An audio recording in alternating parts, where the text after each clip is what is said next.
time to finish up case 3. And then we get to the long ones. I don't know how long the freaking DLC episode is, because I have literally never played it before. I have only played the base game of... I've only played the base game, just... because I never picked up the freaking DLC. Mostly because, like, was I gonna do that? Probably not. But, you know... it's just what happens when you're a freaking teen and you just don't freaking know. Probably gonna have to preemptively bump this down if I recall.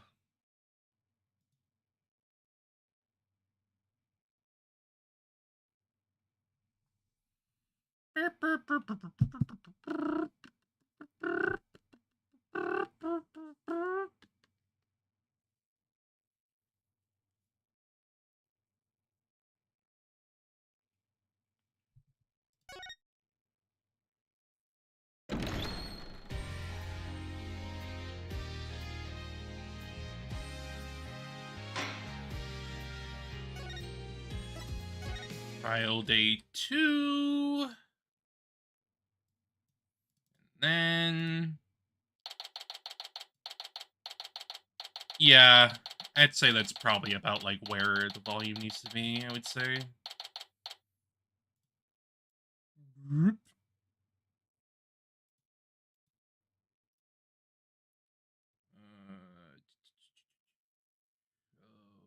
Wait, what?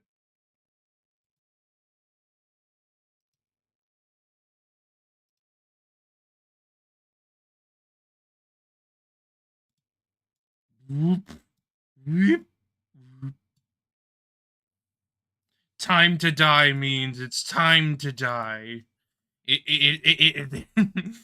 Your means end here. I don't know. I ain't doing a freaking bit.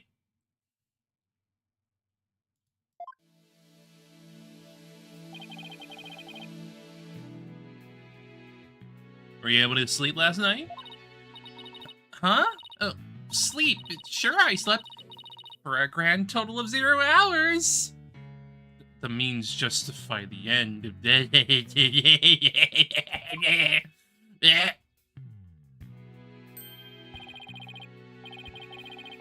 Guten Morgen, you two.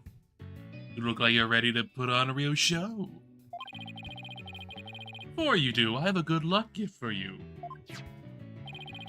The voice print analysis came back, and the results couldn't be more clear. The voice in the mock trial video and the tape recording are one and the same. In other words, the recording's a fabrication. Yes. He's like, here. I made sure this was updated for you.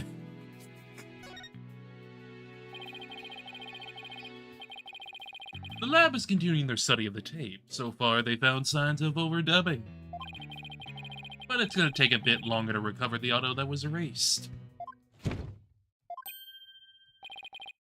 Who's there? Wait! Did you see who it was? No. I got a quick look, but they got away. I think it might have been Hugh. I bet he was eavesdropping. What if he saw our hand? Oh, I'm sure he wasn't the only one just now. I bet Robin and Boxer were listening in too. I'll make sure they don't make a run for it. That is my final gift to you. Okay, that's all that's left now is to reach out to the truth. Time for a mini Chords of Steel workout. I'm Apollo Justice, and I'm fine. Your turn. Could you imagine we have gotten a proper Apollo series and gotten 3 games of Clav being peak? We could have. We could have. But also, I would be fine with, like, Athena getting something. But at the same time, it's like... Athena, at least in terms of this game, just does not get a lot outside of her trauma. She's, unfortunately, barely a presence.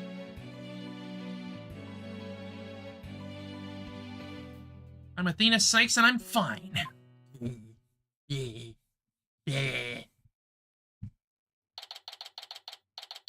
Frankly,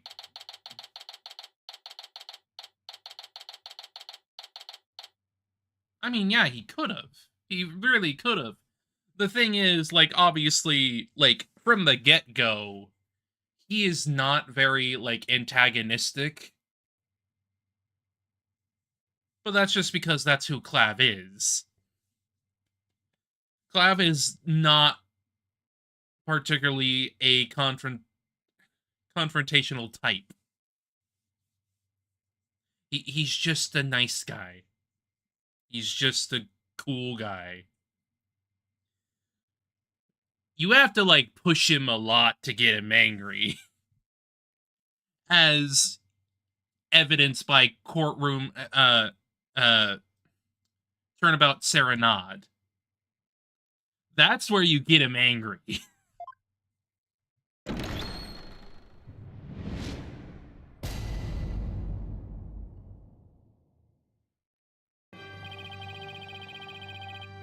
Court will now reconvene for the trial of Juniper Woods.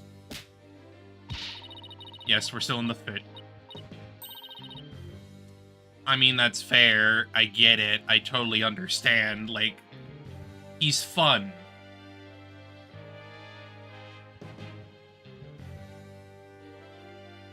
The Sykes Brigade is totally psyched. I mean, the defense is ready, Your Honor. The prosecutor is ready as well. I mean, isn't that right, Prosecutor Blackwell? Yes, well, moving right along. Yesterday's adjournment was unexpected yet unnecessary. But I'll be running a tight ship here today, so no funny business from anybody. Understood? Your baldness, Robin Newman and Hugo Connor have recanted their confessions. But later I shall grill them at leisure to find whether I can charge them with perjury. Well, this sure complicates matters. Still, one must not overlook the facts. Now about the school camera photo that was submitted yesterday. A pity, but that evidence is no longer relevant to this case. The art room clock runs fast, if it cannot function as an accurate measure of time. As for the bungling detective who overlooked that, he is paying for his failure as we speak. Poor Detective Fulbright. He returns to work with all his body parts intact. I think he's fine physically. He probably just got a pay cut a la Gumshoe. But if that's the case, then what will we... The accused is the sole person who could have moved the body from art room to stage. And I mean to prove it here this day. Just like Detective Fulbright said, what else does he have up his sleeve? My understanding of this heinous crime is thus. The murder took place near the center of the art room, as evidenced by the blood stain. Blood was also found on some pottery next to the window over the maintenance area. To say the body was carried over to that very window. From there, it was dropped to the maintenance area below. Incorrect. We already freaking know that's incorrect. Because there's blood on the damn banner. And though there was nary a scratch to the body aside from the fatal wound, that too was per the script. A high jump mat was employed to cushion the fall. Then a ball cart was used to haul the body over to the stage. stage. That's not very clever. I mean, it's the same exact body moving scheme as the script. Exactly. You would think... that alone just makes it, like, suspicious, because, like, why would it be that way when the evidence contradicts that? Anyone could have moved the body that way. Objection!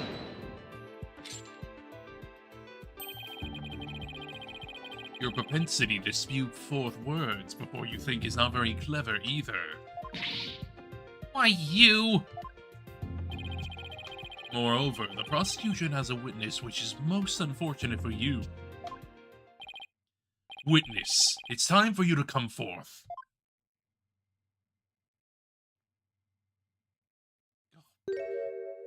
Hugh.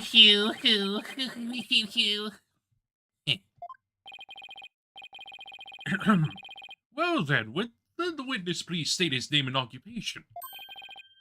Hugh O'Connor. I'm a senior at Themis Legal Academy, and I'm studying to be a lawyer. Yesterday I told that lawyer there that I would testify to the truth. So I intend to cooperate fully in today's trial. Happy now, Miss Sykes? Being so smug. What's he up to now? The court appreciates your cooperation, Mr. O'Connor. Now your testimony, please.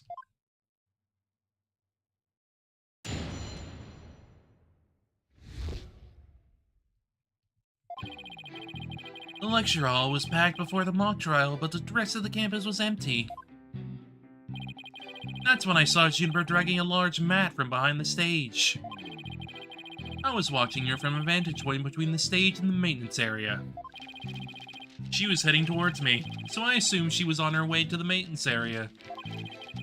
But I didn't have time to stand around and see what she did after that. The real truth hurts so much, doesn't it, Miss Sykes? Or maybe you thought I was going to bring up something else entirely against your client. Hey Darth, how you doing? Been a bit, but I'm doing okay. Hope you're doing well.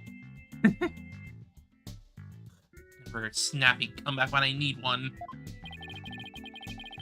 He's coming straight at us today, using any means possible.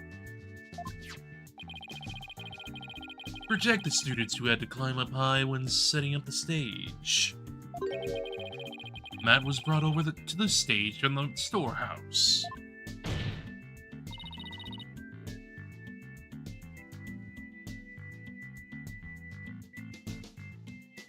Our client is a student council president. Good, I want to get a GTA 6, but I don't want to spend the money to play it. You know, fair.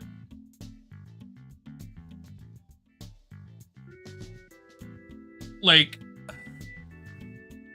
I'm gonna go off on a small tangent for this. It's pretty damn clear they want to set another freaking standard with that $80 price tag, let alone the freaking 110 to get everything. They just don't freaking give a shit. Rockstar, baby. That's how they are. I'm personally not interested. Like, regardless, like, I'm not interested in the game personally because, like, I never really liked GTA. I much preferred Saints Row and stuff like that.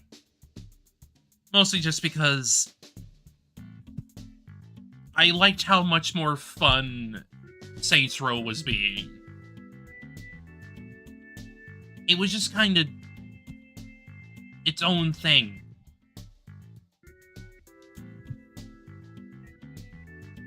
Granted, I'm also somebody that like kind of prefers Red Dead anyway, because it's a unique setting, at least considering Rockstar's general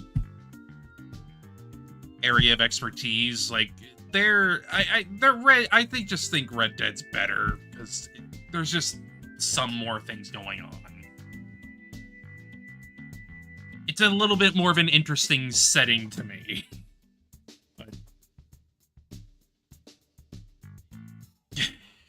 It's just how it is. Like, I already know that at this point, people are probably going to be freaking buying that game anyway, because, oh, they really want their freaking GTA 6. They really freaking want it.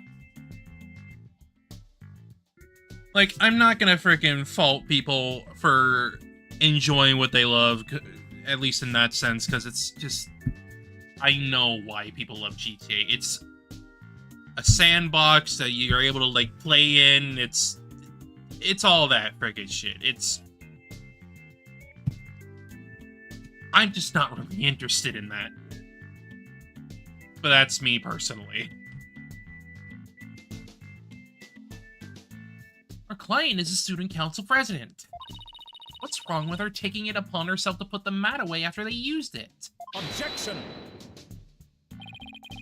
Oh, there is plenty wrong. There is but one mat in the entire school that should cushion a fall from such lofty heights. Ergo, the mat in question was indispensable to moving the body. Sucks being the last to know everything. I think I get it now. The drag marks we saw behind the stage were made by the mat.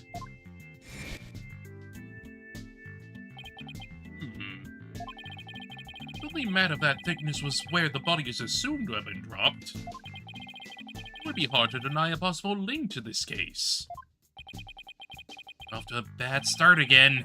You're okay, Athena? It's game on, Hugh. Game on.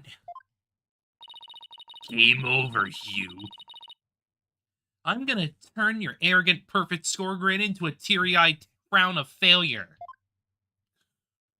Oh my god, Athena.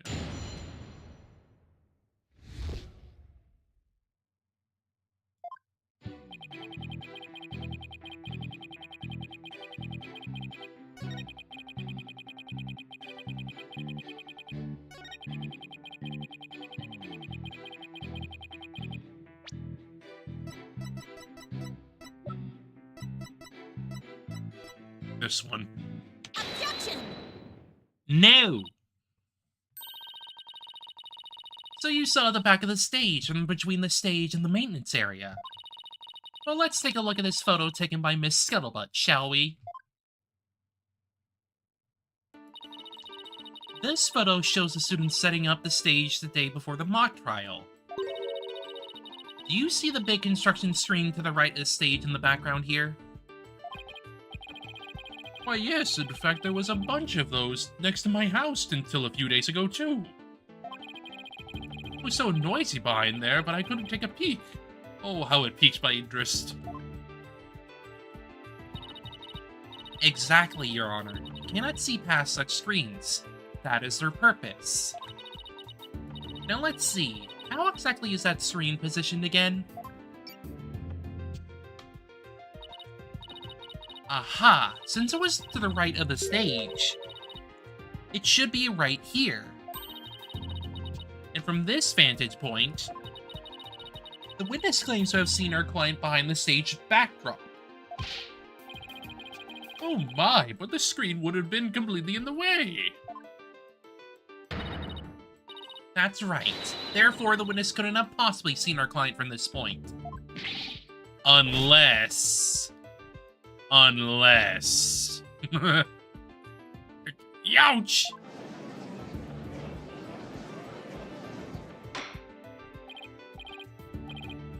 Mr. O'Connor, have you been lying to this court? It's green. Right. It must have slipped my mind. What, are you telling me you, Mr. Genius, forgot something as literally big as that? There are two kinds of memory lapses. Normal kind you mouth breathers have, and the genius level lapses of memory that people like me have. There is literally zero difference. There is zero difference, my guy. You just admit that it was a normal, everyday brain fart already? Will the witness now please restate what he remembers minus the lapses of memory? Heh, that's easy. I was on the other side of the screen. In other words, I witnessed Juniper from the stage side of the screen. Objection! You are testifying that our client was behind the stage. But need I remind this court the back of the stage is not visible from the front? To actually see our client behind the stage from the stage side of the screen, the witness himself would have to be in the same area behind the stage. But in that case, our client would have definitely seen Mr. O'Connor. Ouch!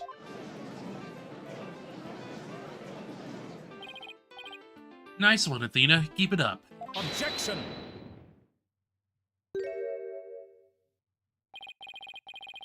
Alright, Golden Boy. Is this not your chance? Telling the truth will be like a weight lifted from your chest. The truth? What truth? The fact that the Golden Boy here was where he initially stated.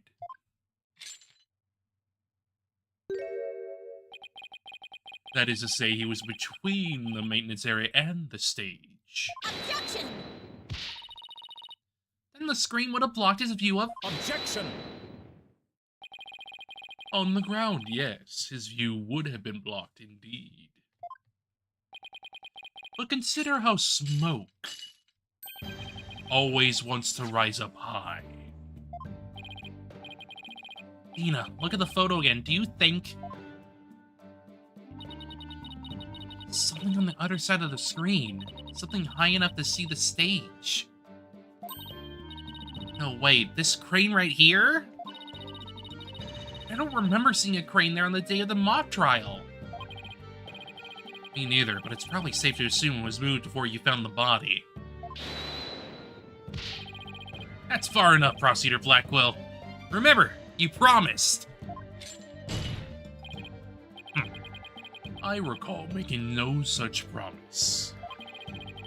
It was you who came blubbering to me about keeping quiet in exchange for information.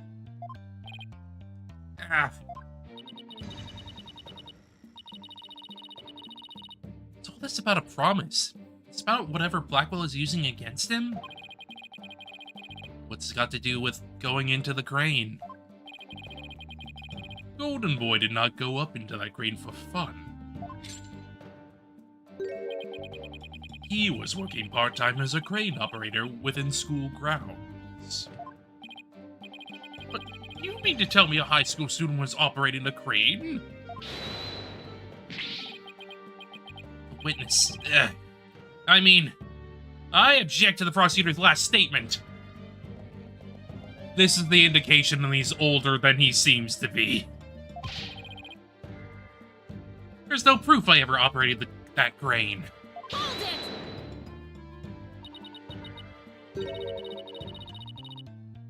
Actually, there might be something that proves he did. What? If this whole part-time job thing is true, I doubt it would be limited to a single day. You were probably working on the same site the previous day, too. This is what you're thinking of, Athena?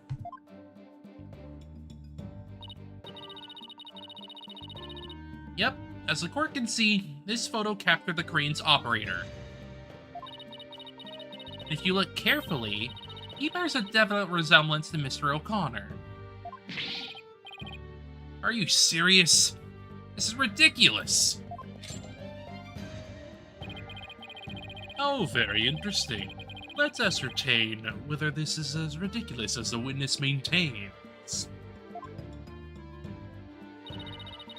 Defense agrees with the prosecution. Let's bring the facts to light. That's all very well and good, but just how do you propose to do that? The person in this photo has one really distinguishing feature. Yes, his neck. I'm not 100% sure, but it's at least worth a try. You can clearly identify the person in this photo as a witness by examining neck. The figure in this photo is wearing a very unique object around his neck. Why, yes, you could see it right there. But that are you saying you mean to?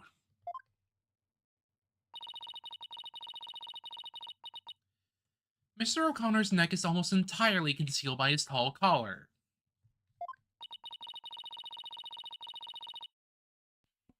But that's exactly why I believe this warrants further examination. Oh, not a chance. That would be a blatant violation of my privacy. Your disgrace. Now start unbuttoning that collar before I hack it off. Yeah, what's the big deal? Now let's see your neck.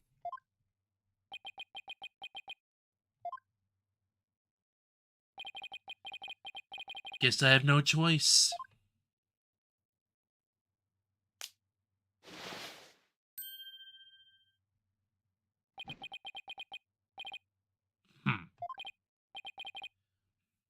Oh my. So where did you buy that neckband, if I might ask? I didn't buy it. It's handmade, and there's only one like it in the world. Sure looks like the neckband in the photo. Should we have the photo analyzed? You're one irritating lady. Fine, I admit it. I work a part-time construction job. It has nothing to do with our school. Operating heavy equipment's no big deal for a guy who can parallel park one-handed. But I never expected one of my jobs would take me to my own school. When you factor in all of the required tests and apprenticeship period, wouldn't you have to be at least 20 to have a license for operating a crane? Yes. Oh, about that. You see, I'm a genius, so, you know. Objection! Let us dispense with this inane charade, Golden Boy. No, Prosecutor Blackwell, please don't! High school seniors are 19 at most. Thus, they fail to complete the requirements. But that does not apply to you, does it, Mr. O'Connor? Why doesn't it apply? He's a senior, so he's around that age, right?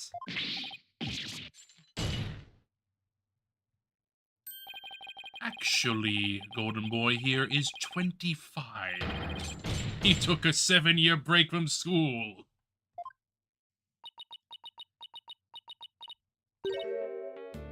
Wait, come again? Take a gander at the official school enrollment documentation. It's all right there.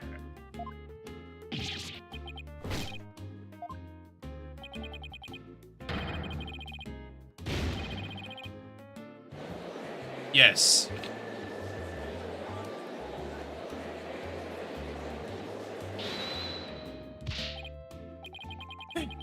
A 7-year break? 7 years? I've just one thing to say. There are two kinds of 7-year breaks. The other kind you mouth breathers take. And the genius kind people like me take. Oh my god, you... Just no! Objection! But a genius would quickly become a chore for a 7-year break. I think you have that backwards, Athena. Heh, even geniuses make mistakes. I just happen to make mine only 7 years in a row. You could get away with using only like that. Enough of this jibber-jabber. Suffice to say, the witness was up in the crane when he saw the accused dragging the mat. The accused readied all she needed to move the body immediately prior to doing so. That much is clear. I see no further need to deliberate the matter further.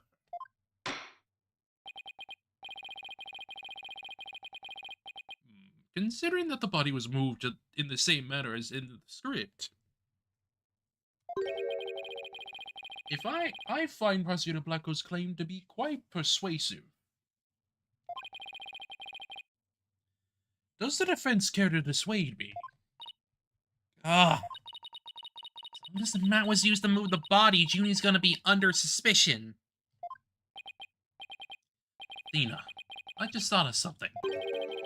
What was you doing in the crane right before the mock trial? You couldn't have been on the job at the time. I mean, he was waiting for the trial to start. Yeah, why was he in the crane? Wait, you don't think... Your Honor! Yes, Miss Sykes? I've got it. I've got an amazing idea that will turn the prosecution's claim on its head. Little conjectures never stopped us before. Interesting. Mr. O'Connor, you were using the crane to... move the body. The body was just like it was in the script, so it must have been moved like in the script too. At least that's what the prosecution believes. How simplistic, even foolish. Those are pretty strong words, Athena. You sure about this? The witness is a licensed crane operator, so he could have used it to move the body. Objection! Well, Golden Boy, care to chime in? I intend to say no more on the matter, save that this does not bode well for you. It's on my side this time, or is this another trap? Watch this. I can use a bow and arrow one-handed. Wow, that's a crazy level of dexterity. I mean, he's also pulling the freaking string with his teeth. I can even drive a crane with one hand. That's easy. But operating the crane itself is so complex it requires both hands. Now I'd have the court look at this.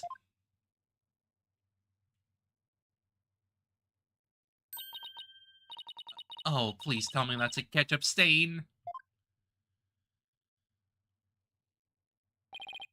You wish. My hand was injured and required surgery. That's the reason I kept my hand in my pocket all this time. I have already verified this with the hospital of treatment. Quite a nasty wound, they say. So, how did you hurt it? I see no need to discuss that. It has no relevance to this case. 2 hands are required to operate complex machinery such as a crane. Ergo, on the day of the mock trial, the witness was incapable of moving the body by crane. Now I'm the fool? I'd planned on moving the crane the night before the mock trial, but then I got injured. Wanting to keep my part-time job a secret, I had to do it just before the mock trial instead. Here I thought this was the big break we've been waiting for. Now the defense's sophistry is laid bare, I would have the court recall my claim. The body was dropped out of a third-floor window to mat near the maintenance area. Then a ball cart was used to move it to the stage, see? I've been paying attention. Well done, your boldness. Now consider this. The accused was sighted dragging that mat, ergo it was she who moved the body.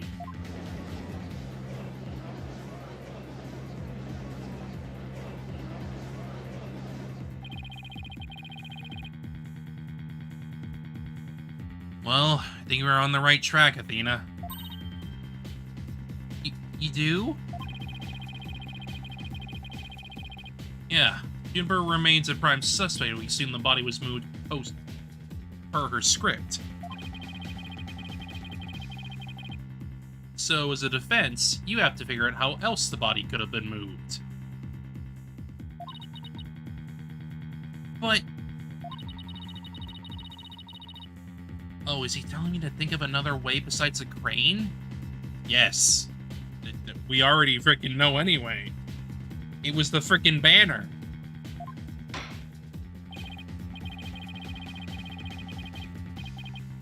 Miss Sykes, if you have a counter-argument, this court would love to hear it. And if you do not, it's time for the verdict. Isn't that correct, Your Boldness? Objection! No, not yet.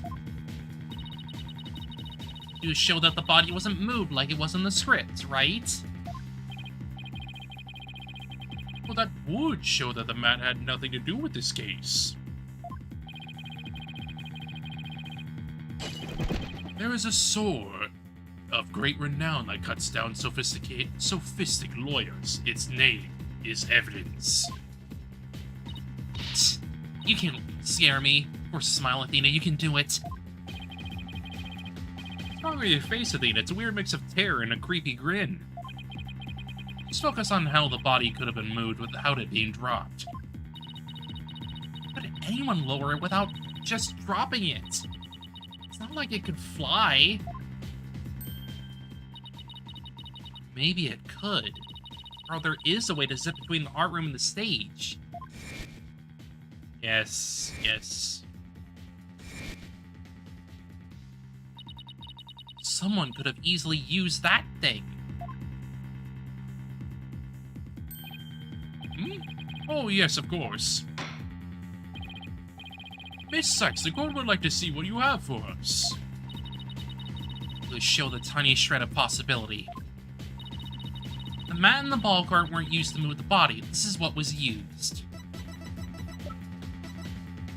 Take that! Done. The key here is the thing that ties the art room and the stage together.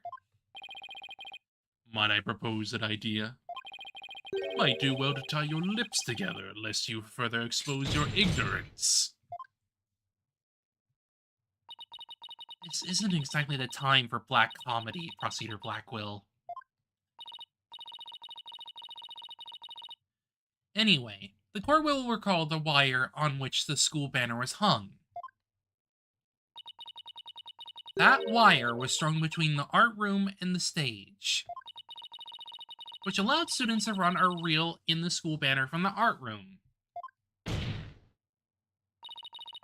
The body could have easily been lowered down to the stage via this wire. Objection! Spare me your armchair theories. This wasn't some kind of high wire. The body surely would have fallen. Yet there are no signs of blunt force trauma. Objection! Oh, you surprised me, Prosecutor Blackwell. You didn't actually think I failed to account for that. I'm sure that's exactly what he thought. When we investigated the stage yesterday, the bottom part of the school banner had been tied into a pouch-like shape.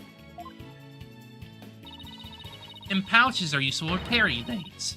What do you think this one could have carried? Well, go on, please explain. The body was bundled into the pouch-like section of the banner and sent down the wire. The body would have been down on that stage in a flat, and there'd be no need for a mat.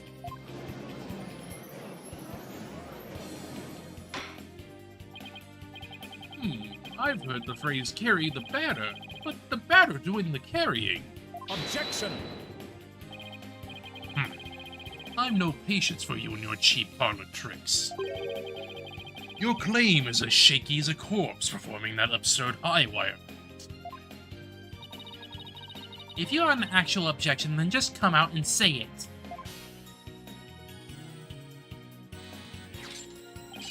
I trust you recall the bloodstains left on the art room pottery. If the wire had been used to move the body, it would have been via the window above the clock, the one with the winch. However, the blood-stained pottery was next to the window above the maintenance area.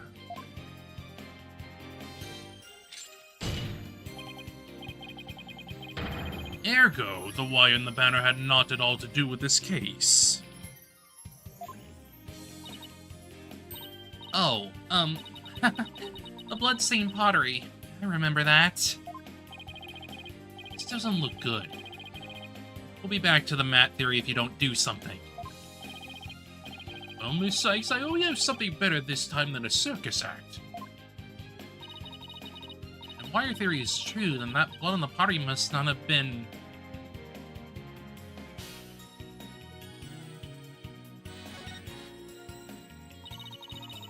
Yes.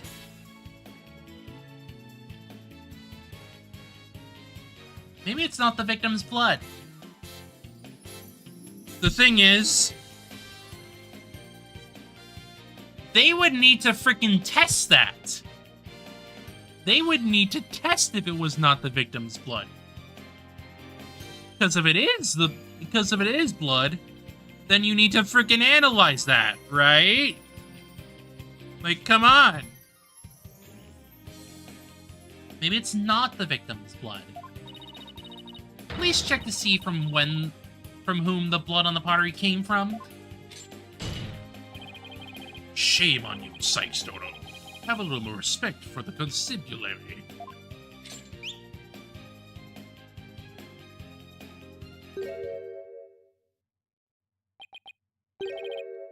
Fulbright.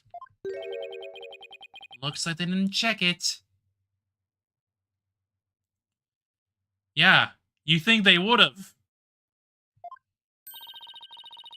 Ah, don't let it get you down, Frosteater Blackwell. Everyone makes mistakes. Spare me your check, Chief. You will know not either way till the tests are run.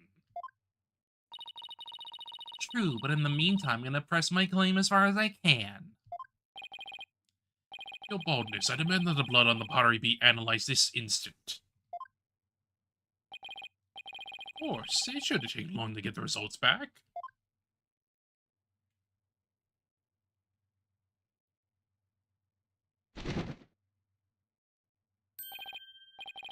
Oh my, that was quick. History of it turns out to be the victim's blood. Please let it be someone else's.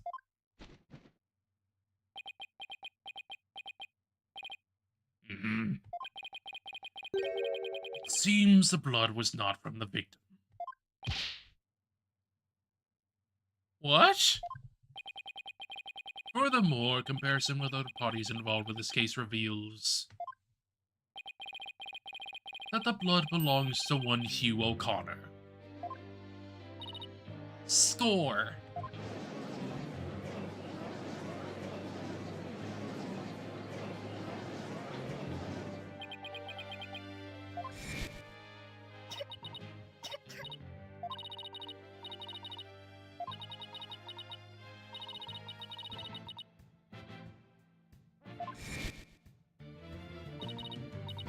Your Honor, as we saw earlier, the witness's left hand had suffered a serious injury.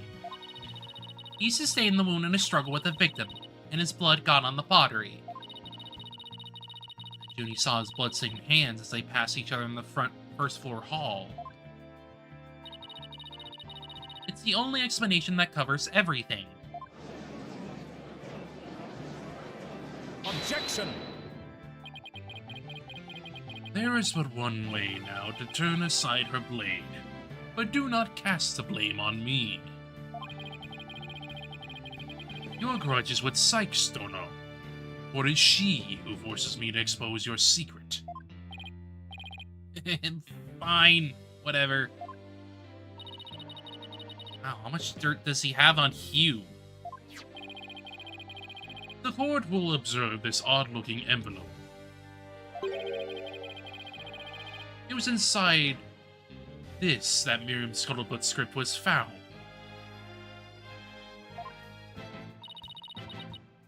Miss Scuttlebutt's? But didn't the prosecution already claim that?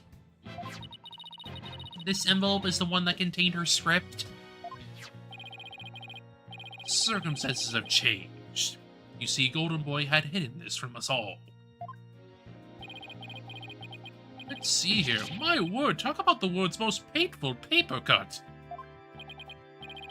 Indeed.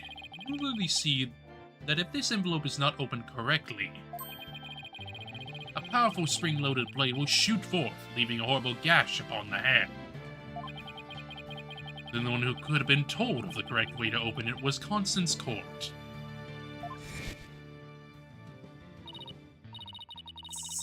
You really want to see my script that bad? Well, you better watch out. Read it without my permission, and you wish you hadn't. Yikes. Miriam wasn't kidding when she said that. The blood on the blade is the witnesses. Our geniuses here tried to sneak a peek at the wrong script, and paid for his foolishness. Ouch! That's the worst genius I've ever seen! Yes. Don't worry, Athena. The wound isn't that deep. You still got the wire theory.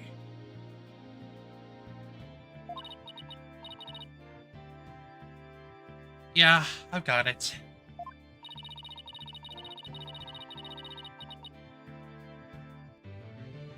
Since the blood by the window overlooking the maintenance area isn't the victim's, there's no longer any basis for denying the body was moved using the wire and banner. Therefore, the defense once again asserts just that.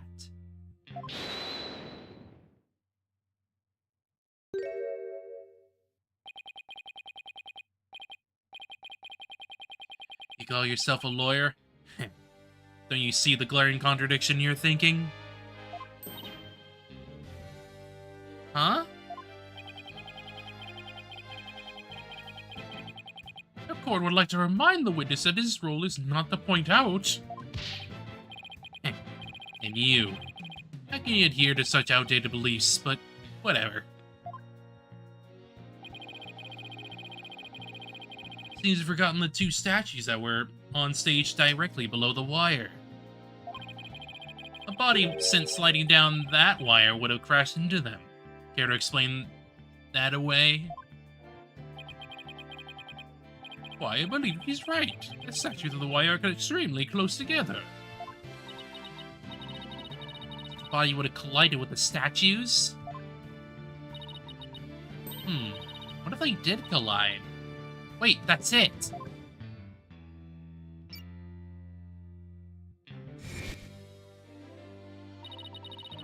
Speaking of those statues, we still don't know how they were broken. But if we assume the body crashed into them,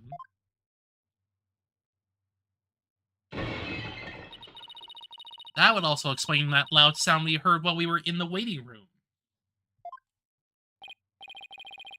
Now that you mention it, you and Mr. Wright went out to the stage after you heard the sound, correct? Objection! Interesting. How very interesting, but may I ask just one question? When was it that you heard said sound?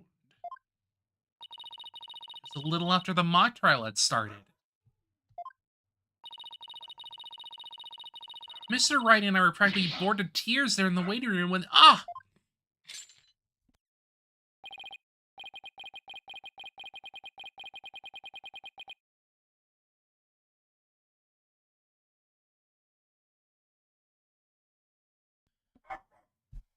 Precisely, if that sound you heard did happen while the body was being moved,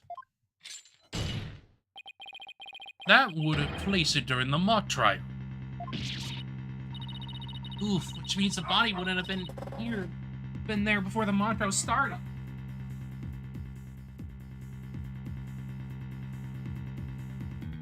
Dog loud. Dog loud.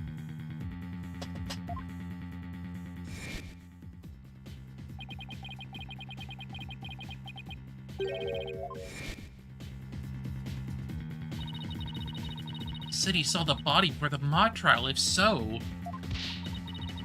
my claim that the body was moved during the mock trial doesn't hold water.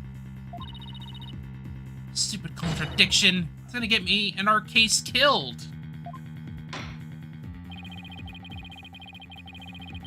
Focus on just 3 suspects between the body was moved before the mock trial.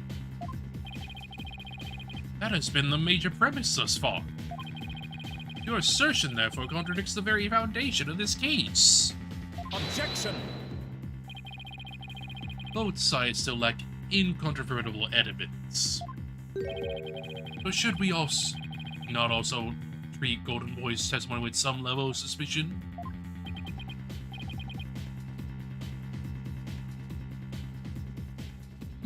Good point. Sir Blackwell is on our side. Bet he's figured out the truth behind this case. Well, great, as long as he's not up to something else. Statues really were broken when the body hit them. And Hugh's statement about seeing the body before the mock trial is a big fat lie.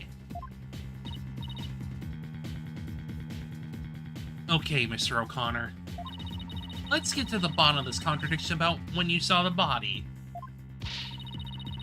Look me straight in the eyes and repeat your statement to me. Like I said before, the mock trial, body was, I shall only say this once, Golden Boy. You had best tell the truth and do it now. That is, if your head wishes to enjoy the continued companionship of, of your body. Yikes! Now out with it. Did you truly witness the body? Or were you just lying about it? Well, which is it?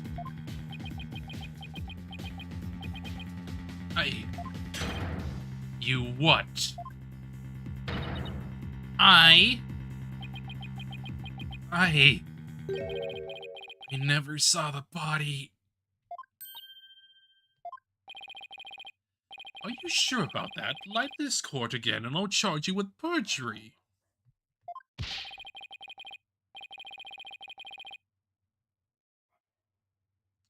Give me one moment.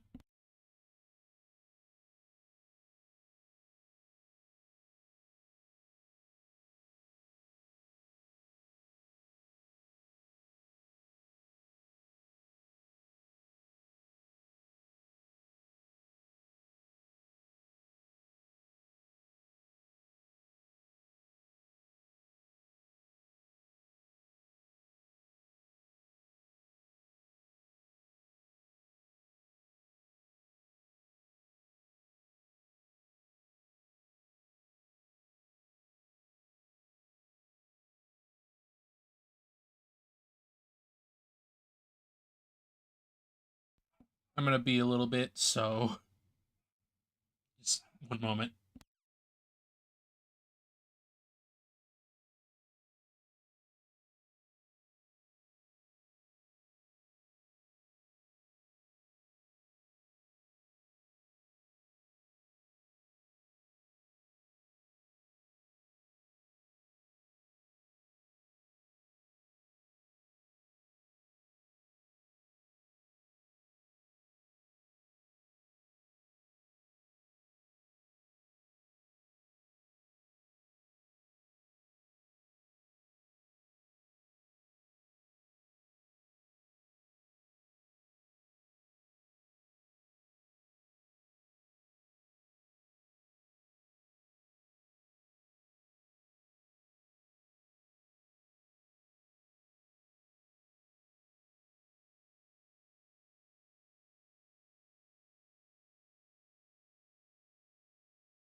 Okay. Okay.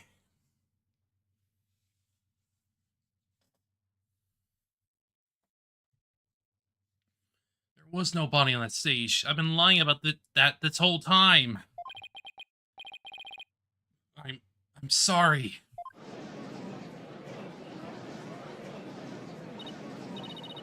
It's exposed Hugh's big lie for what it is. Why would he lie about this to begin with? There's a pretty big reason. Order! The base premise that the body was moved before the mock trial has been overturned. I imagine this has some impact on both the defense and prosecution's cases. Well, first I'd like to thank the prosecutor. This brings us one step closer to the truth. Now, at least, we know the body was moved using the wire and school banner. Indeed, that much I shall concede, Sykestone. The body was moved as you stated, and in the midst of the mock trial. So both sides are satisfied then? The body was moved before the mock trial. We have our 3 suspects. But if the move took place in the midst of the mock trial, it is an entirely different story. Right. All 3 suspects were in the mock trial. That gives them solid alibis. Objection! How simplistic. Did you forget about the student in charge of the audio? Amidst the mock trial, she was the one soul who could leave and re-enter the lecture hall. What is this? Who is this person in charge of the audio? Oh no, how could I forget it was... Hey, what's... Yeah. That bit.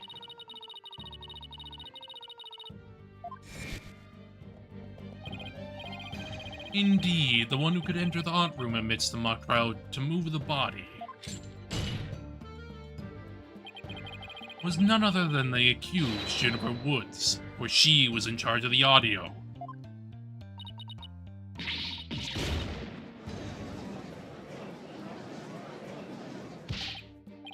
Why, yes, I see. That does make perfect sense. This can't be happening. Instead of exposing Hugh's crime, Judy's in even deeper. How you slice it, we're cooked. Here I thought President Blackwell was on our side, at least on this issue. Twisted Samurai strikes again. It's twisted? It's more like dirty rotten. Your baldness, it is time to put an end to this farce.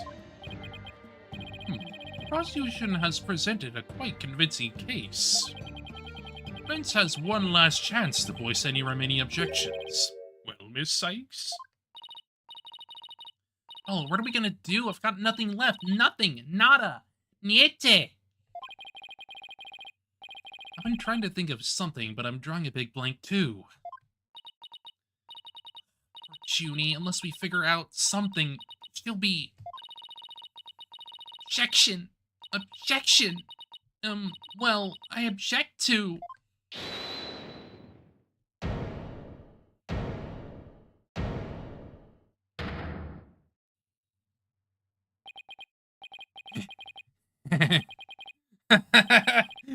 Stop right there. All ears to me. It's time you heard about the rare genius of Hugh O'Connor.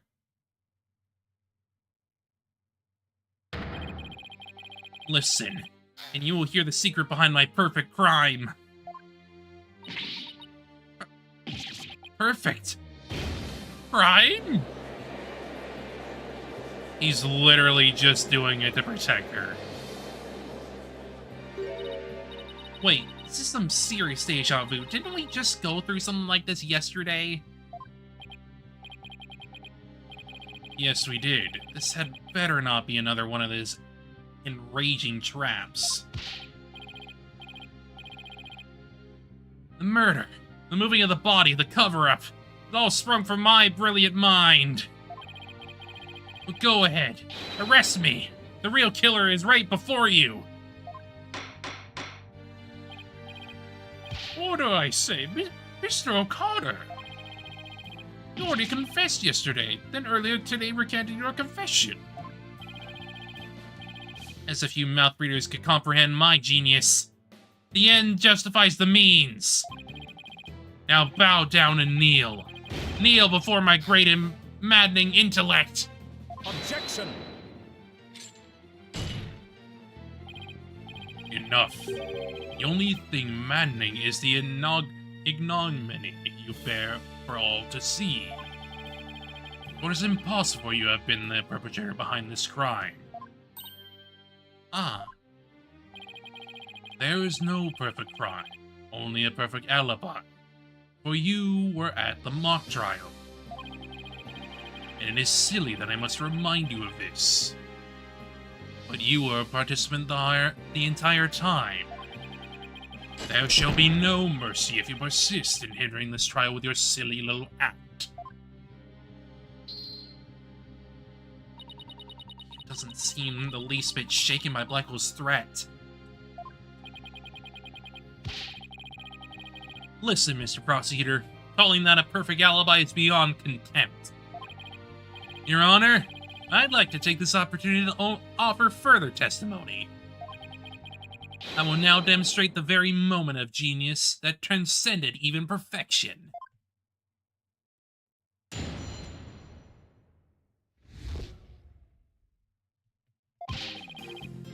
You won't believe this, but I used a body double. That wasn't the real me at the mock trial. That means I didn't almost lose. My body double almost did. I slipped out stealthily while my double took care of the trial. I had the run of the campus. In short, I'm the killer. Juniper's innocent.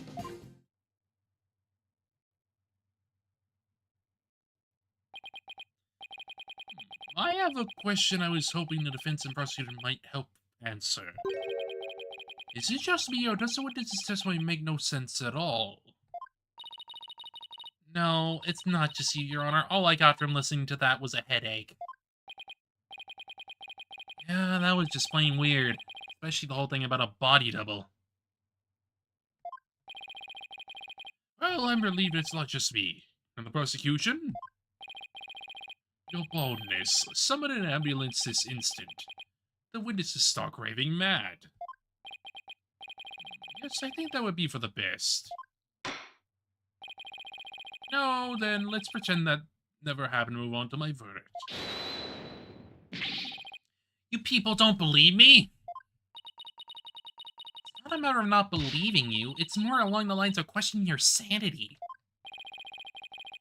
Yeah, the funny farm just called. They want their genius back. Shut your pie holes. The intellect of a genius transcends even logic. Besides, don't you guys have that weird device for testimony like this? Objection! Widget's not a weird device, and I don't waste him on ridiculous testimonies. Easy there, Tiger. Think of it this way. We don't want a verdict to be passed just yet. So how about we give Widget a try? Well, this is against my better judgment, but I'd like to get into a short therapy session. Better judgment? I'm a judge, and it's far beyond mine. Yet I find it hard to say no. Prosecutor Blackwell, I trust you have no objections, Prosecutor Blackwell? He left. He left. The prosecutor said, "Rubbish. We will be out on a stroll," and left with Detective Fulbright. How does he get away with stuff like that? I mean, Fulbright is with him, so, you know.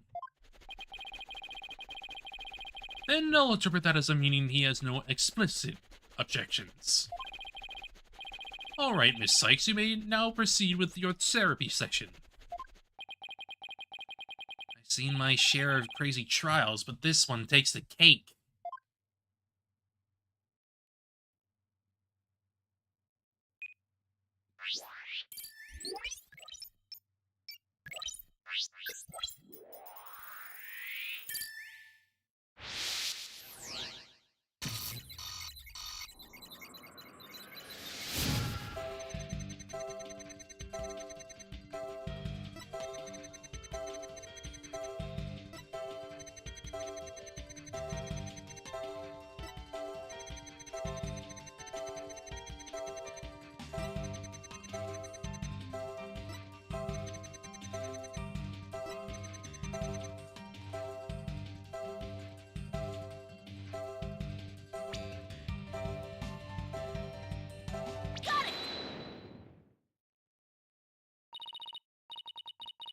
Mr. O'Connor, yesterday you said that you didn't really care about Miss Woods anymore.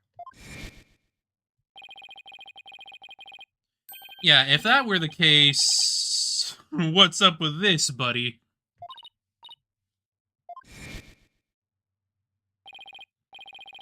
Yeah, well, Juniper reported my secret to the Professor Court. His secret? Oh, the bride. She wanted nothing to do with me because I had disappointed her. That's why I don't care about her anymore. I was never trying to protect her. Then what's this frickin' behavior, buddy? My confession was always about one thing and one thing only. The truth. Objection! Mr. O'Connor, you feel great happiness in the fact that you might help set Miss Woods free. So much so that it overshadowed all of your other emotions. What are you? I can hear it clearly now, Mr. O'Connor. The discord you've been trying to suppress. People don't normally feel like you do when you confess. So you really was trying to protect Juniper. Yes, I'm sure of it. Hugh's feelings for her are the real deal.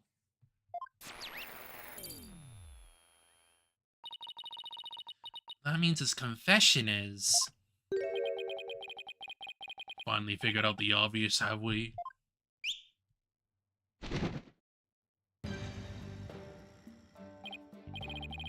Hi, Prosecutor Blackwell, you're back.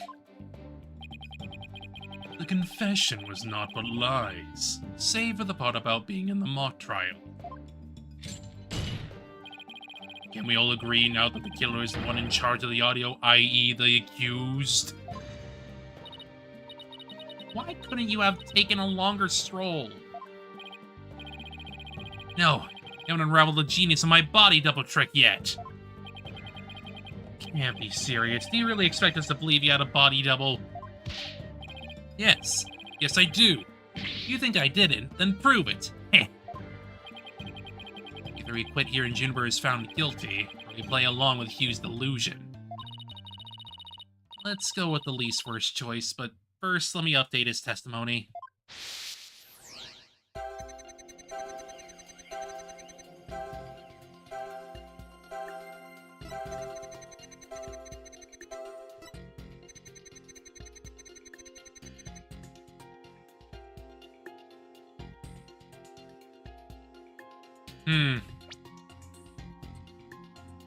Got it!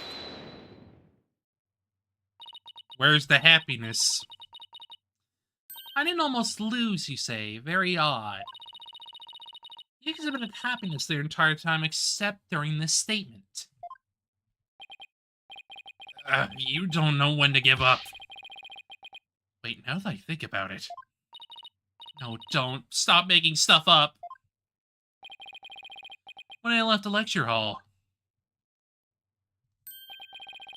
It was during Professor Mead's free trial speech. That's when I moved the body. I then slipped back in just before the verdict.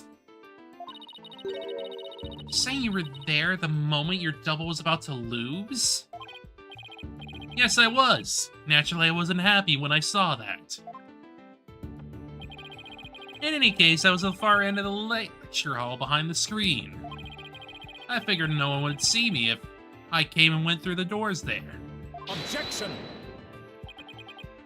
Sykes, Donut, how much longer will you indulge him in this charade? While it's true that none in the audience might see him go through either of those doors, the faculty seats on the balconies are a different story and have a splendid view. Heh, I thought you could do better than that. The lawyer's bench is on the right side when facing the front of the hall. I use the door on the right side near the lawyer's bench.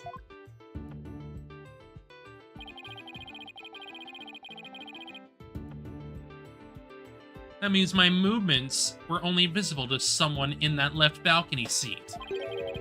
But that seat was empty at the time, which is only natural.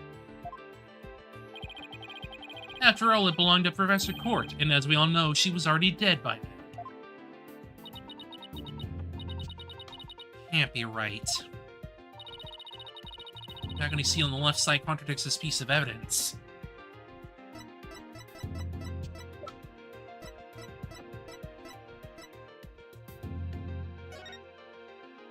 Yeah, that's Means' seat.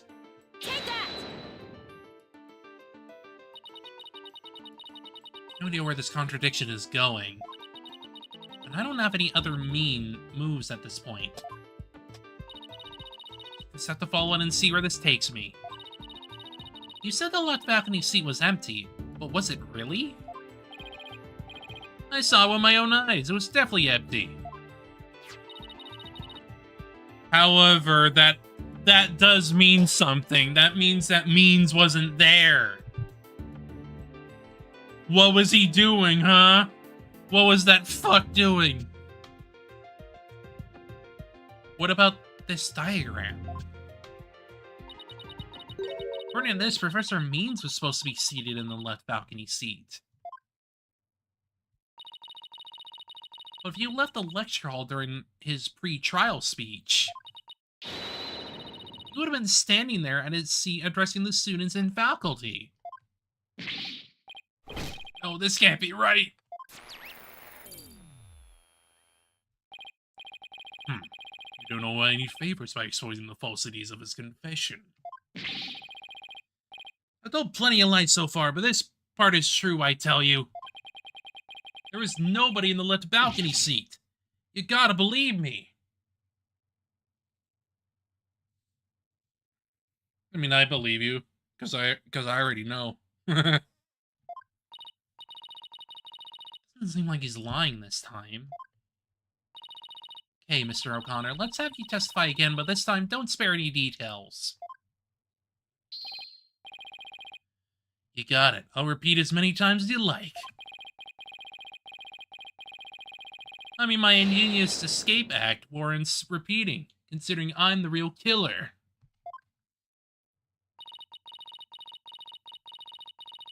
All I really care about is whether that seat was empty or not.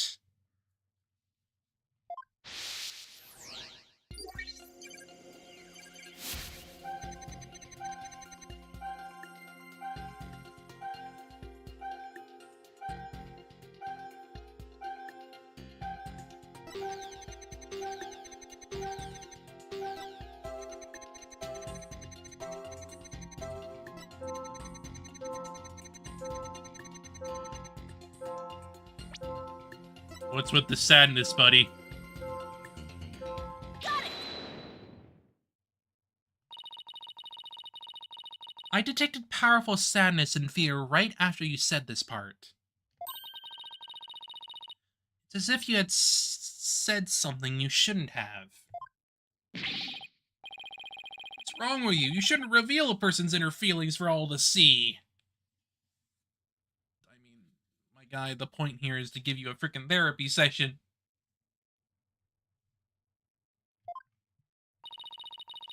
Mr. O'Connor, it's you who is revealing your inner emotions by the way you speak. Plus, I have a good idea about why you're feeling sad. Oh, you're a horrible person. Can't you just leave me be?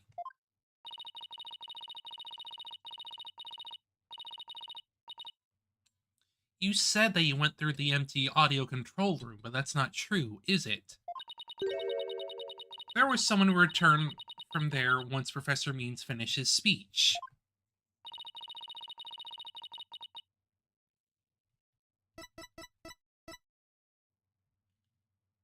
Take that!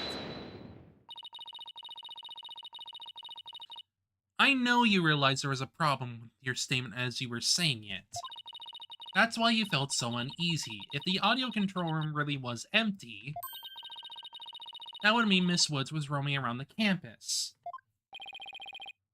Ugh.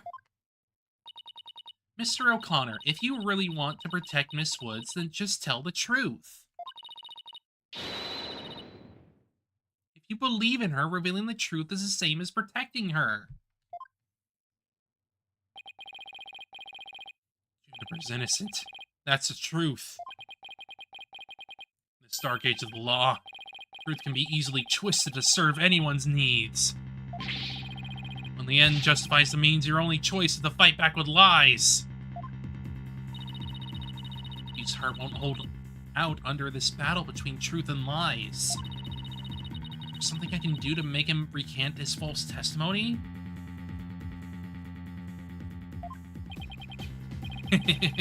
I fear nothing now that I have lost everything.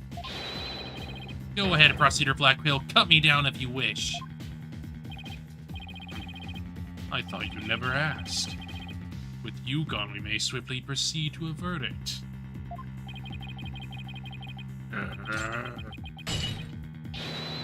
Yeah! He broke out of his shackles again!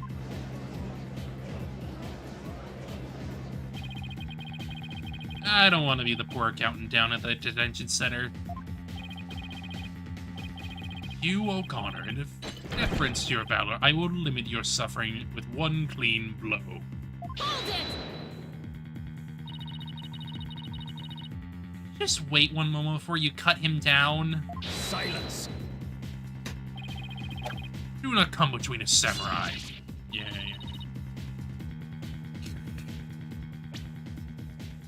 Do not come between a samurai and his foe, Sykes-Dono.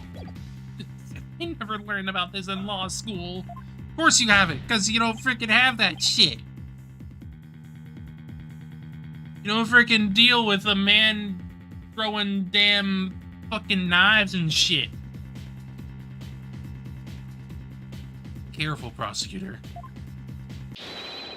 Remember that shocking experience you had last time.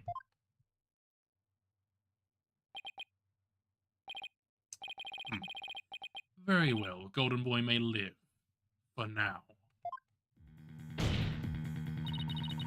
Enough already, Mr. O'Connor. Miss Woods would never want you to protect her this way. She values the friendship between the three of you more than anything. That's where you're wrong. She doesn't feel anything for me now. Heh. What does it matter anymore? I might as well tell you everything. This is no doubt news to you, but I am not and never was a genius. I think that was obvious, Mr. Q. Sorry, but I already knew. Me too. And don't forget me. Though in all fairness, it was pretty obvious. He was a genius at first, but the stuff he said was crazy. Don't you rub it in. Just shut up and listen. It all started several days ago. I accidentally learned that my parents had been paying good money for my grades. But that's bribery. Bribery wasn't Hugh's idea. All of my perfect scores were the product of cold hard cash, not genius. Even worse when I confronted my parents about it over the phone. Juniper overheard me. Oh my, what a terrible misunderstanding. I've been living a lie. I don't know what else there is to say. I'm no genius. I'm completely worthless.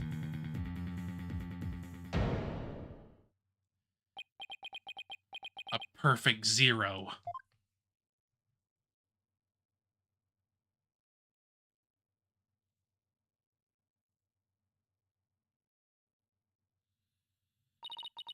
You. Even so, I still wanted to make it up to Juniper for disappointing her like that. So I wanted to clear my name by pinning the blame on me. She probably hates me now. So it'd be a relief for her to see me locked away. If you're trying to help her, then why did you testify against her? You were the ones who told me to tell the truth yesterday. So I thought if I did, it would help her. Trying to provoke us? seriously misunderstood him in more ways than one. Detention center yesterday, Junie was in tears when she opened up to me. Truth is, the friendship between the three of them is still rock solid. There was something that could help me prove that to Hugh.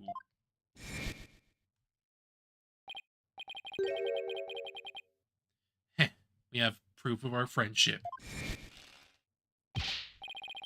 Yeah, as long as our friendship lasts, you can bet we'll be carrying them around. I know. What about the proof of friendship they mentioned? I wonder where or what it is. It's pretty obvious. It's the frickin' thing. It's his necklace, and everybody else has bracelets, if I recall. I didn't buy it.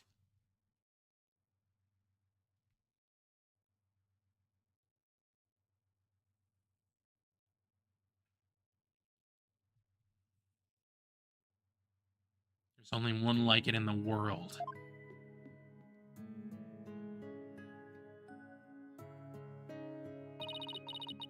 Maybe it's... No, that's definitely it. That band around his neck. Mr. O'Connor, that band around your neck, that's your proof of friendship, isn't it? Proof of friendship? Is that anything like a proof of purchase barcode? In court, evidence is everything. That's why the three friends created a friendship bands. It's the evidence that proves their friendship. Oh, how very interesting and chic. If they have doubts about their friendship, they can look to the proof they have on hand. That's why Mr. O'Connor's hand always goes to his neck when he's pressured. It proves that he still has feelings of friendship towards the other two. Doesn't matter if I wear it if those two. Objection! But they feel the same way too. I know they wear their friendship bands somewhere. Junie and Robin must both feel the same as Hugh. I just know it. Nothing Hugh has said leads me to believe that. In fact, he may have just told me that the others were there, where their proof of friendship, where they're easy to touch. All we have to do is think back to their testimonies. Ready? Miss Newman holds her arm when pressured. And Miss Woods holds her wrist. I know Miss Woods very well. She would never abandon her friendship with you over something like this. Taking the blame for her will only succeed in making her terribly sad.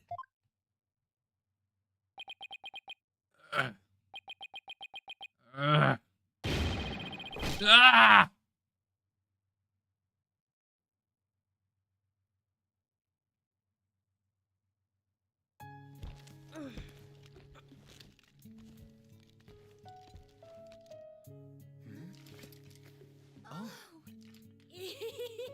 Robin, those bands of friendship that you made, just for the three of us. You may have forgotten about them, but not me.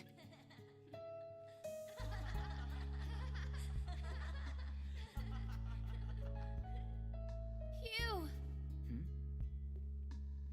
Ah. Hey, Hugh!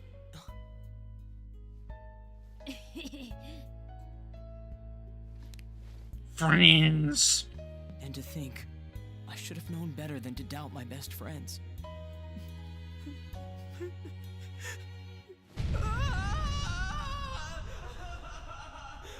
I still don't like that. Still don't like that outcry from him. The English one's like, ugh. Didn't kill anyone. Didn't have a body double. Like, the voice acting for the most part is fine. It's when we get to the freaking outcry scream that's just like, oh no, no, no, no, no, no, no, no. That one's off. I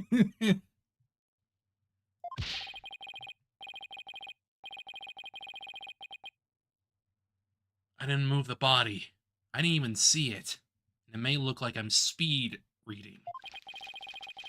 Send in the art of mastering the bar exam, but I haven't read a single word. You could have fooled me. In fact, you did. You.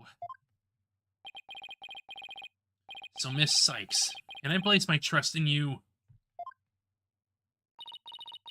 I'm gonna save Junie. So yes, you can place your trust in me. Am I to understand that the witness is recanting his confession? Yes.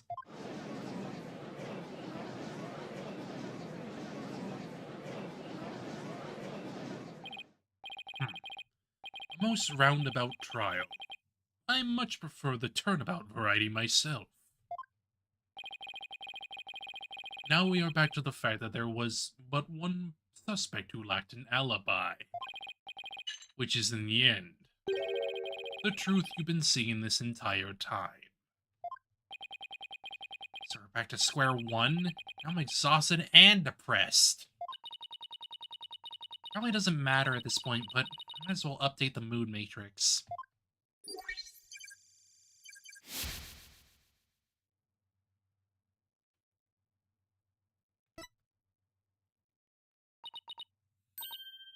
Huh? Does this mean... Further resistance is futile. The time for a verdict is nigh. Objection! Please wait. What sort of devilry are you up to now? What if our client wasn't the only one without an alibi? The trial would continue, right? Oh, yes, I suppose it would. After such a thorough investigation, does such a person really exist? Yes, we found someone. It may have seemed like a major roundabout, but Mr. O'Connor's testimony has cracked this case. No more noise. He was telling the truth now. During the mock trial, the balcony seat opposite him really was empty. Which now means there is one person unaccounted for. Mr. Means.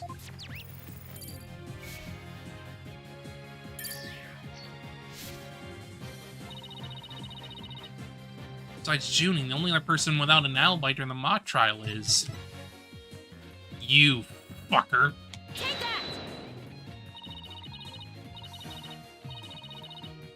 The balcony seat was empty. That much is true, isn't it, Mr. O'Connor? That's right. How many more times do I have to say it? So basically, Professor Means wasn't where he was supposed to be during the mock trial. Silence. Need I remind you? Every last soul in the lecture hall heard him deliver his speech. Pre-recorded, bitch! Objection! I know, and that's not in dispute here. Now let me explain how a speech could be given from an empty seat. It was...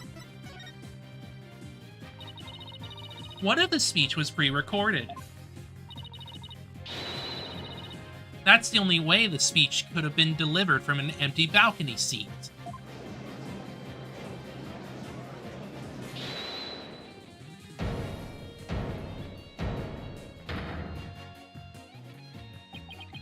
Wait, are you accusing Professor Means?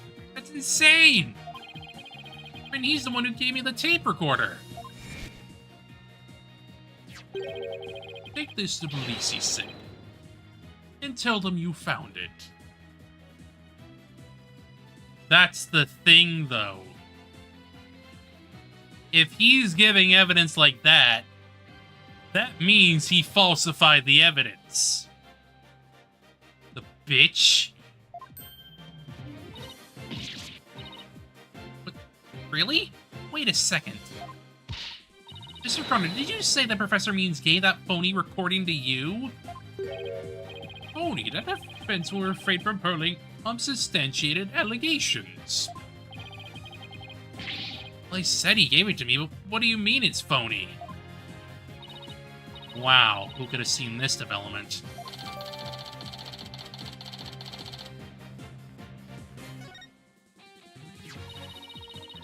Voice shouting "You're a goner" as recorded on this tape was dubbed onto it using a line our client said in the mock trial video. Why, this is extremely crucial piece of evidence.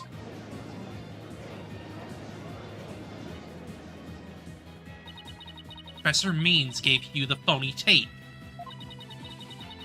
If that's really true, then Professor Means has guilt written all over him. Your Honor, defense moves to call Professor Aristotle Means to the stand. Silence. The seat was never empty. It was but an oversight by our dullard of a witness. An inmate who was formerly a surgeon once told me something. He said it's often all too easy to overlook critical symptoms. Objection! Well, we're not going to overlook this oversight. If the speech was pre-recorded, the basis for suspecting our client wouldn't be shattered. Let's check with Professor Means to see whether the empty seat was a witness oversight. Averted without first looking into that would be inconceivable. That's enough, both of you. Now here's my opinion on the matter. While a surgeon overlooking critical symptoms is a problem, a witness's oversight too must not be overlooked. Thus, as to the matter of whether Professor Means was or was not in his faculty seat, I believe we must ask the professor himself. I agree. Professor Means should be here in the gallery today. Do as you please.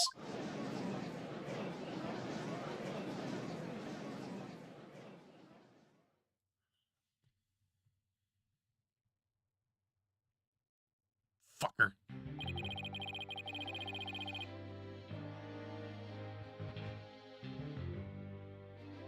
Will you please state your name and occupation for the record? Certainly. I am Aristotle Means. I teach the lawyer course at Themis Legal Academy. And let me add that while I welcome up any opportunity to assist with the trial, I don't care for this undue suspicion. Of course you don't. Don't worry, Professor. We're just interested in the mock trial video right now. We just need to take another look at the speech you gave. Can we count on your cooperation in this? Very well, if that's all you're interested in. Please proceed, Miss Sykes. We need to find some sort of evidence that shows the speech was pre-recorded. Alright. I believe we're ready. Let's roll the video.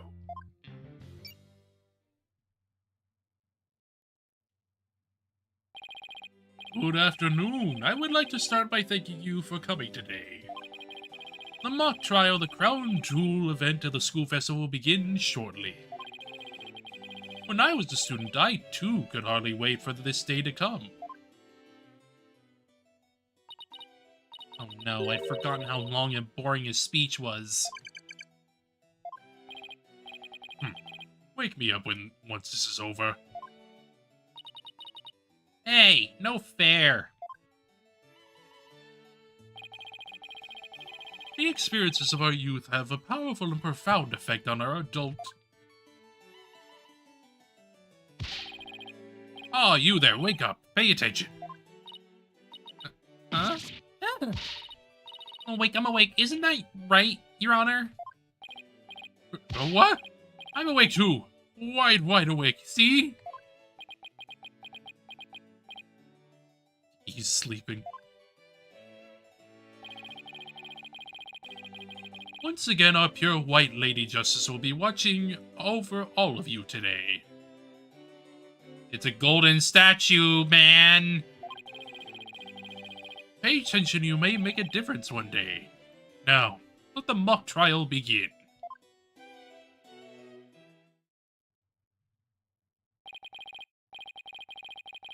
That is about it.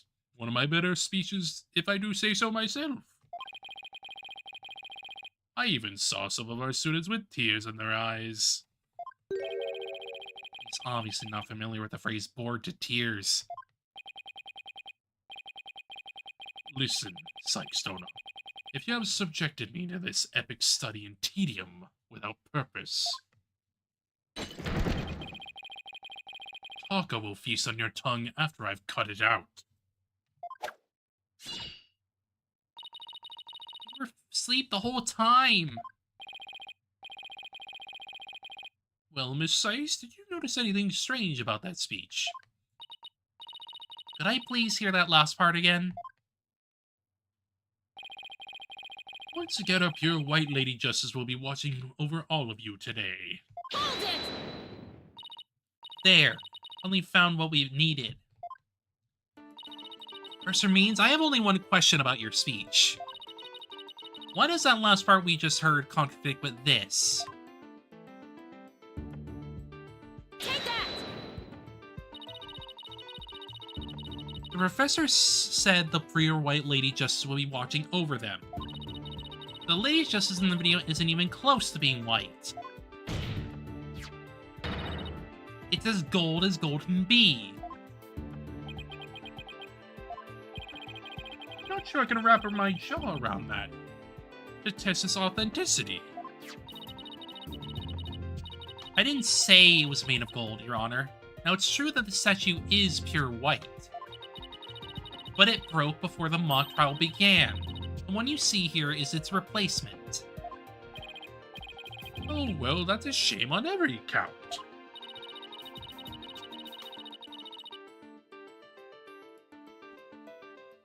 Ironically, this gold statue sticks out like a sore thumb compared to the white one. Meaning the professor wouldn't have made a mistake in its color if he'd been present.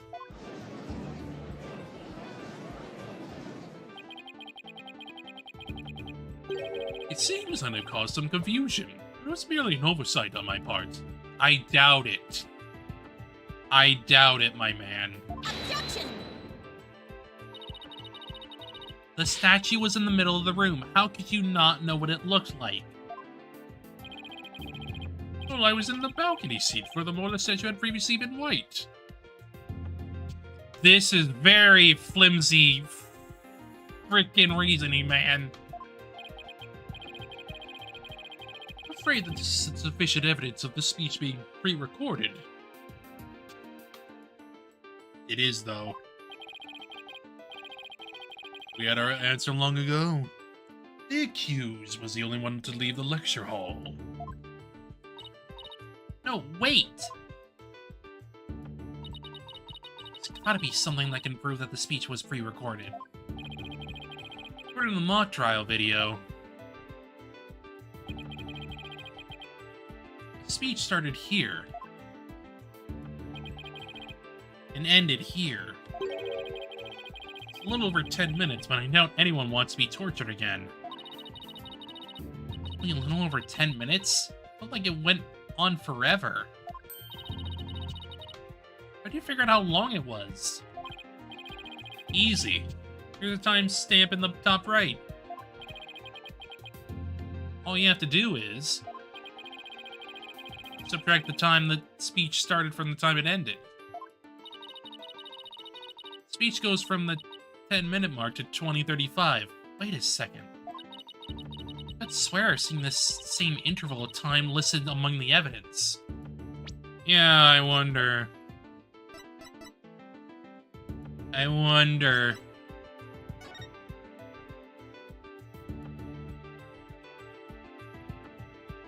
Yeah, 10:35. What's that about? If there's a way for me to use the speech time to show that it was pre-recorded. Take that! I would like the court to take a look at this. And this is... The voice friend analysis that proves the voice on the tape recorder belongs to our client. Yes, but didn't we just establish that the voice on the tape recorder was a fabrication? We did, but what I'd like to focus on is the noise that is also there. Noise. Yes, the defense believes it resulted when the tape's previous recording was erased. What do you hope to prove by that?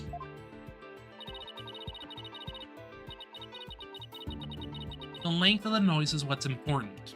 It's 10 minutes and 35 seconds in all. And what did the timestamp read at the moment Professor Means began his speech? That would have been exactly 10 minutes. Now let's fast forward this long-winded exercise in boredom to the end. Okay, stop. Video timestamp now reads 2035. Based on this, we know the time it took for the speech alone. Alright, subtract 10 minutes and you got 10:35. 10 minutes and 35 seconds? Right. 10 minutes and 35 seconds, the same as the noise on the tape recording. I assume you all understand what this means. Professor Means' pre-recorded speech had been where the noise is now. Silence! You seem rather confident considering this is a mere happenstance match of numbers. Objection! But is it really just numbers?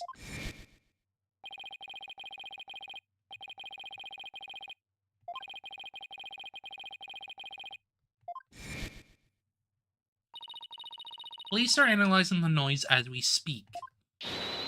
It won't be long until we know what was originally there.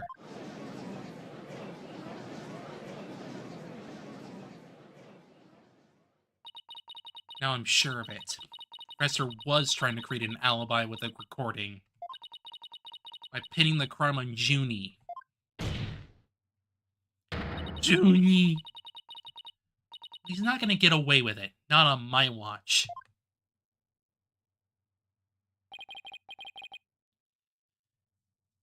Miss Sykes,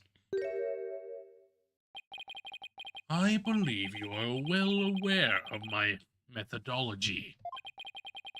Even if Juniper were the perpetrator, I would vigorously defend her as per my word. And to that purpose, I offered to be her lawyer. Alas, look what's happened. All I've stated are obvious deductions derived from evidence and testimony. Truth be told, I had no intention of testifying. I had been keeping quiet for Juniper's sake. But now that you cast this blame upon me, I have no choice but to reveal the truth. Uh-oh, this doesn't sound good. I will now reveal the truth behind why I had to re-record my speech before the mock trial. I, Professor Beans, always say what I mean, and mean what I say by all means. Oh my god. Long and winded.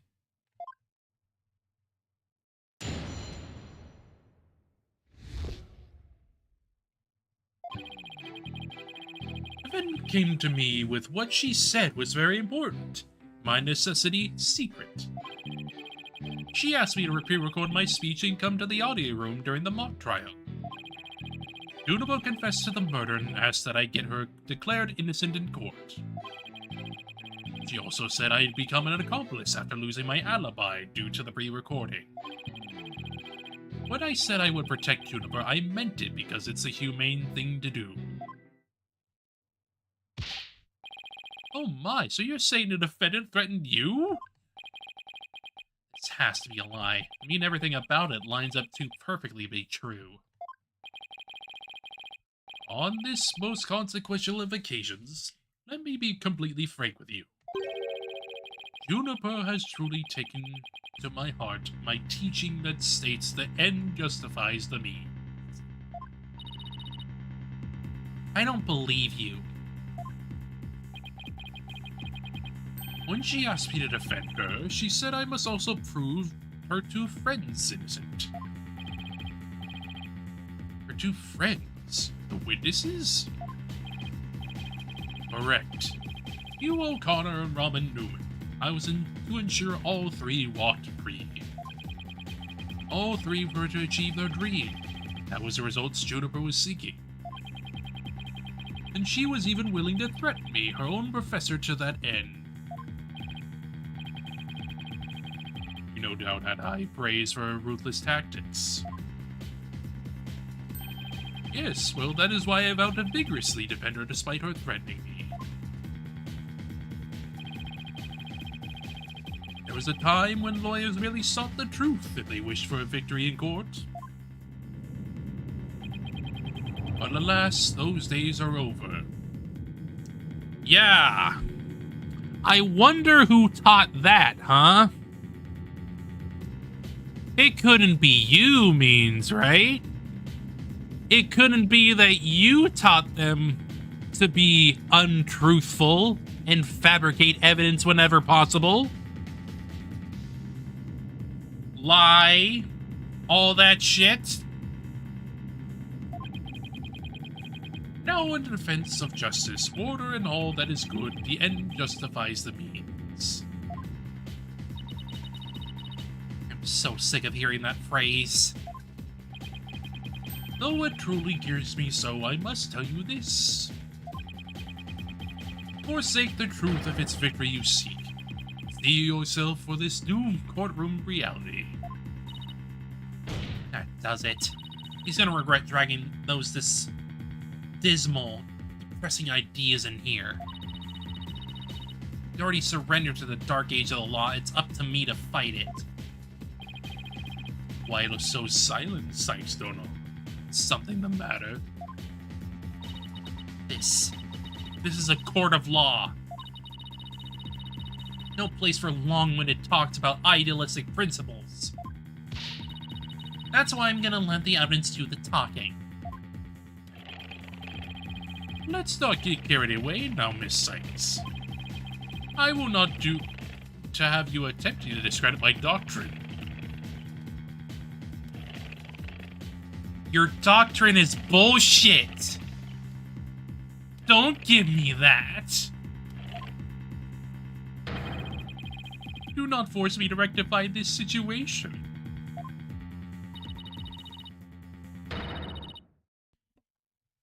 No, go ahead and rectify it. Only if I lose and you win, that is.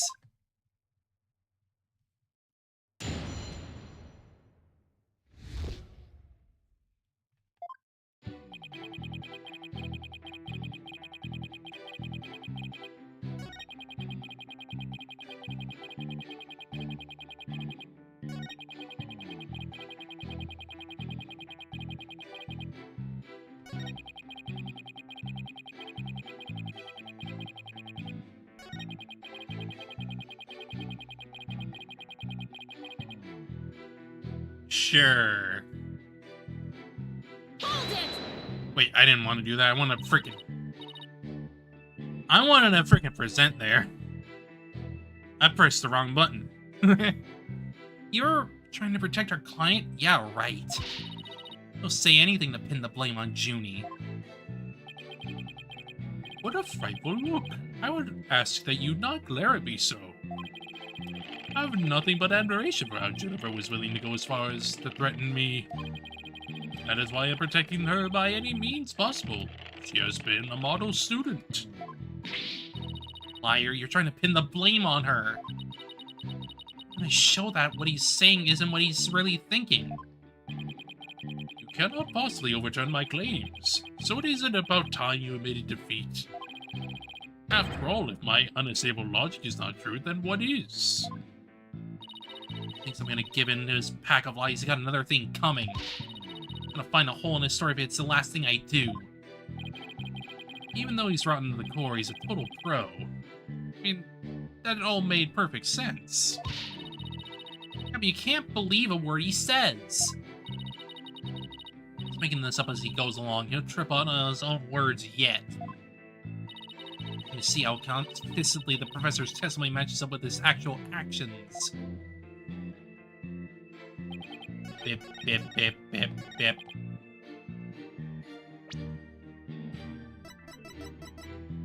Objection! No! No! So let me get this straight. You were trying to help Miss Woods. Well, that's nothing more than a bald-faced lie. No offense, Your Honor. Such defamation of my character and your hair follicles, Your Honor. It is an outrage. Next, Sykes will clarify your statement, but leave my hair follicles out of it this time. Yes, of course, Your Honor. Now please take a look at this. The witness gave this tape to Mr. O'Connor. Then he slyly whispered, "Take this to the police and tell them you found it."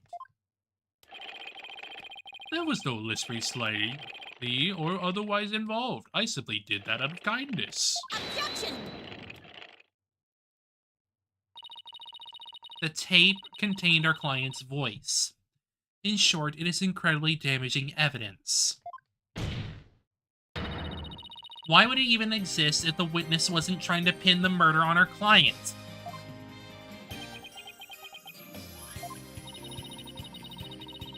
They say the road to hell is paved with good intentions, but not yours. You never had good intentions, only lies to protect yourself while blaming another. You, Professor, are the embodiment of the dark age of the law.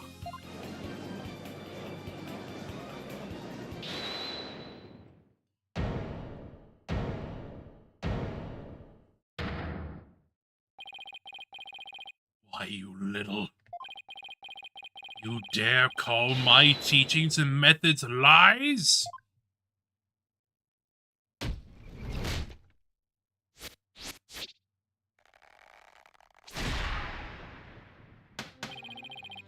Themis Legal Academy is a proud institution.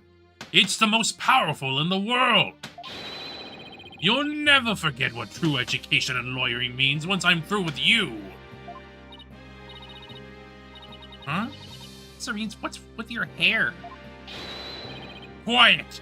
No talking in class! Ow!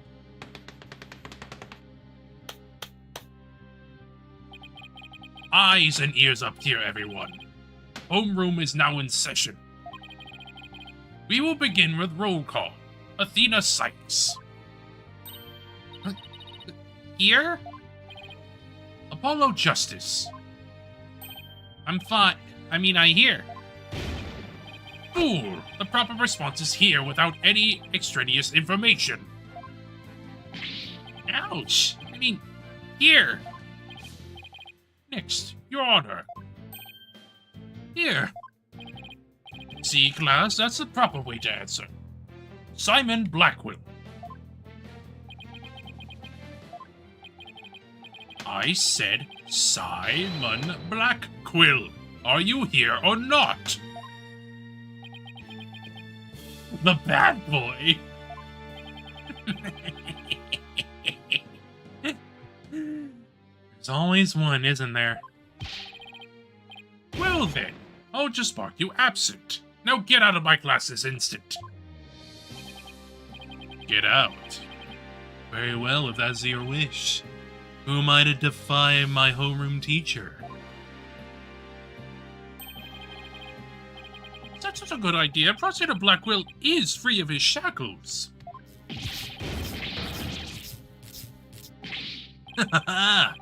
It just so happens I was a member of my high school's disciplinary committee. But is that really so shocking? Consibulary lapdog's a teacher's pet. What a malleable mutt you are, fool bright.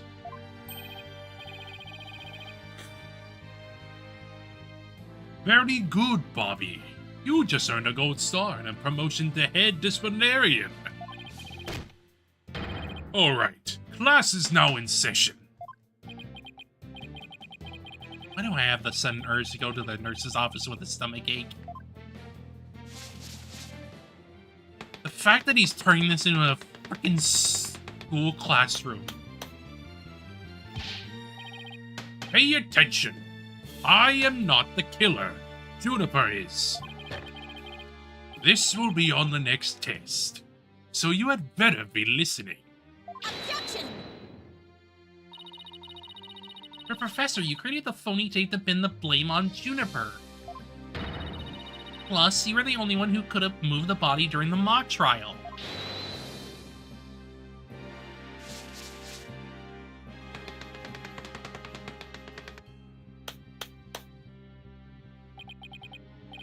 Athena, you disappoint me so. To think you will label me a murderer. Now pay attention. The murder occurred on the 23rd between 6 and 8 p.m. But I was already at home by that time. So how could I have been involved in this crime? Objection! Yes, he is just like this. He is just here. He is doing the frickin' classroom teacher bit, and it's just like, sir, we are in a courtroom. Why are you like this? Professor Means, can you really prove you had already gone home by that time? Oops.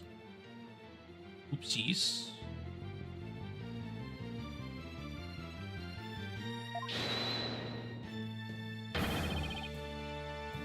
Can you prove that I was still at school? No, I can't. So you admit it. Well, you just earned extra credit for your honesty. But you have also earned yourself lavatory cleaning duties until you graduate. We're not in school! Don't forget his fuck-ass smoke in the ball. Yes, he's very strange. He is a very strange man.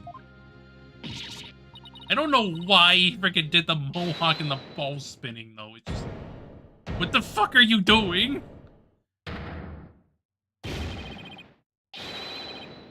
Like, yeah, I know. Like, we have weird-ass witnesses all the damn time. But he's especially weird because it's just like... Sir! I don't think you should be able to do this. But you are. No way, man. I totally object. Robin? I can't believe I fell for the professor's silver-tongued lies. Why, you? How dare you talk about your teacher like that? I'm not listening to you anymore, man. No way, no how.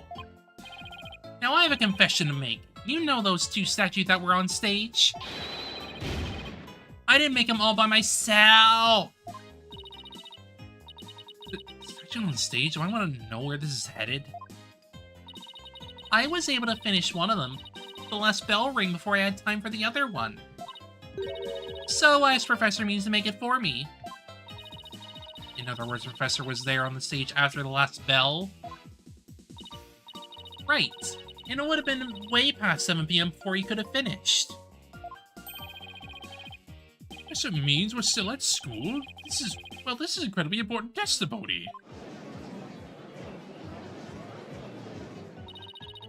Professor told me I'll take care of it. I thought my parents would let me be an artist if I said I made both statues myself. I'm so sorry for not telling the truth. Robin. Quick! Somebody get this juvenile delinquent out of my sight! Simon, you're head honcho among the delinquents. Do something! Of course, he's freaking calling him head honcho of the delinquents.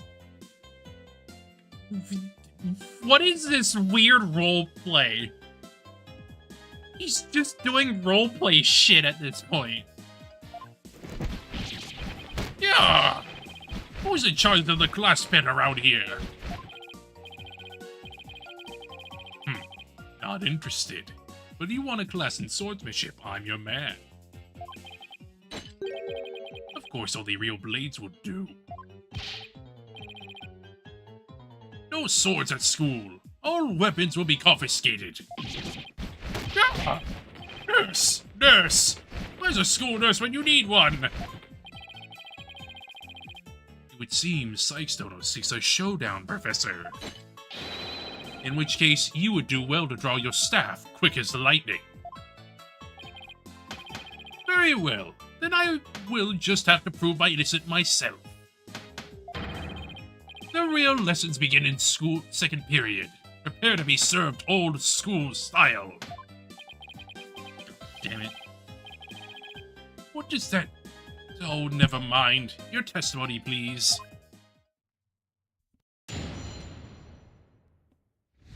Fucking weirdo. Now pay attention. Robin took over half a day to complete one statue. I, however, finished most of the other statues between 7 and 8:30 p.m. The defendant Juniper saw the two statues with her own eyes at 8:30 p.m. Completing a statue so quickly meant I could not leave the stage for a single second. How could I have possibly had the time to go to the art room and commit murder? You're saying the defendant saw the finished statues? Precisely. She said so herself at the detention center yesterday. Her defense team was there and heard her say so too. Don't try to deny it now. That evening, I went back to my dressing room to get something I'd forgotten there. Yeah. Glad Blackwell doesn't get stuck into whatever bullshit the Wizards get up to. It does make him stand out. Yeah.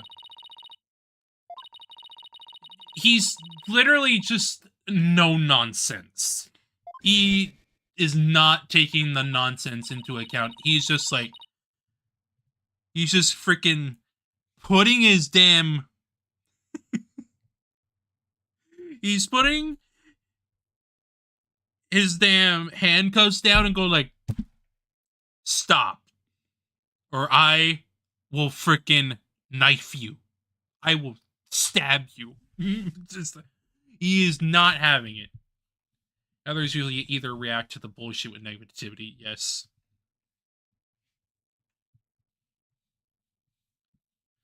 And most of the time with Blackwell, it's like, they usually stop. Not really. I think even in, like, Clavier's case, he's more of a smooth talker than, like, worrying too much about it. But that's just because, like, normally Clavier is just kind of chill. He's just enjoying the process, man. I mean, yeah, of course, he has his own freaking samurai shit where he's like, he's the big, tough samurai man. He's got to go all in on the shtick.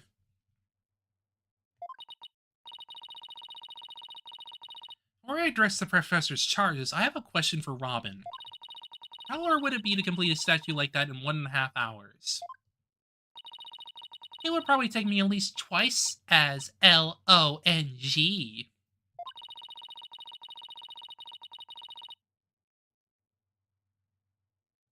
I mean, yeah, he's just having a little bit of fun because, like, Clavier's fun is the courtroom. This is his freaking job, so he's enjoying it however he can. Even if the witness is just being a total quack. But, like, yeah, it's the defense's job to usually play it along with the gimmick because, like, they're the ones having to freaking deal with their bullshit during the cross-examination and shit. That's how it goes. So personally, I think it would be incredibly difficult to finish in that short a time. Didn't exactly help our case. But he wouldn't get off that easy. He's bound to stumble over his own slippery means. We'll get him.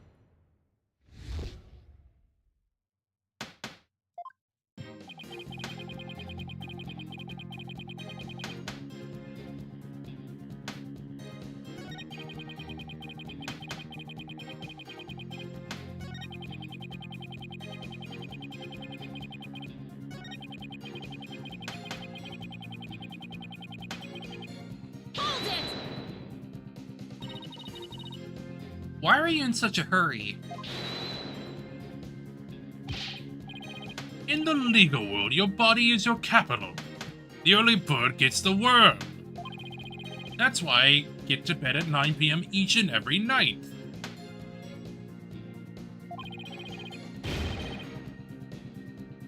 I mean, I understand. I'm not annoyed by it, really. It's his freaking thing. He's doing like, oh, pay attention, I'm the fucking teacher. Like, he's that guy. He's that kind of teacher. Because, like, if we, like, look at how he probably actually teaches, it's probably closer to this. I would have to imagine. He just puts on a public face most of the time. And that's why I was working as fast as I could. I didn't want to miss my bedtime.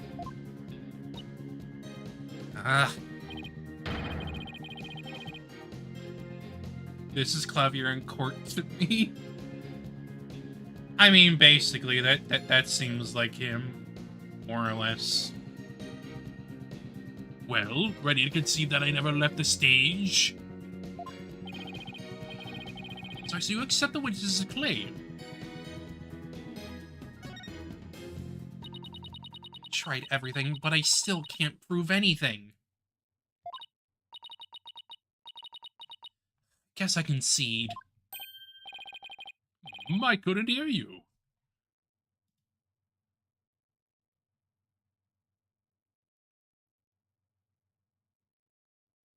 We're hanging out, yeah.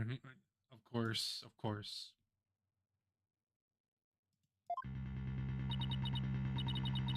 And see, that Professor Means never left the stage. That's right. But what took you so long? Yay! Yay!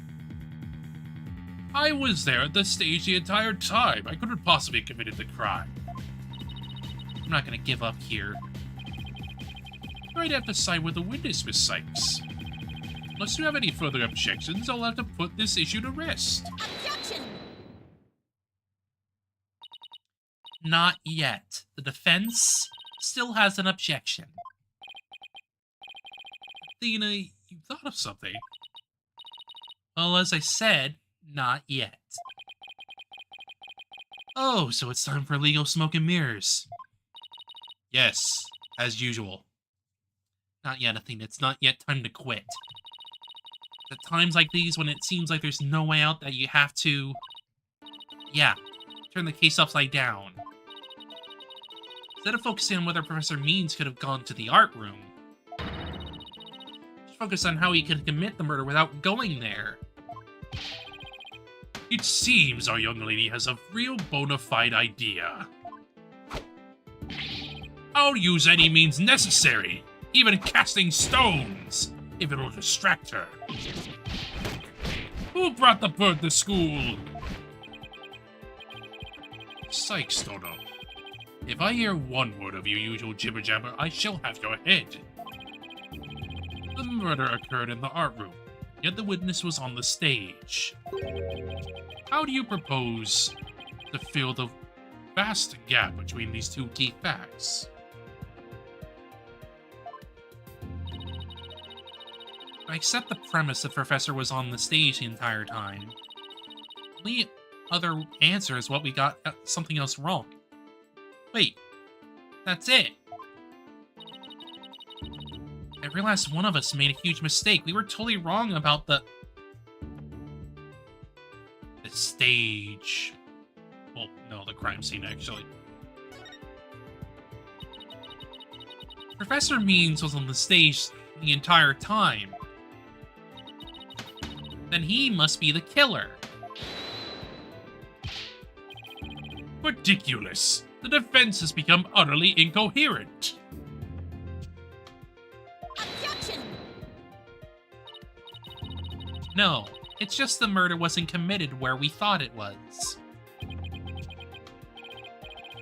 Continue, Psychstono.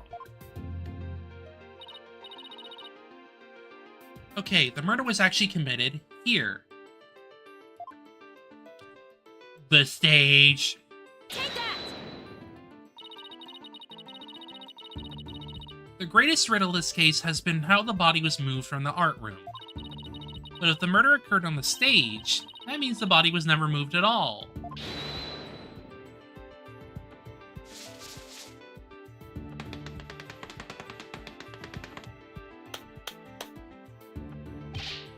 Silly girl. When the body was found, there wasn't a drop of blood on the stage floor. Surely there would have been some blood if that's where the murder committed. Wasn't any blood on the stage? Really?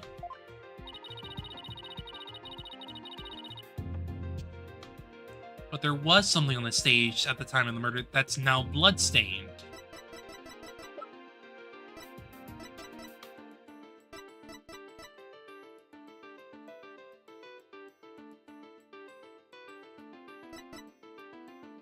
Yeah, the freaking banner. Like, what, look, there's the blood there. What's that about?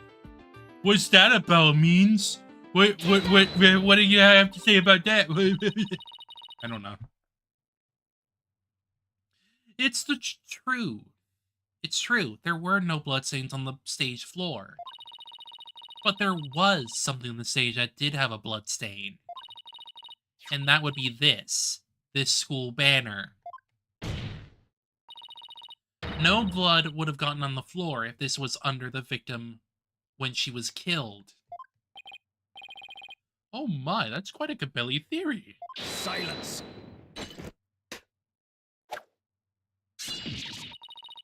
What is it now? My theory makes perfect sense. That was a pathetic attempt. You must put every inch of your body into your attacks. The autopsy states that the cause of death was a loss of blood. Yet only a trace amount was found upon that banner. Where did the rest go? Blood getting on there when the body was moved by wire makes more sense than not.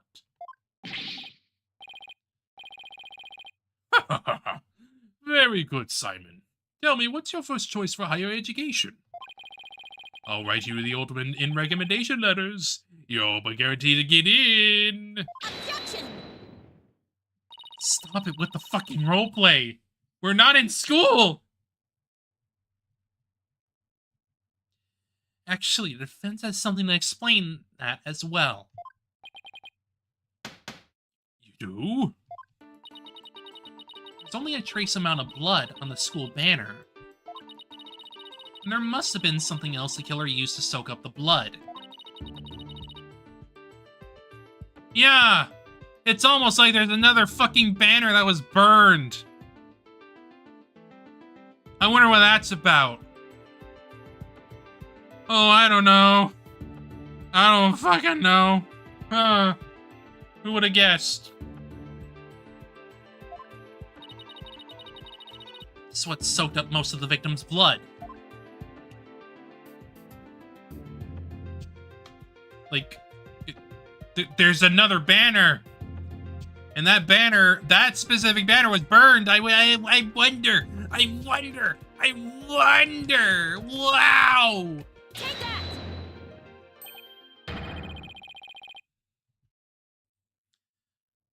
Why, it looks like there's some other piece of fabric on top of the school banner. It's the Gavineers banner that had been specifically made for the school concert. Since on top of the school banner, the blood would have hit it first. It could have easily absorbed most of the blood like a dishcloth. Only a small amount would have soaked through to the school banner below. So it makes total sense for the school banner to only have a little blood on it.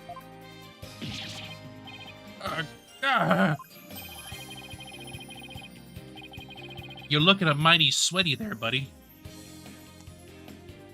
It's almost like that was actually what happened, huh? That banner absorbed the blood like a dishcloth. Yes, that would explain it.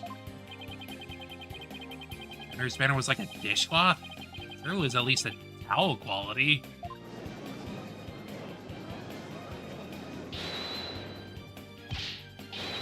Simon, don't just stand there, do something! Silence! Sykes, Donut. You're learning to wield a blade quite well. But how will you respond when I come slash at you like this? Paula, why are you defending your boyfriend's band's banner?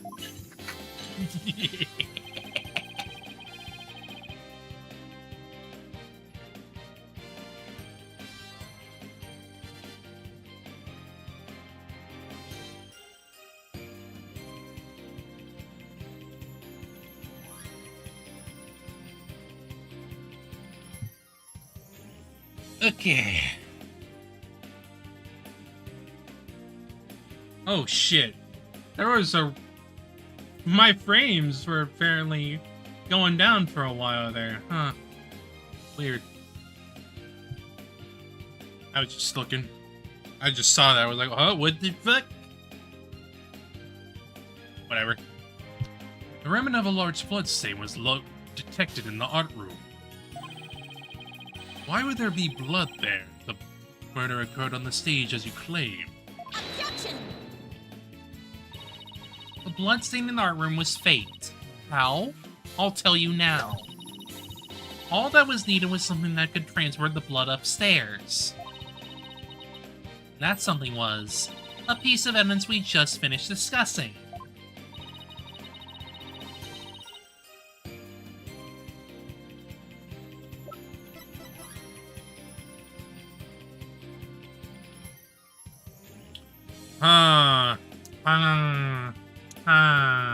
Take that!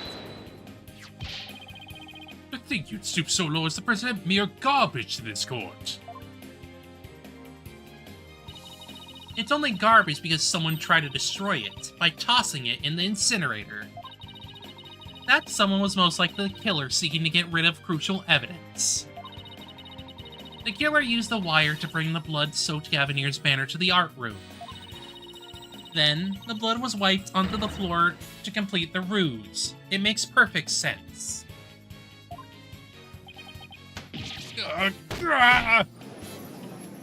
Idiot. Fool! This is quite a development. I think the body was never actually moved. Hold it right there. The body must have been moved. How else to explain that loud crash you heard during the mock trial? Oh, I don't know. The fucking Lady Justice. You know, the one that was also broken on the damn stage, you idiot!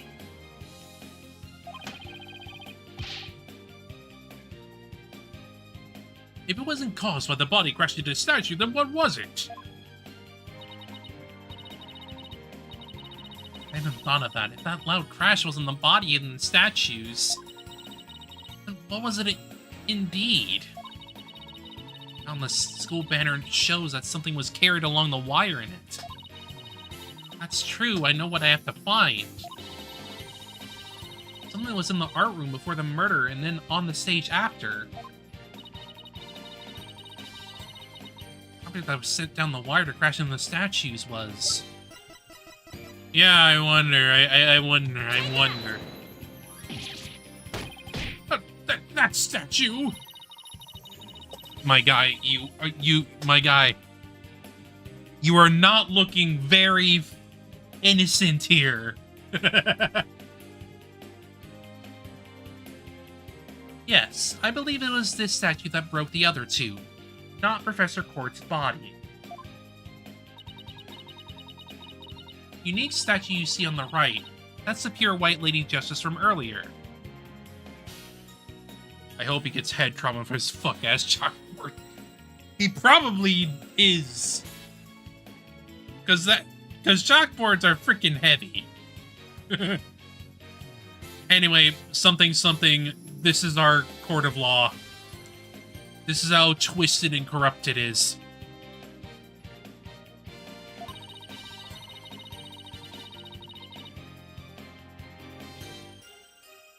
Professor Court accidentally broke it while she was polishing it the day before the mock trial.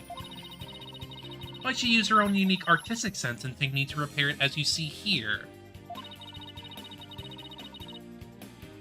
Nobody would have guessed that it was originally Lady Justice. Silence.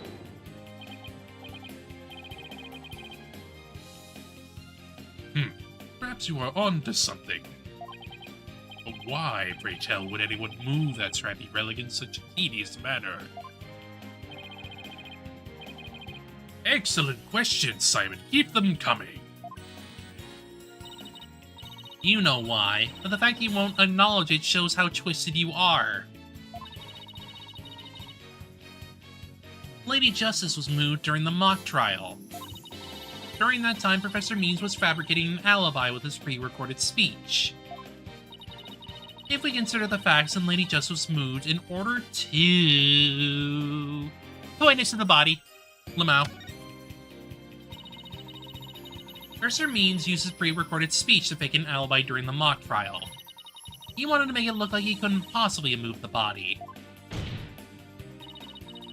Moving Lady Justice was his way of putting up us to the body and cementing his alibi. Yeah, it's quite a persuasive argument. For a while there, I thought you weren't taking the trial seriously. Well done.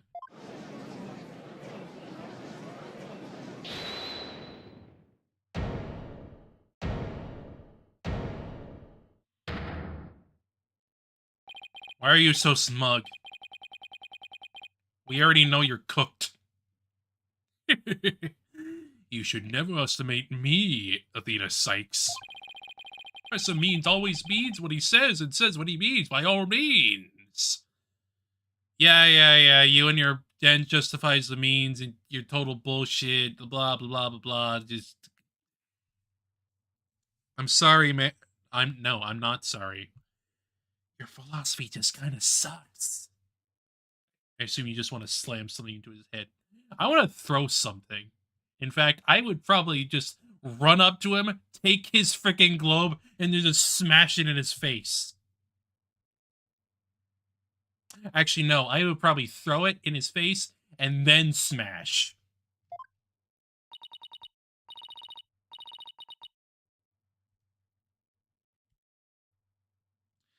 Fine, then. Say it already. I'm waiting.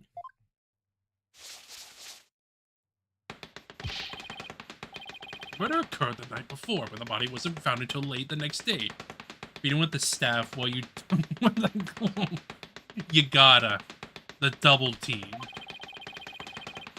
Countless students passed the stage till they met in the lecture hall for the mock trial.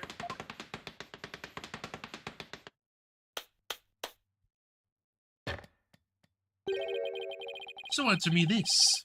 Why didn't anyone see the body that entire time?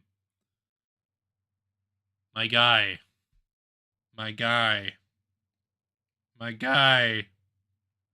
You can hide it! Of course, your ticket is chalk.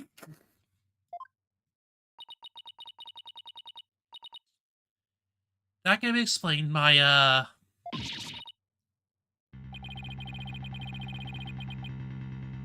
if the victim was murdered on the stage and left there. Feeding Susie his shock. All of it. The body would inevitably have been discovered. And of course, there was nowhere to hide a body upon that stage. Did we just forget about the entire freaking back of the stage where, like, no one's gonna look? Because why would they? I don't know, man. It's, like, right there. It's kind of hard to see back there from the front.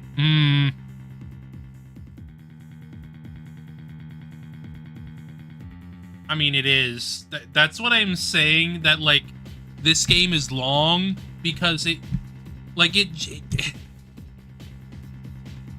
just kind of keeps... The game kind of just keeps going, even though we're, like, on an obvious track, and it... Like... Sure, like, the original series had moments like this, but they weren't that long. At least, IMO. When we get to dual Destinies, it's where it goes like, we're meandering, please stop. Please stop.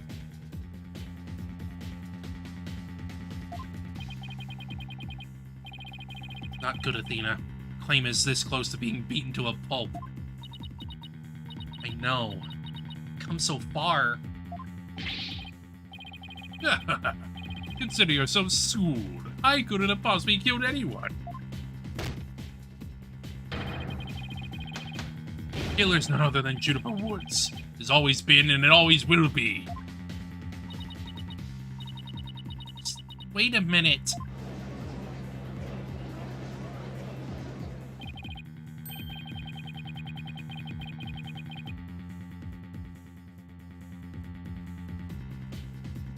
Poor Juniper, she must seriously regret having asked you to defend her.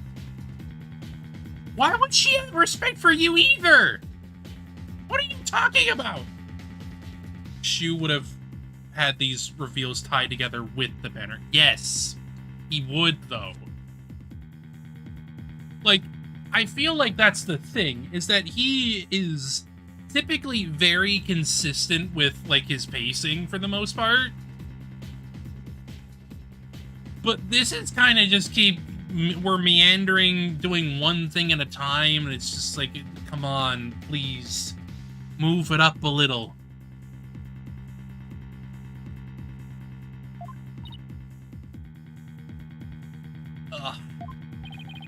And to add insult to injury, you nearly had Hugh convicted for murder. Surely you haven't forgotten that little fiasco.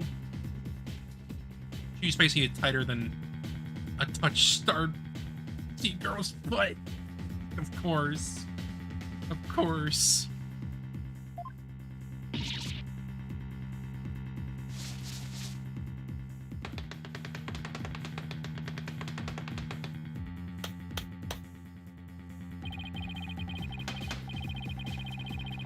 I don't think you're wrong, but eh. Wild.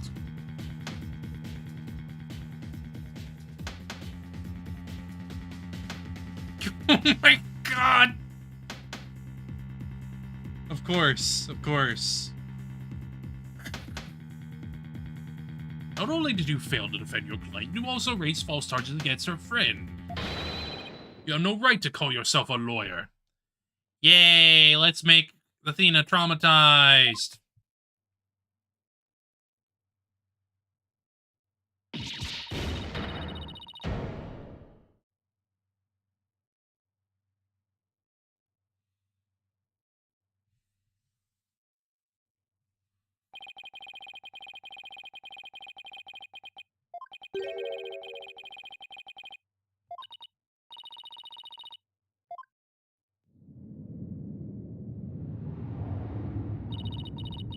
Don't tell me I failed once again. Failed to save someone near and dear to me. Worked so hard to become a lawyer. Even studied psychology. It's all been for naught? Am I just doomed to relive that all over again? Trauma!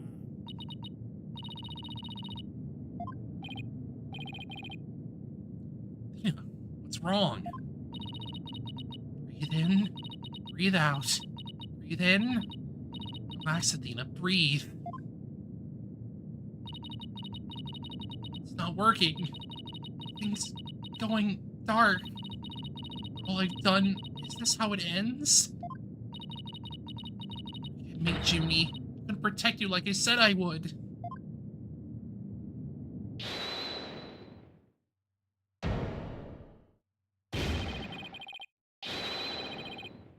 I think... I honestly, personally, I think that, like, Means should probably be prosecuted for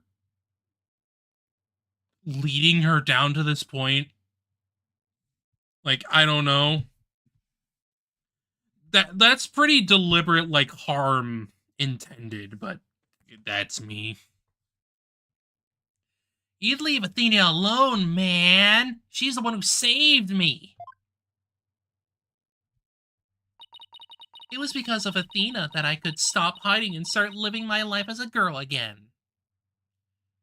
Frankly, I like I said before, like a while ago, I think she generally would have been better if she was just a freaking T-girl, where like she was that's like the point of the masculinity, blah blah blah blah. Like, it feels like it would line up way better than what we got. It's just, and she saved the friendship between Hugh, Juniper, and I. I think you're an awesome lawyer, Athena. One of the best. But I raised false charges against Hugh. That's not all. I've done some seriously unforgivable things.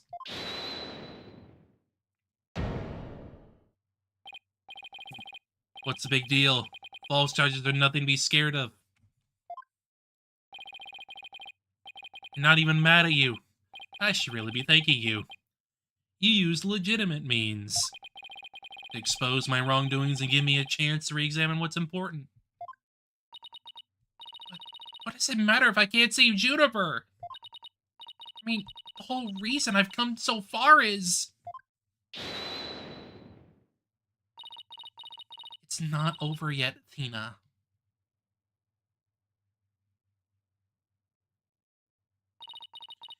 Even now, at this very moment, I still believe in you. Junie, I know you better than most people, Athena. And I know you'd never surrender to the Dark Age of a law like the Professor did. Thank you, Junie. I feel like I can barely breathe. I don't know what to do. Silence! Stop your bleeding this instant. You look like an utter fool. Consider Blackquill? There is one who awaits you, is there not?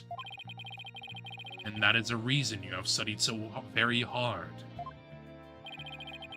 Are you prepared to give up all on you have worked for thus far? It would not do to have to disappoint you know who.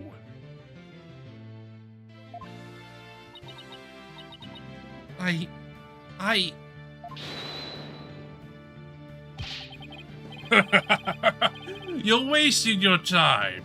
You have nothing on me. No evidence or anything else to establish my guilt. Rose vague posting. You are helpless before the might of lawyers for whom the end justifies the means. I'm corrupted. Objection! Don't worry, Athena, you're doing fine. The truth will always win against people like him. But, Apollo, what am I supposed to do now? Listen, all you have to do is take a deep breath and look back over the entire case. There's truth to be found. There always is. You're sure to find it. Now let me see you smile. Remember what Mr. Wright said? Yep. The worst times are when lawyers have to force their biggest smiles. Thanks, Mia. Thanks.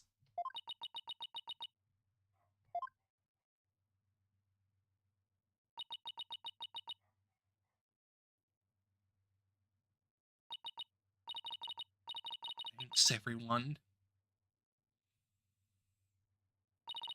You don't have to worry about me now. The worst of times are when lawyers have to force their biggest smiles. Lena Sykes is psyched and ready to rock. Prepare for your utter defeat. Oh my god. You're trying, Athena, you're trying. Professor Court wasn't killed in the art room. She was killed right where her body was found. We know because there wasn't any time to move the body there from somewhere else. That means the body had to have been hidden somewhere on stage until it was found. Yeah, I wonder where. It's almost like the obvious thing is right there. Let's think along these lines and see where it takes us. First up, when did Professor Means remove the body from its hiding place? Well, let's see. What was he doing right before the body was discovered? He was using the span of time his fake body alibi created to move the body to where it would be more easily spotted. Therefore, the only time Professor Means could have removed the body from its hiding place was during the mock trial.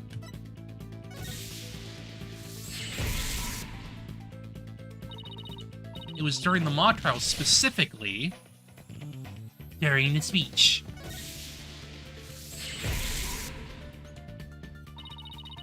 Professor Means moved the body to an easily seen location during his long pre-recorded speech.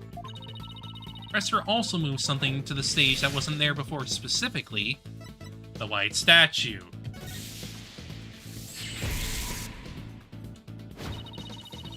During the mock trial, Professor Means wrapped the White Lady Justice in the school banner and sent it zipping down to the stage with a crash, killing 2 birds with 1 stone.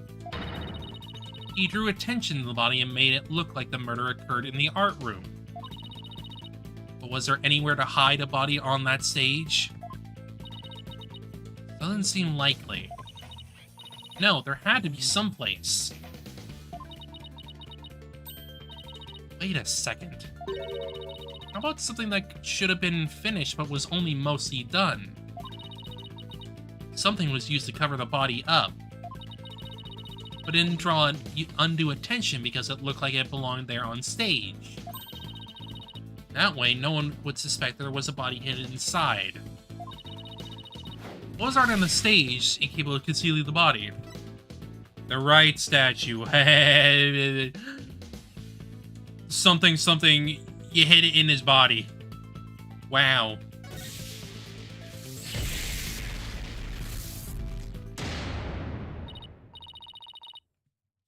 Oh, I know. The Mr. Right statue was never actually finished. The body was wrapped under some cloth to hide what was actually really inside, cleverly disguising it as the boss's statue.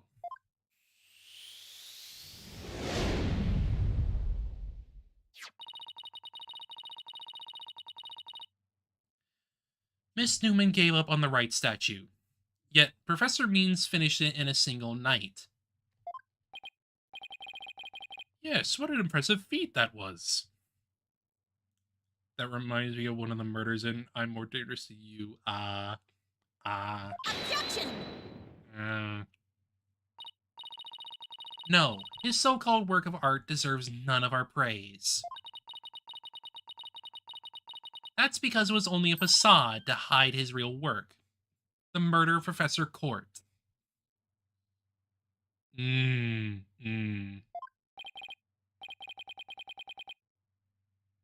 Up again? I'm afraid I don't follow.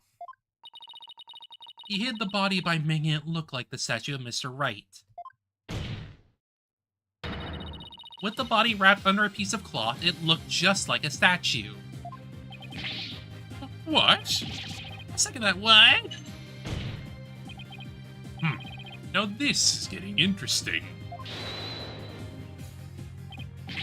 No, this is getting preposterous.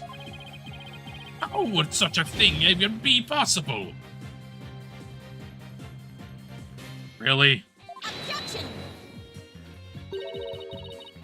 We'll never know until we try. Uh-oh. I think I know where this is going. Okay, Apollo, time to turn me into a reasonable likeness of Mr. Right. I'm gonna pose like the statue like so. And now I want you to wrap me up in a cloth so that it look like a statue. Like, yeah, here we go. We're doing that bit. I hate to ask the obvious, but where am I supposed to get this magical cloth?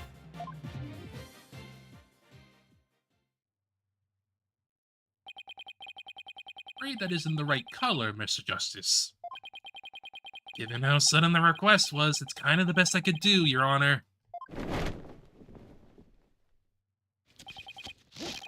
Alright, I think that about does it.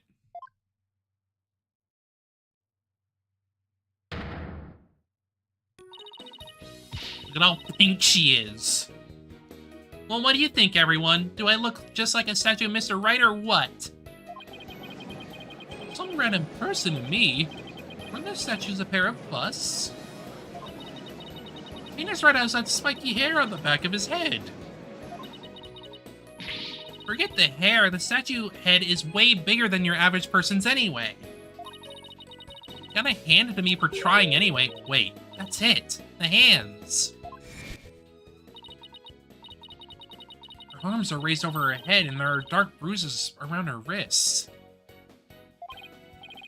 Yeah, the professor was probably tied up with something.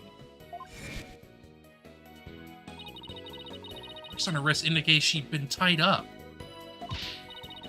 Oh, tie me up in a new pose. Wait, you're not into this kind of thing, are you? What? No! Besides, it was your idea. Just tell me how to tie your hands already. Professor Gord's wrists were tied together. I can't help but think that's related. Should I arrange myself to match the shape I want given her hands were tied? Behind your head. Duh. Oh, tie both of my hands behind my head. Really locked in on using the fact that you can kind of do anything with 3D models. Yes, they did. That's probably, like, the main reason why they went 3D models. Because they can kind of just go wherever with them. All you gotta do is just pose them. See? This makes it possible to fake the spikes on the back of Mr. Wright's head. Sure, but what about the statue's arm? Yeah, you don't need to draw entirely new sprites for a gag like this. Yeah, you don't. You don't. It's probably, like, the main advantage of, like, going 3D. Oh, the arm's behind your head. You can't exactly complete the pose. It'd be awfully hard to make the projectum pose like this. Can't help thinking you've forgotten something, Athena. Something on the body that you don't have right now. What does body have that I don't? An arrow. An arrow. Take that! Oh, right. There was an arrow sticking out of her side. Okay, Apollo, take that and plunge it into my side. Gestures back at the pacing. This gag would have just been a Phoenix slapping paper explanation. I mean, it would. It would. Because that's, like, the thing about, like, the original trilogy is they were doing this on a budget. Like, they were... That's why, like, there was, like, a limited animation thing going on with the sprites themselves. The animation was there, but they didn't use a lot of animation. Oh, yeah, it's kind of just up to personal preference at that point.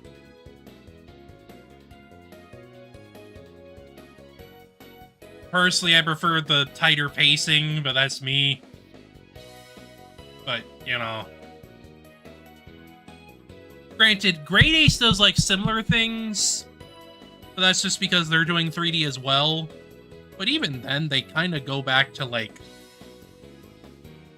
the old style of making the games anyway there, so it's kinda just depends on the style you want to go for, really. Are you crazy? Fine, then go get some duct tape. Rapido, schnell. Alright, I don't need to know other languages to know bossy when I hear it.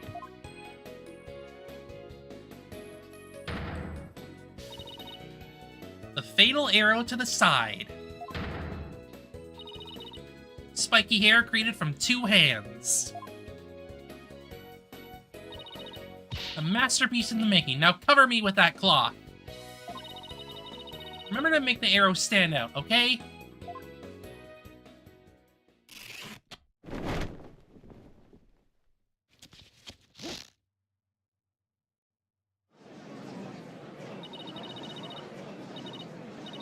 I think there's a middle ground with the manipulable objects in the DS game. A little bit. That's because there was, like,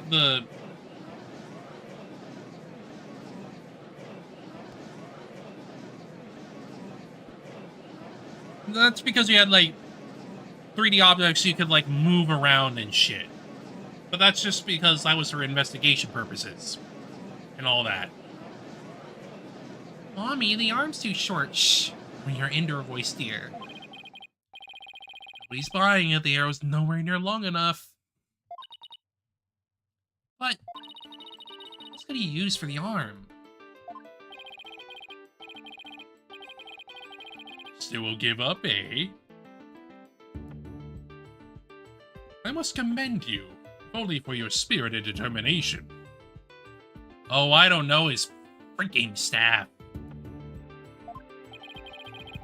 Of course she's not giving up. After all she's put me through, she owes me an explanation, and one that makes sense. Now, disappoint me again, and the penalty will be doubly painful. Yikes. Guess I better get it right this time. Think. Mr. Kurt was murdered when she was stopped by the stage to see Professor Means. I mean, there's also, like, very specific, like, poses with Means where he doesn't have his staff, so... What about that, buddy?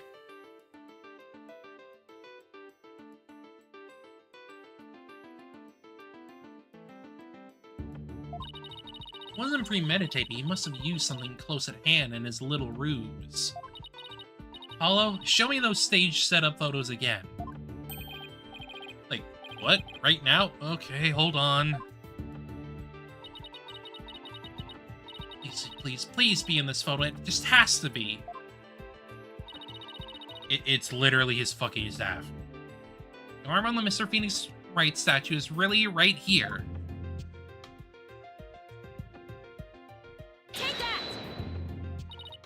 Got it. I know what he used for the arm on the statue of Mr. Wright.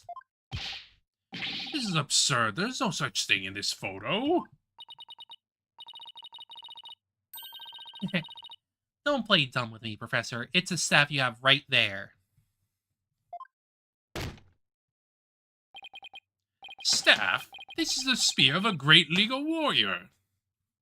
What are you talking about? That's a staff. That's your cane, your staff. Like, this is not a spear. If it was a spear, it'd be a pointy end. There'd be a pointy end. What are you talking about?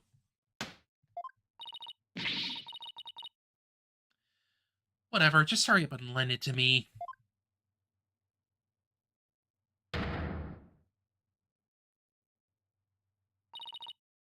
Length is perfect. Mr. Wright couldn't possibly object to such an awesome arm. Okay, go for it, Apollo. Sure, I'll give your arm a hand. Cloth and binding coming right up.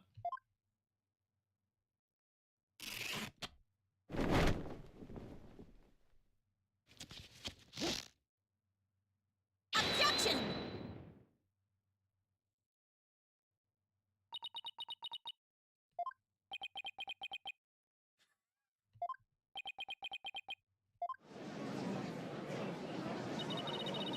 It's Phoenix Wright. Look, it's that famous lawyer. He's a little too good at this. He's got to know how to frickin' know these vines somehow. It's definitely him. I know that pose anywhere. We did it, didn't we? Well, am I not the spitting image of the legendary Phoenix, right? The man who will bring us out of these dark ages and into an era of brilliant golden light? Bruce's magic show is the obvious explanation. Yeah. She would be teaching him all kinds of freaking knots. Golden light. All I see before me is the pink specter of a man. That's just because Mr. Wright likes his statue. He's positively tickled pink. Get it, Apollo? He's tickled pink. Blah. That joke deserves a pink slip. Seems the gallery is quite impressed with Defense's sharp thinking. And the witness? The resemblance is nothing more than a coincidence. Objection! Not so fast there, Buster. And you're enjoying this a little too much, Athena. Unfortunately for you, I can prove my theory to be more than mere coincidence.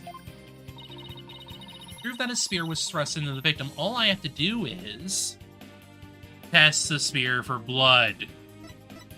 Because it would have to be on the frickin' spear.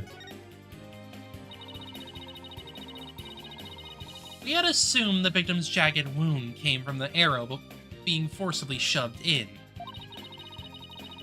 What if the wound was from the spear instead? Then we should be able to detect traces of the victim's blood on it. Your Honor, brief priestess, if you will. By any means possible. What if I get rid of my spear? Wait, what if I burnt it? Do we even see the tip of the spear? Not particularly. Because it's not a spear, it's a freaking staff. A spear is a pointed end. It's a freaking blade.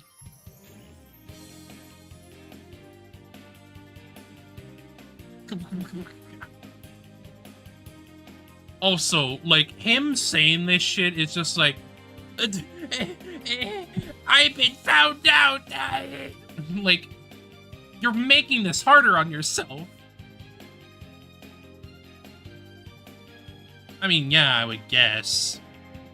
I guess. But even then, it's just like, it's not a spear. It's a staff. Like, I get he's the frickin' Greek guy or whatever, but, like, it's not a frickin' spear. It can't be.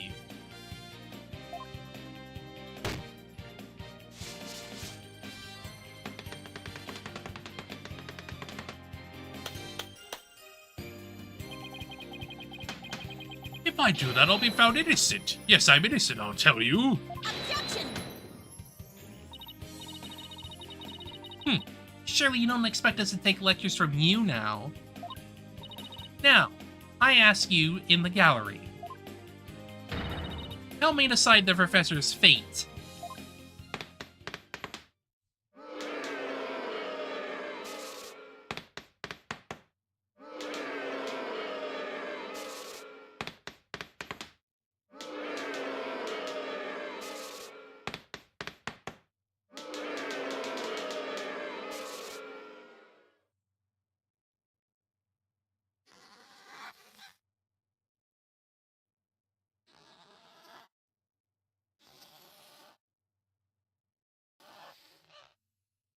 Gavineers.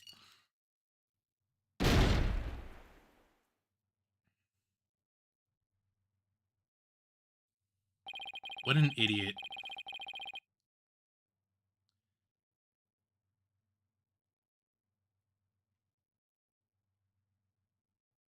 Well, yeah, I guess, but even then it's just... It's not a spear. It's just a staff. him calling it a spear is stupid because that's not what a spear is. Like, what is he talking about? This is the spear of a legal warrior. Like, what are you... This is why this was all roleplay. He is so deep into the roleplay that he doesn't even know what a freaking staff is anymore. It's just dumb. What an idiot. Master Blackwell, what has become of our witness Aristotle means?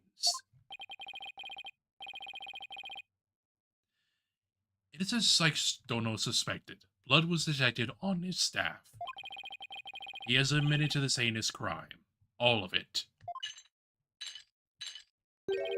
He shall join us in the clink tomorrow. His teaching skills can be put to good use there. Please don't. Please don't have him teach anything there. People are going to get the wrong idea. Great, he'll teach felons that the end justifies the means. So much for rehabilitation. Ain't that correct? Can I ask what the professor's motive was? I could barely make out a word he said on account of his shattered teeth. One of Blackwell's fellow inmates was once a surgeon. Why not a former dentist, too? I eventually had him put pen to paper, and it turns out Professor Means was the one taking bribes. Because of course he was. He's Mr. N justifies the means, so why wouldn't he take bribes? Also. He was the lawyer course, so Hugh was immediately under him, which makes total sense.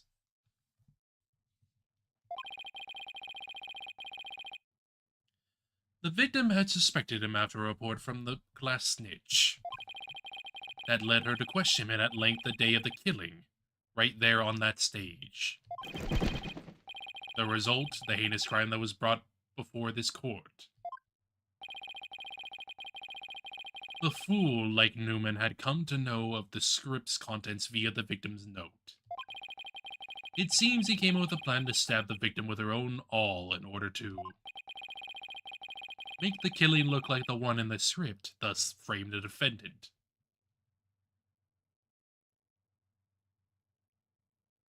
Yeah, we didn't get the frickin' motive. It's just frickin' all laid bare. But even then, like, the process in Dual Destinies is still extended.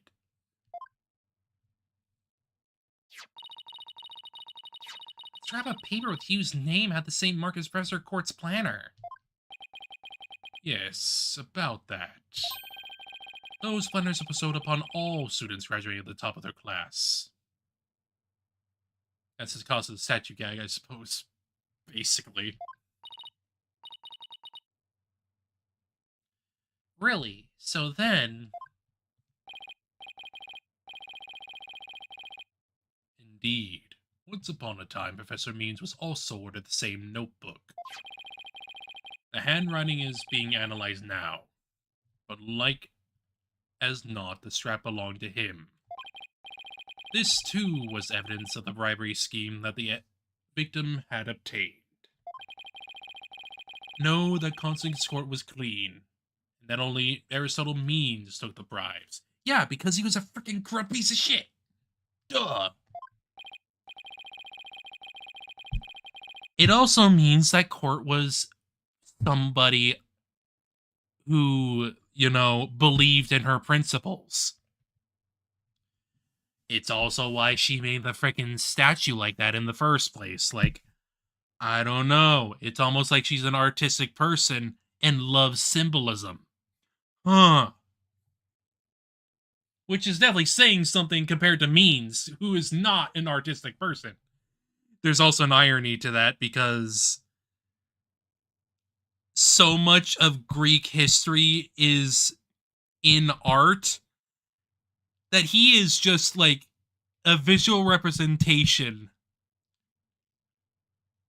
of how he's a visual representation of how fake he is. What was Serenity's fanon name? I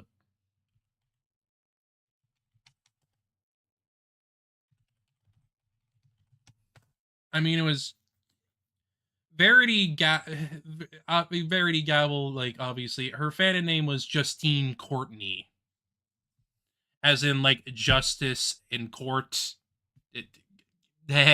Funny.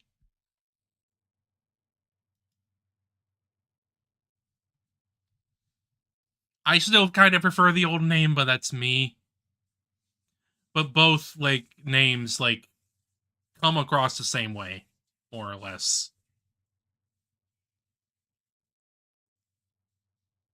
Funny pun name, blah blah blah. Yeah, he took the look of one of the Greek statues that was scrubbed clean by Napoleon because the colorful statues didn't fit his image of the noble Greeks. Yes. That's basically the entire thing. He is a fake representation of Greek statues. Whereas Court would be like making like something entirely authentic if she could.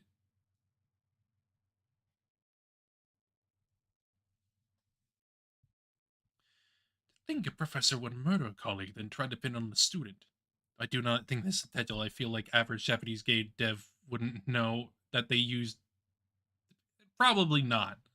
Probably not. But even then, like, even from just his design, he is clearly meant to be a fake representation of like a Greek statue or anything like that.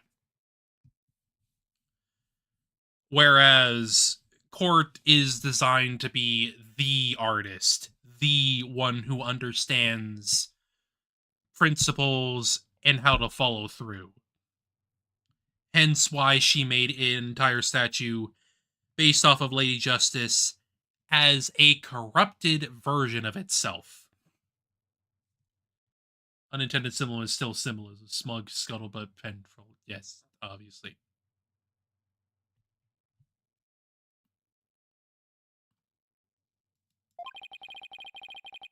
This is the dark age of the law, that we can only hope that a brighter future awaits. And the first step is to hand down my verdict for a promising young lady. This court finds the defendant Juniper Woods. Not guilty! Good for you, Junie. You have been acquitted in 2 trials now.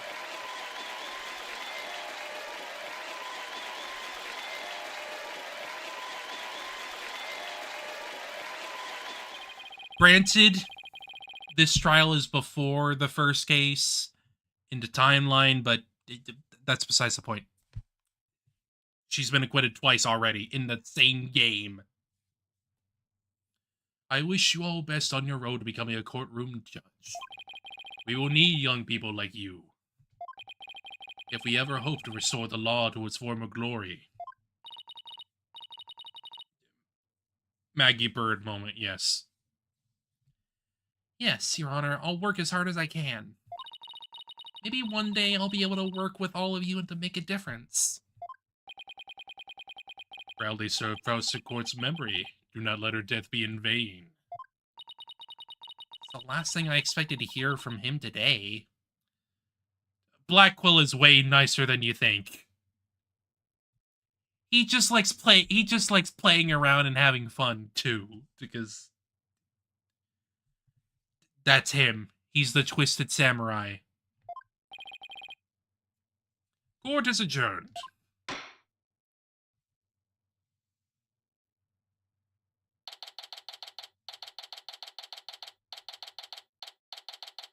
Way nicer than you remember, Thena.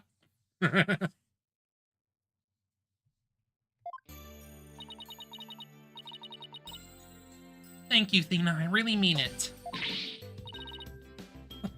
It was nothing, really. I can take the biggest tangled mess of a case and unravel it just like that. I don't know. You look pretty wound up there at the end. Literally and figuratively. Look pretty hungry for a knuckle sandwich, Buster. I wanted to thank you too, Apollo. I think I just realized. Juniper is taller than Apollo.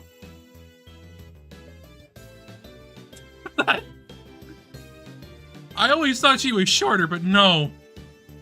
I think she's just taller. Wow. I want to thank you too, Apollo. Don't mention it.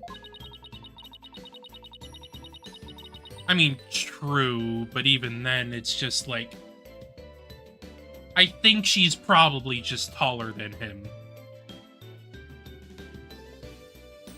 You were always there for Athena when she was in a bind. At the detention center where your smile gave me hope when there was none. Just like the warm rays of the sun shining down on peaceful woodlands. I think you're an absolute amazing person. Yeah. Thanks, Juniper. That means a lot to me. But I still have lots of work to do, and I can't wait when we see you on the judges' bench. I promise you, I'll get there someday. That's why until that day, I'll...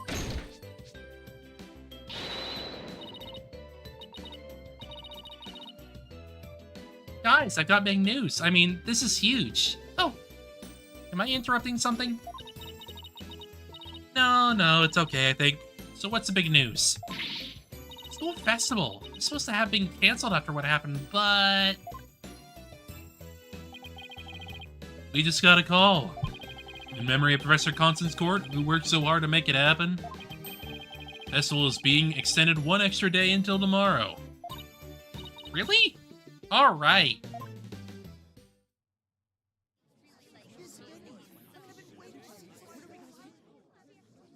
Impressive. Look, it's Lamar. I've got a special treat for all of you. A love letter for Themis Legal Academy. Achtung, baby. It's time for the guitar serenade. He sounds a little too young. A little too young.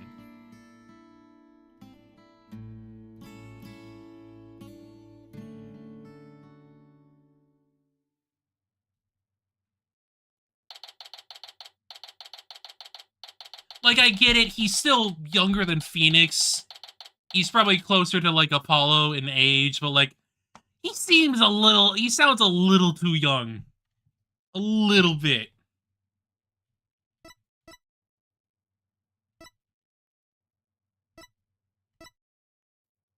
Yeah, Apollo's, like, 23.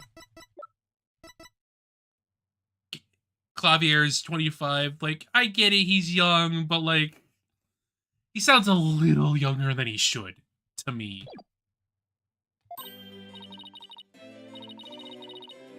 Yeah, he sounds like a teen, which doesn't sound right to me. To me, he would sound like a, frickin', like, surf bro or whatever. I mean, yeah, also doesn't sound German. It's very strange. But, whatever. Wow, that was so much fun. School festivals are amazing. I think you and Robin are getting a little carried away. Aw, your singing voice, Juniper. Melt my H-E-A-R-T. Gay. Mr. Wright, thank you for that training seminar. Just remember the objection pose is all about attitude. Oh, and congrats on your mock trial win. Although Robin had you for a while there. I did, didn't I? But I'm just glad we're back to how we used to be, thanks to Athena. And you know what? I think I'll stick with becoming a prosecutor after all. Why? You said you wanted to be a freaking artist. It's why? I mean, I guess you go for the freaking clavier route, I guess, if you wanted to. I'm gonna make up for my mock trial loss by winning the real deals in court. Mock trial loss? What loss? Wait, did they reprise the trial and he won?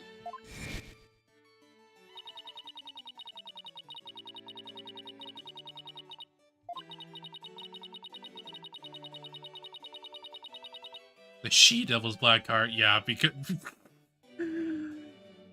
Oh, scuttlebutt.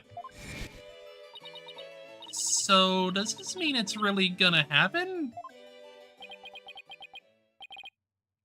Juniper! Something I've been wanting to say to you. Huh? Oh, is he gonna do what I think he is? Juniper. Can we still be friends? You know, best friends we've always been. Huh? Best friends? You, weren't you gonna profess your love for Juniper you won the mock trial? No, I was gonna confess that I'm not a genius and I'm really 25 years old. Fair!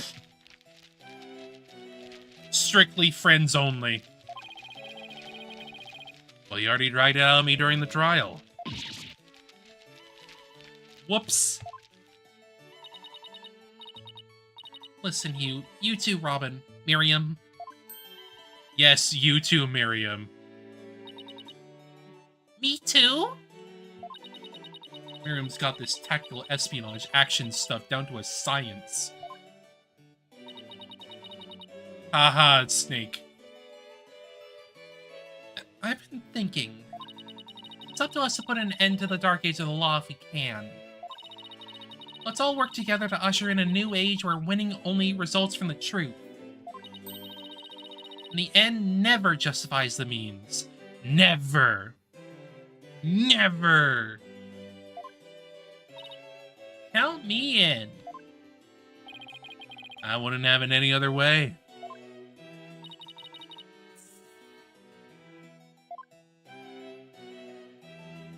That's all she's gonna say.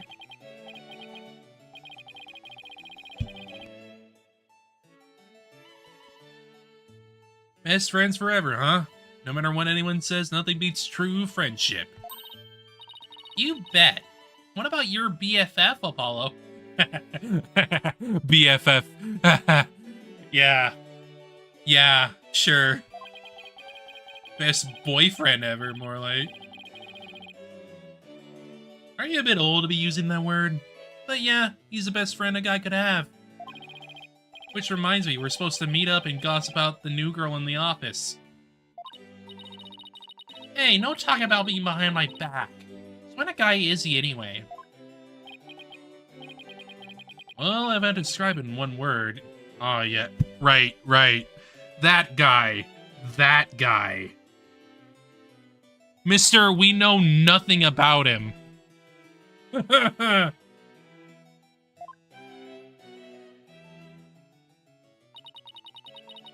So after some slight arm twisting, Apollo promised me to meet his friend. Fortunately, that promise was never meant to be fulfilled. For not long after, their friendship was mercilessly severed by a fate. The bonds between us began to fray and unravel as well. Sorry, but I'll be taking a leave of absence. Even now, those words continue to ring in my ears.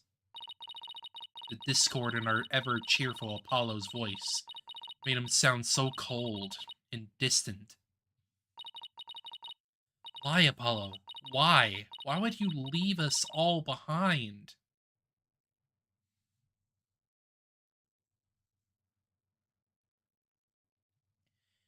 There we go. Number 3 end. Now we're gonna get into the real long shit.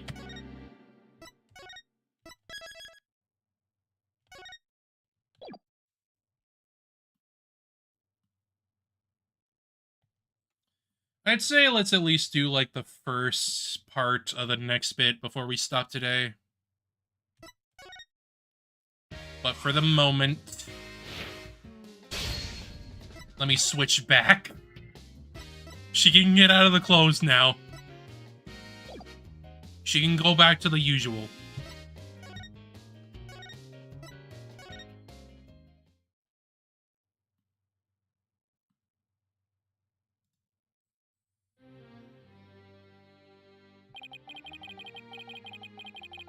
Courtroom bombing incident. Terrible attack launched by the will of a madman.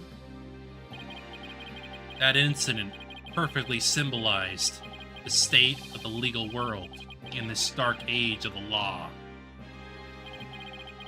Mr. Wright brought it to a resolution of sorts.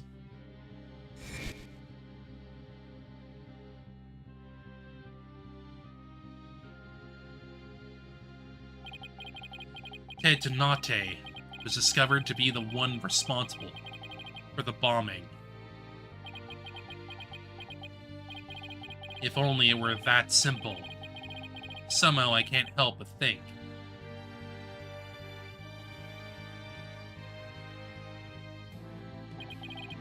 That there's a darker influence at work.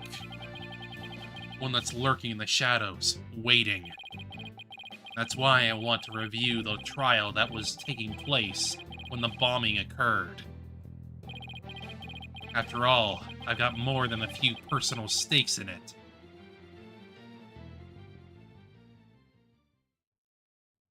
The Cosmic Turnabout. Yep. This one. I don't remember much about it, to be honest. I mean, I remember it, but it's also, like, not a lot goes on with it. 1 hour remaining until launch. Please It's begin your final equipment check. kind of a nothing case, if I remember. Okay. We're ready here whenever you are.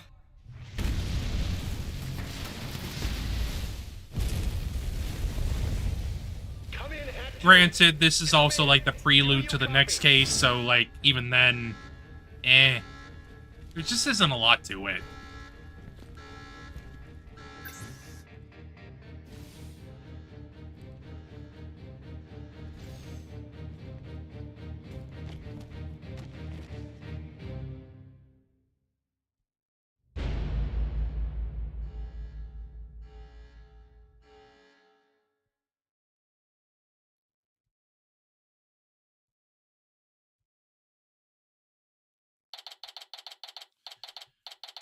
Granted, like, regardless of me saying, like, this case is basically nothing, I do like episode 5. I do like episode 5 a fair bit because it gets Phoenix and Edgeworth some time to, like, reconvene and do their own frickin' trial again. I will admit that, like, for the most part, episode 5 is pretty good. Especially given, like, the Phantom, like, the villain that we will get to know for the most part. Like, I think that of everything in this game, the ending case is probably its best part. With, like, okay, look. I have my complaints about this game, as I have stated many freaking times. There are good bits throughout. I just personally think, for the most part, that, like, this game is probably on the lower end of Ace Attorney games for me. Which is saying a lot, because this was my first game. I used to like it a lot more than I did. But these days, there are just really standout issues that I cannot ignore.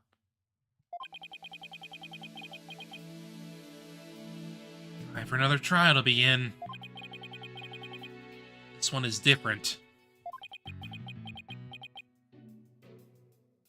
I'm saying we're gonna be getting through this bit because, like, this trial segment is pretty short, all things considered. Which allows us to, like, get started on the next, bit pretty quickly, give or take. I mean, maybe.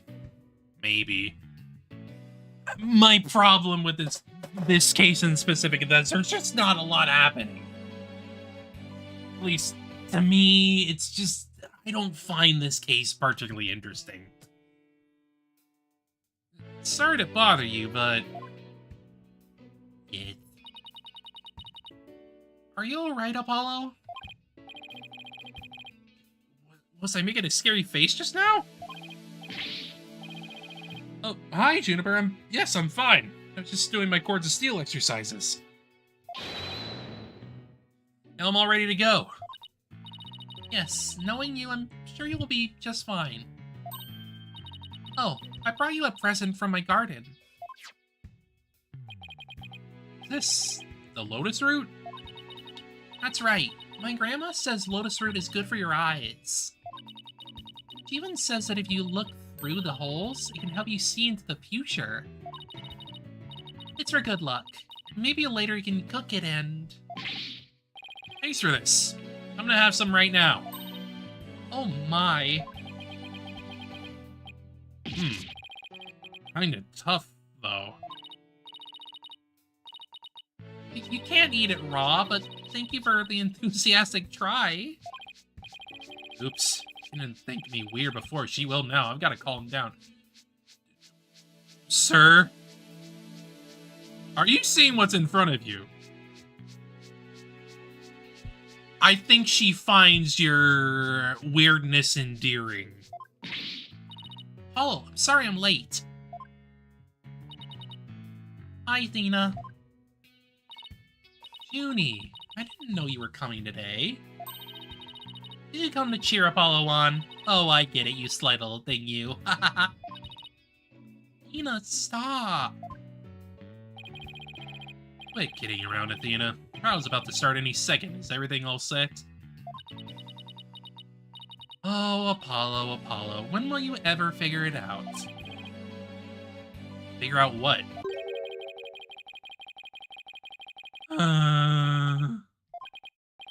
Wow, that was the longest sigh I've ever heard. Yeah, it's him. This is it. It's all over for me. They're gonna find me guilty. This is our client, one Mr. Solomon Saul Starbuck. He's a very famous astronaut who happens to be an acquaintance of mine. You wouldn't know it right now, but he's usually a very upbeat and driven person. The scene of crime this time happened to be the Cosmos Space Center. Back in high school, my best friend and I went through there almost a little too much. So that's where we met Mr. Starbuck. We'd asked about space travel and he'd launch story after story with so much passion. Back in those days, the man was 100% my hero.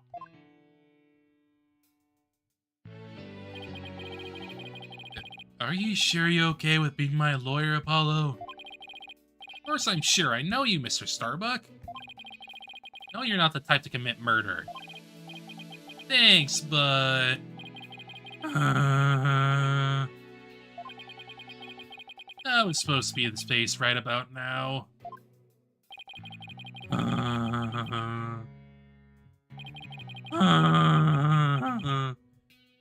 Yep, there's his gimmick.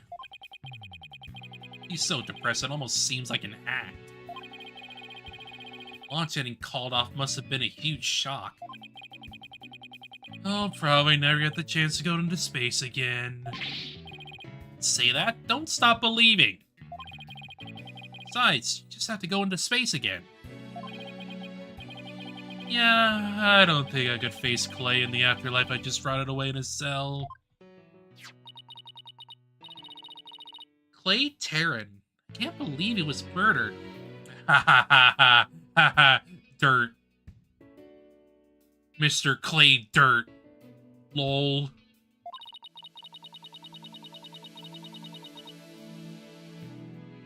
I mean, he was such a promising astronaut under your command. Yeah, he was a good guy. Always there to pick me up when I was down. No one loved life as much as him, that's for sure. He was always so full of energy, telling me, "You're fine, Mr. Starbuck."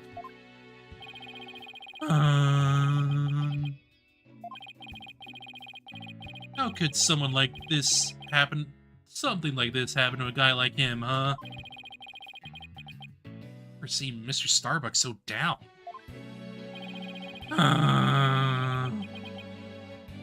I forgot how much he did this. I forgot! Clay's gone and I'm going to prison. I wish I could burn up like a shooting star right now. Mr. Starbuck, you'll be fine. Ah! What is it? What's with the yelling? I'll get to the bottom of this today. You'll see. In exchange, I want you to go back into space for you and Clay. Promise? Does that mean you have lots of evidence to prove my innocence? About that.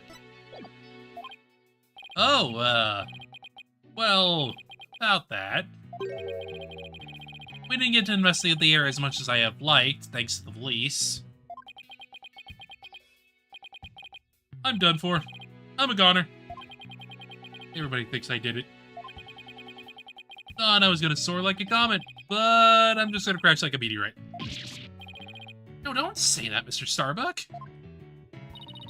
Don't count yourself out yet.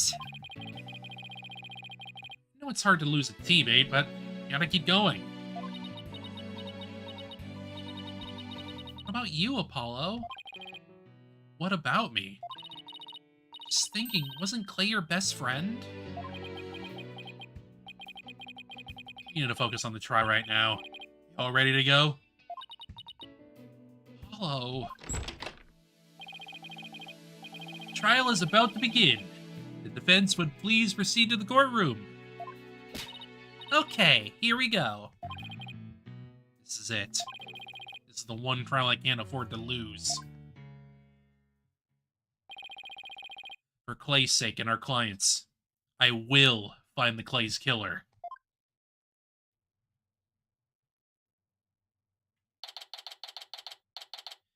Okay.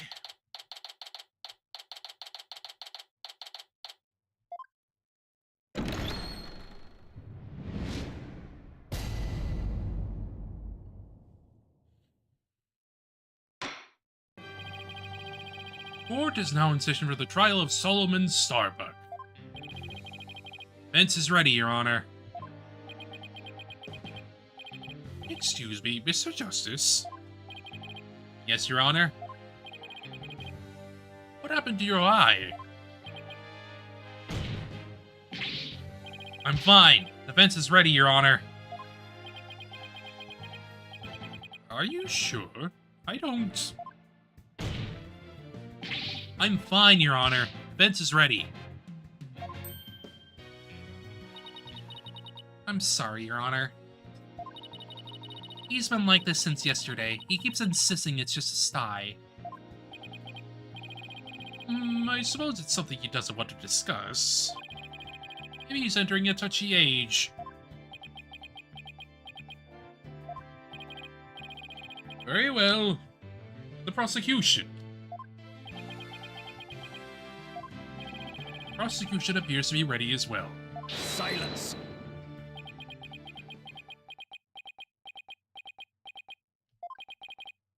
Not yet. I'm not quite ready yet. Yeah. Ah!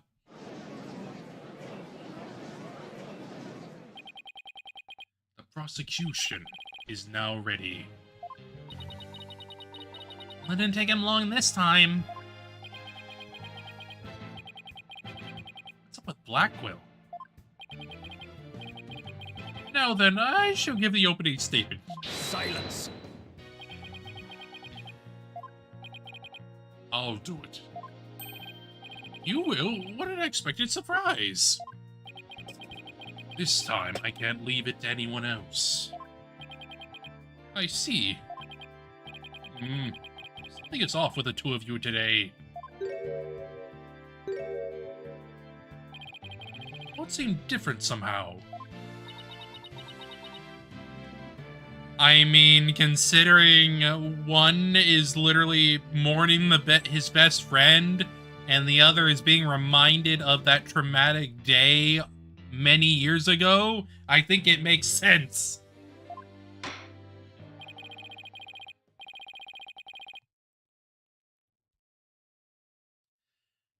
Very well, Prosecutor Blackwell. Your opening statement, if you would. It was just yesterday. The crimes in question occurred at the Cosmos Space Center. Oh, that famous federal research facility of all things related to astrology, right? Astronomy. It's astronomy. Anyway, a rocket was set to launch from there. At 9:28 a.m., before they could even move the rocket to the launch site.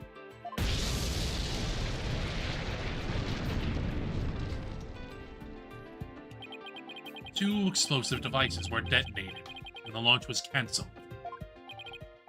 My word, 2 bombs? How dreadful!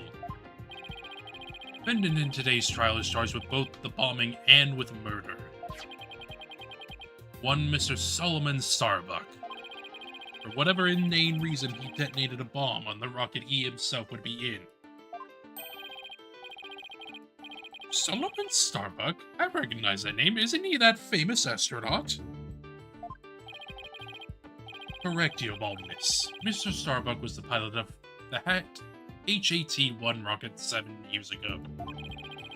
As you may recall, despite some interstellar travel, his mission was a success.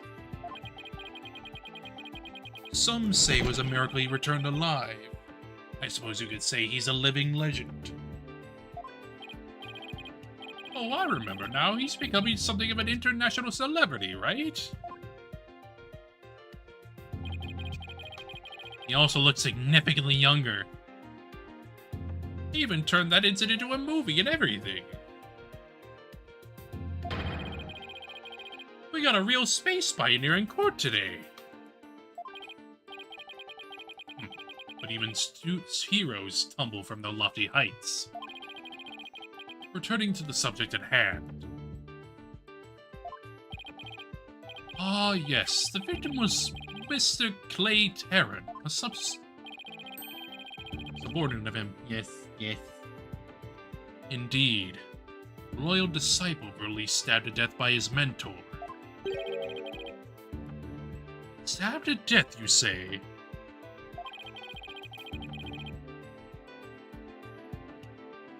You mean his death wasn't a result of the bombing?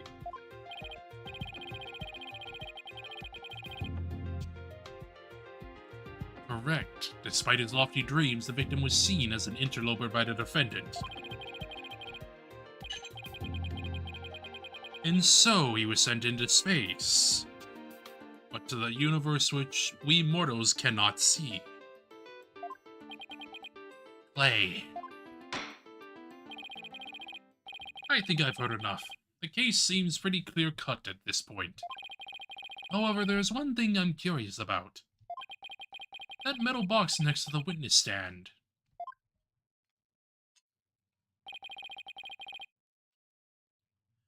What purpose does it serve, exactly? Since you ask so nicely, it's your coffin. Ah, have mercy on me! I jest. It's evidence.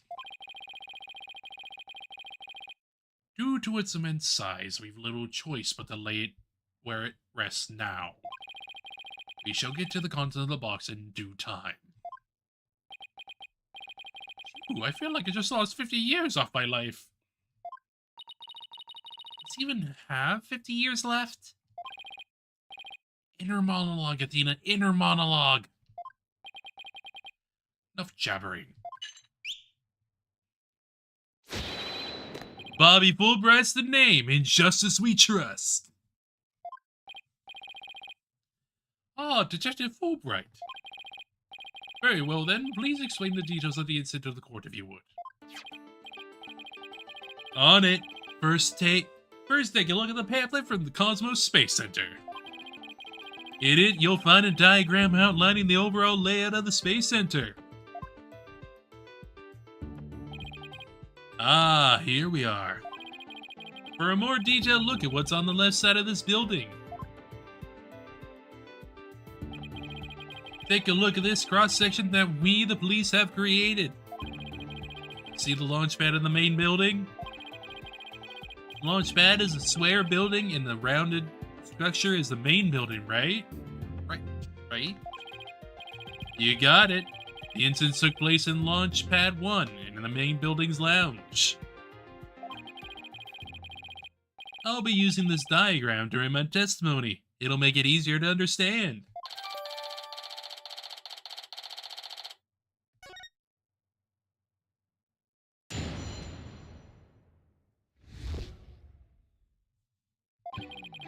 Just before the rocket was set to launch, 2 bombs went off. Boom! Boom! On the second floor of the Space Center's main building and in Launch Pad 1. Thankfully, only the 2 astronauts were in Launch Pad 1 at the time. 2 of them managed to make it back as far as the boarding lounge.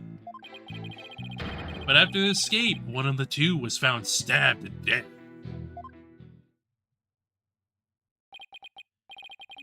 Murder on top of a bombing. Detective, the victim was already dead by the time you arrived in the lounge, correct?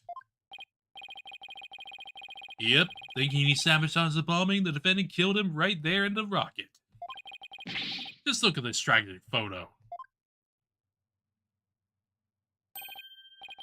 Oh my, is that a knife in the victim's chest? Yes, Your Honor. It's the knife that cruelly ended this young man's dreams. We couldn't get any prints of it, though, because the defendant was in his spacesuit.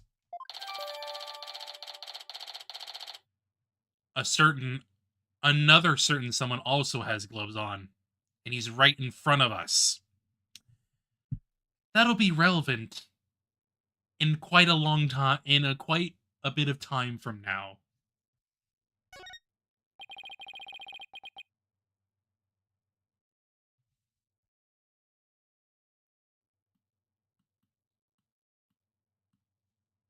By the way, Detective Fulbright.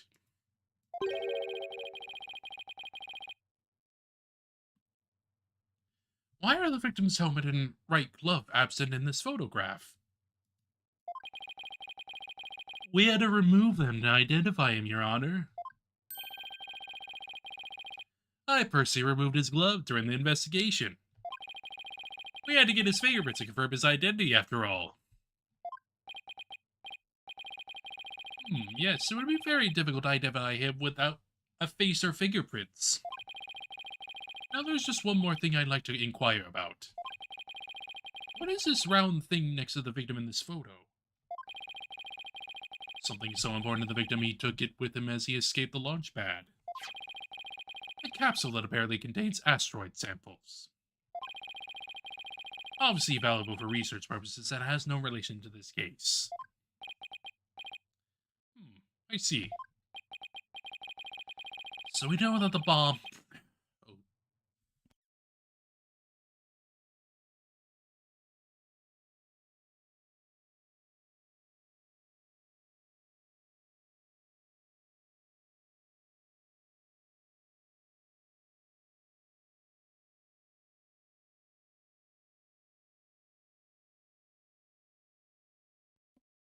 Oh boy. I need to blow my nose there for a second. Jeez.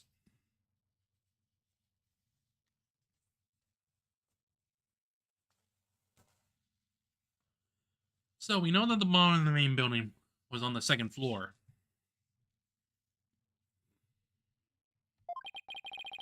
where was the bomb that was in the launch pad 1 located? That was on the rocket itself.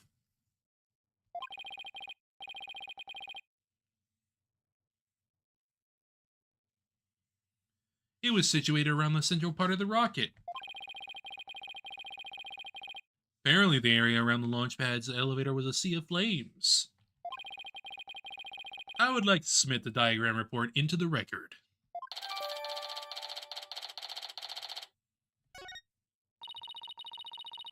Trials just started and we're already in a bind. You get used to it. Besides, that's what cross-examination is for, right? What the 2 astronauts were doing during the bombing, that'll be the key. We just gotta press everything here.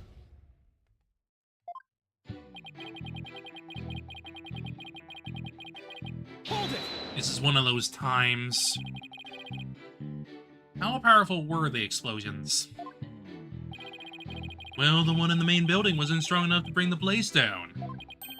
But the room it went off in was burned black. Thankfully, nobody was hurt. Due in large part, of course, to me stepping up to lead the evacuation. Wait, what were you doing there in the first place, Detective Fulbright? I'm Bobby Fulbright, hero of justice. I'll be there whenever people need my help. Keep that in mind for later. That is going to be a very important part. I go to the other edge of the world, even the edge of the universe. Not sure he knows how far that actually is. So leave that one alone. Admirable decision, Justice Dono. Huh? What do you decide? Anyway, could you describe what it was like at the Space Center at that time? The bomb cut the power to the central bank of elevators in the 3rd floor lounge. It was pitch black in there, I tell you. However, the security cameras and whatnot were running on emergency backup. How'd the evacuation go? I mean, they heroically whisked people down to the Space Center's basement shelter. The basement shelter? Yes, there's an emergency shelter beneath the Space Center. It's a shelter, huh? Here it is, it's at the bottom of the diagram. Space Center is pretty impressive to have its own shelter.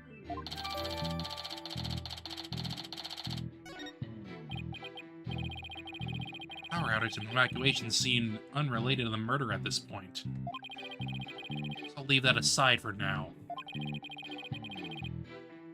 There were 2 explosions in total, correct? Yep, that's right.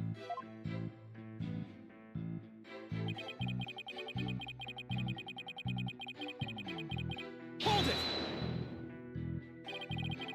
Let me get this straight. Mr. Starbuck rigged a rocket he was going to board with explosives.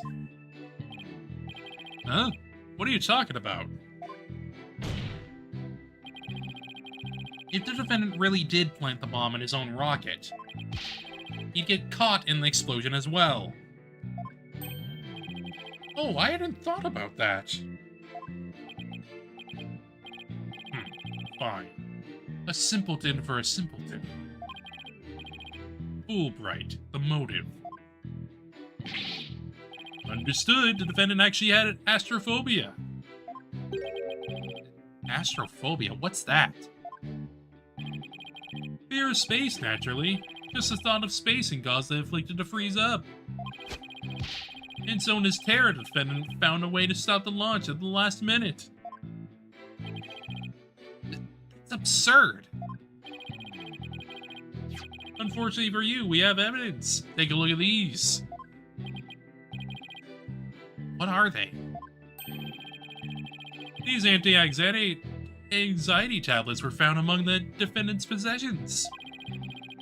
Apparently, he was taking them in secret to quell his fears. There were a multitude of problems with the rocket Mr. Starbuck rode 7 years ago.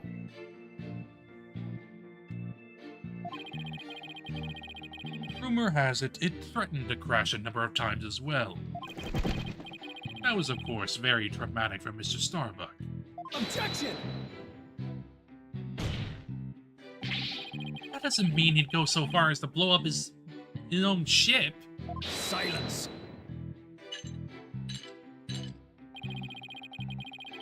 Couldn't bear to mar his good name, now could he? No, not after the media had branded him Soul Starbuck's Space Pioneer Extraordinaire. Given those conditions, the Fenton could hardly run away like some base mutt. What, so that's why you think he resorted to the bombing? Naturally. He constructed this act of sabotage in an attempt to blow up the Space Center, which would effectively abort the launch, but spare his reputation. Now I'm sure you understand why we have to bring notices down on this atrocious criminal.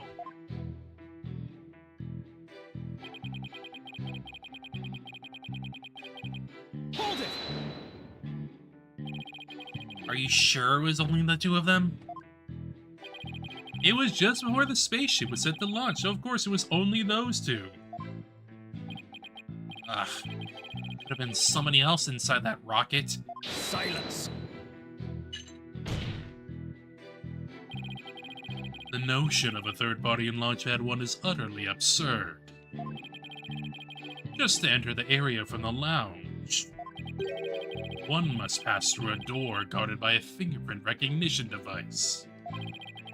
Allow me to state up front that there are precious few with the clearance to do so. Fingerprint recognition device? It sounds as futuristic and complex as the Space Center. Actually, it's not as amazing as you think, Your Honor. Take a look at this photo. This is the door in the lounge with a fingerprint lock. Only personnel whose fingerprints are registered can pass through. I see. That is very different from what I had in mind. Is there a record of the number of people that passed through that door yesterday? Yes, there were only 3. The defendant, the victim, and... Director of the Space Center, Yuri Cosmos. Doesn't that mean it's possible that the director is the one who did it? Not a chance. He was in the main building when the bombs exploded in 9/28. Doing his job directing the launch. Besides having an alibi, he has no motive for committing these senseless acts. He has a point. This director can't be considered a suspect then.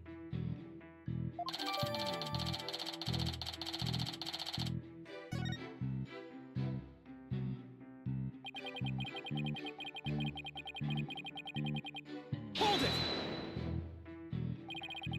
So while it would appear that the pair barely escaped with their lives, in actuality, one of them had already been murdered inside the rocket. That's the angle the prosecution wants to push, correct? You got it. In fact, that's what I've been trying to say this whole time. If the victim had been alive, he would have been sure to try to stop the bombing. Is there any chance Mr. Jarren could have been killed before he boarded the rocket? They were both alive and well at boarding time and embarked under their own power. Their hearts full of hopes and dreams of space. Then both of their hopes and dreams were dashed. If I may continue my explanation after the evacuation order was given, Venom made his escape in carrying the victim to make it look like a rescue.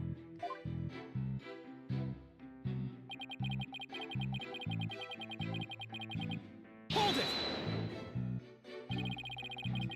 And who was the first to find the victim? Actually, there were 2 of them. The Space Center Director, Yuri Cosmos, and Detective Candace Arm. One of them was a detective? Yep, Detective Arm specializes in bombings, you see. She and the writer were ordering the evacuation following the explosions. They were also worried about the astronauts, so they hurried over to the boarding lounge. That's when they discovered the victim along with the defendant. 2 witnesses, huh? One of them is a detective. I doubt either one would have anything to say that would help me. I think that pretty much covers the details of the case.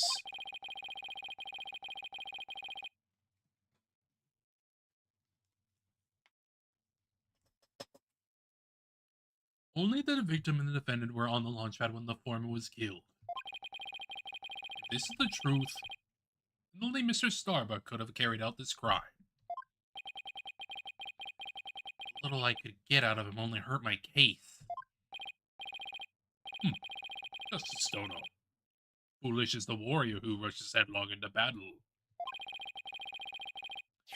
Preparation is an essential element of battle, so I advise you to take a gander at this. What is it? Footage from a security camera. As the 2 astronauts emerged from the bowels of the Launchpad 1 corridor. The boarding lounge security camera captured their desperate escape. Now I would direct your attention to what the defendant is shouldering, which you can see is none other than the lifeless body of the victim. What?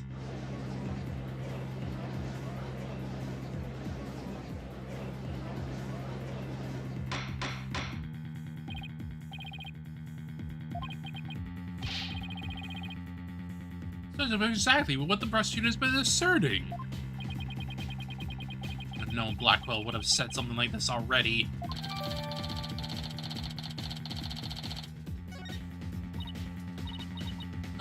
Apollo?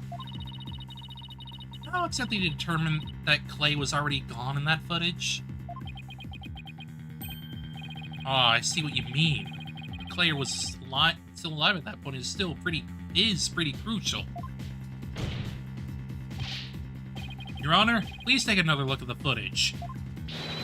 Isn't it possible that Mr. Jarren was still alive here and that Mr. Starbuck was helping him? I believe you're right. One man carrying the other to safety. What a beautiful expression of friendship. Silence. Perhaps that's what it looks like to a one-eyed hot-headed dotard. But only makes sense if the victim's dead body. What do you mean? Fulbright, explain it to Justice Dono. You got it. Ready, kid? If the murder had occurred in the lounge, someone could have spotted it. Anyone can enter the lounge, after all. Doing it while they were alone in the spaceship, that's a horse of a different color. Objection! Can't deny that there's a possibility that murder could have happened in the lounge.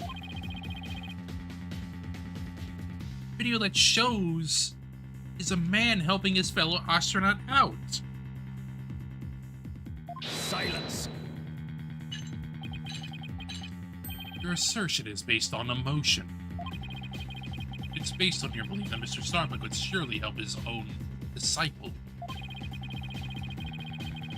We have no logical explanation as to why the victim could still be alive.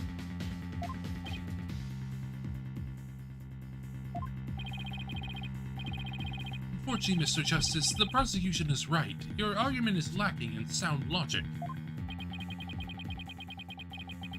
Sounded perfectly logical to me. Well, Mr. Justice, you have no other objections? I believe it's time to bring this cross-examination to a close. Objections? Well, Hold it!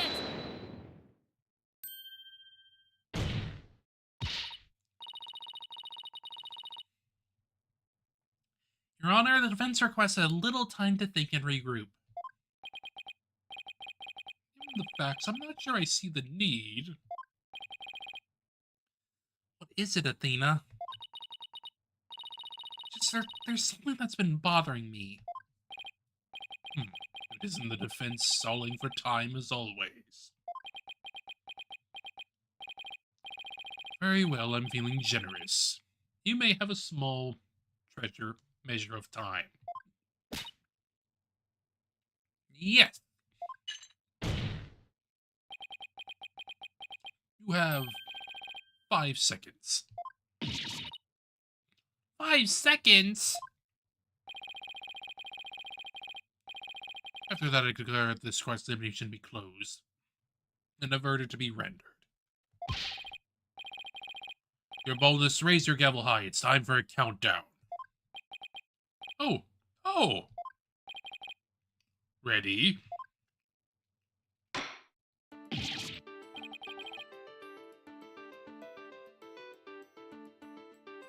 You don't have time. Spit it out, Athena. Only 3 more seconds. Look, I don't think the prosecution's explanation is very complete. Meaning? There's something missing.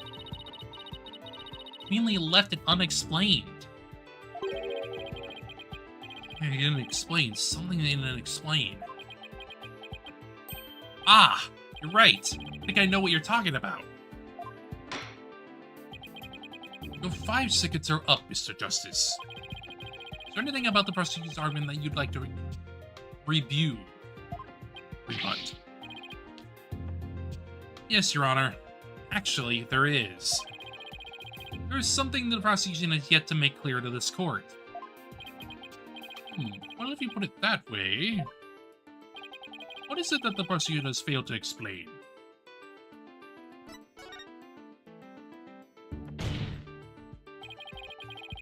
They have failed to explain why Mr. Starbuck would bother bringing the body back at all.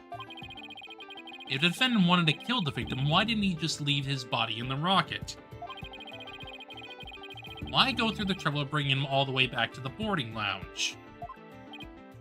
Oh, that's true. I don't think we've heard the prosecution's thoughts on that yet.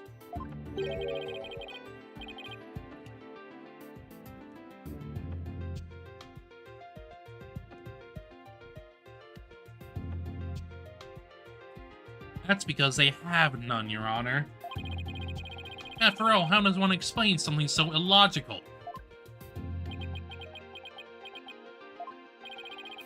Prosecution claiming that the defendant moved the victim's dead body.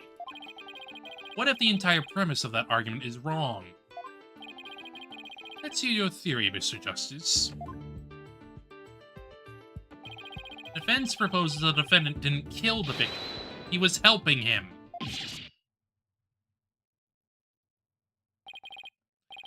Fulbright, explain it for our sad friend here before I nod off his monotone monologue. Inform him exactly why Spaceboy moved the victim. Huh? Gotta be joking. It's simple. Mr. Starbuck did what he did to direct suspicion away from himself. He wanted to create the impression he heroically risked his life to save his partner. That's why he made sure to make it to the security camera so there'd be a record.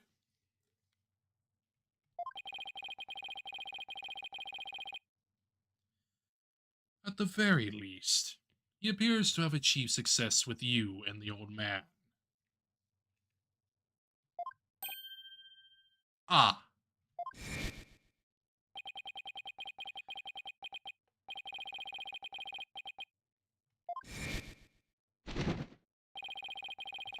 The average person wearing a spacesuit weighs easily over 200 pounds.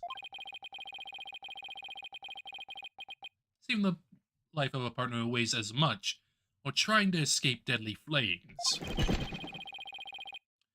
What a dramatic sob story to fit for the silver screen. Indeed, I was completely taken in by the humanity of the story.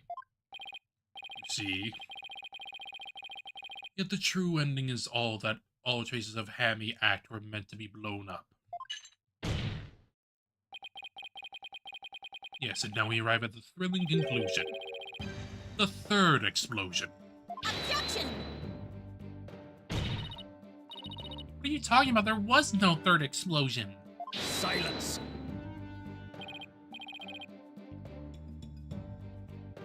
Indeed, you are correct. But that is thanks to Detective R. It was she who identified and secured the bomb. It does not change the fact that the third bomb was discovered in the lounge. The steel coffin besides the witness stand, that would be a bomb transport case. We use that to transport the deactivated bomb here. It's found in the lounge, a bomb in the form of a most distasteful toy. Phony fatty. What? On the second floor of the main building. On the launch pad and on the one in the lounge. The defendant planned to set off 3 firework displays. Fortunately, the third was discovered before it could be detonated, or did it not. The victim's body and the other vital evidence would surely have been immolated. Objection!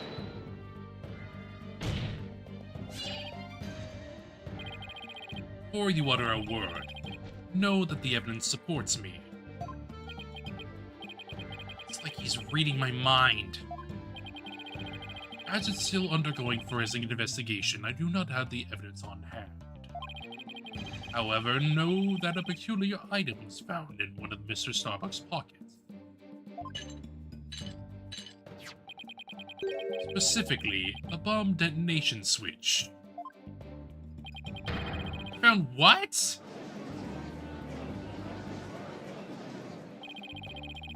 I suspect the defendant had no time to destroy such damning evidence. When the Space Center director and Detective Arms stumbled upon across the murder, so he sought to hide it in his pocket. Feeble brain that he is. No! Starbuck would never do anything like that.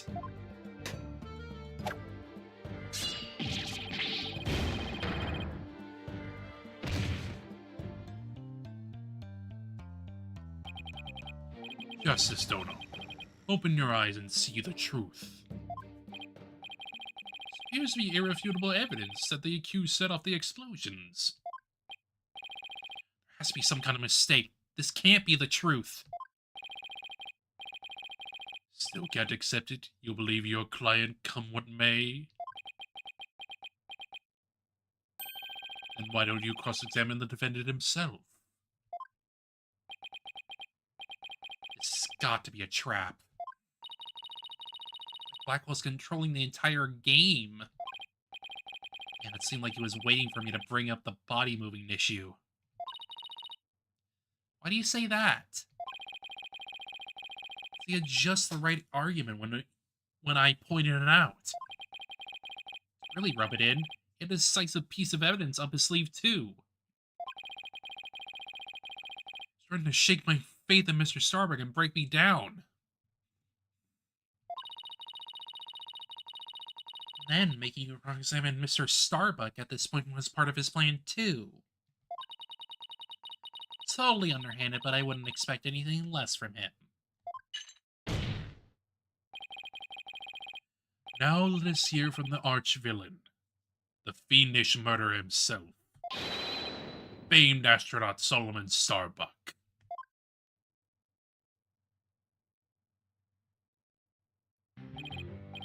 Witness, your name and occupation, please. Solomon Starbuck, astronaut. How did this happen? Starbuck, you aren't looking very well. You'll be able to give testimony.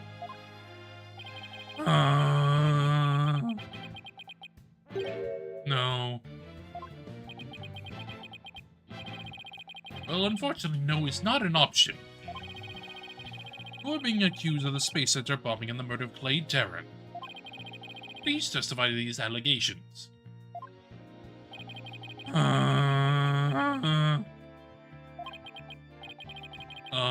Mind if I take this suit off? It's getting really heavy. Silence! It's not the weight of the suit that you feel, but of your sins. Prepare to carry that weight for the rest of your life.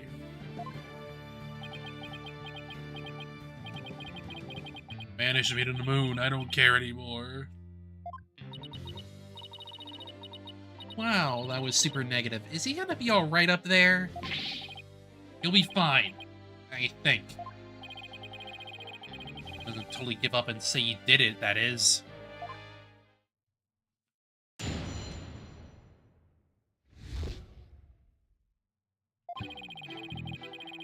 All I did was support Clay over my shoulder and get us out of the rocket. Like always, I took the elevator down to the middle level and headed for the corridor. Clay had passed out by the time we got to the order to evacuate. I didn't kill Clay. I was trying to save him. So you assert you didn't set off the bombs or murder the victim? But I bet you think I'm lying, right? I'll reserve all judgment until after I've heard your full testimony.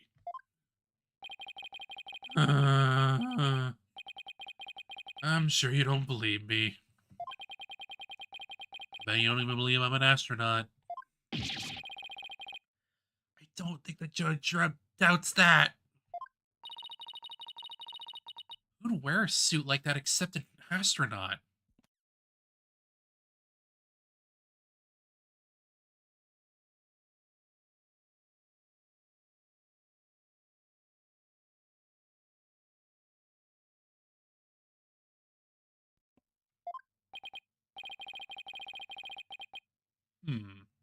I will say that when I saw you in that movie, you appeared quite courageous. So's reality never quite lives up to fantasy. I guess I'm just a big disappointment.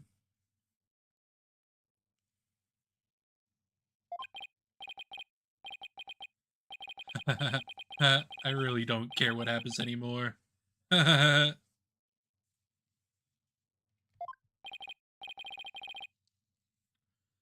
Oh, he's completely given up. What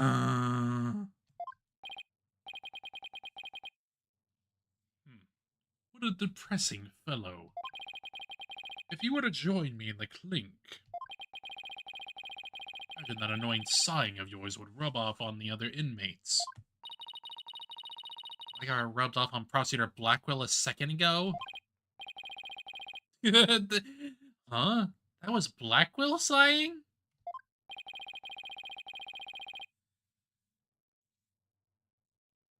Starbucks' testimony contains a glaring contradiction. The question is, what does it mean?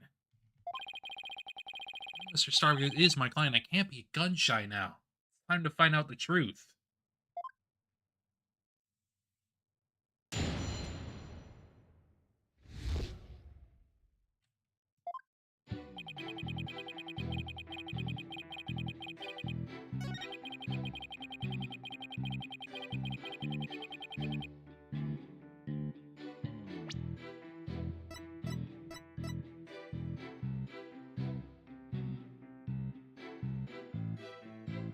Wow. Objection! Mr. Starbuck, I need your testimony to be as accurate as possible. Was I not being accurate? No, because it's impossible for you to have taken the elevator down to the middle level. What makes you say that, Mr. Justice? Please recall where the bomb went off in Launchpad 1. Also recall that after the explosion, the middle-level elevator was engulfed in flames. Oh, you're right, which means... Exactly. The launch pad's elevator would have been unusable. In other words... Mr. Starbuck, your statement is decidedly inconsistent with the facts. What's with the helmet? Mission Command! Mission Command! Do you read me? Come in, please! Objection! This is Mission Command. I order you to pay attention. Stop this nonsense and answer my questions, Mr. Starbuck. My helmet! Ah! My oxygen tank! Oxygen concentration, body temperature declining. Requesting medical assistance. Ah! Oh my god.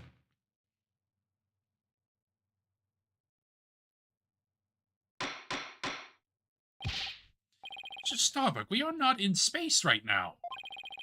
Please stop pretending you have lost consciousness and stand up. I apologize, Your Honor. I forgot I was still on Earth.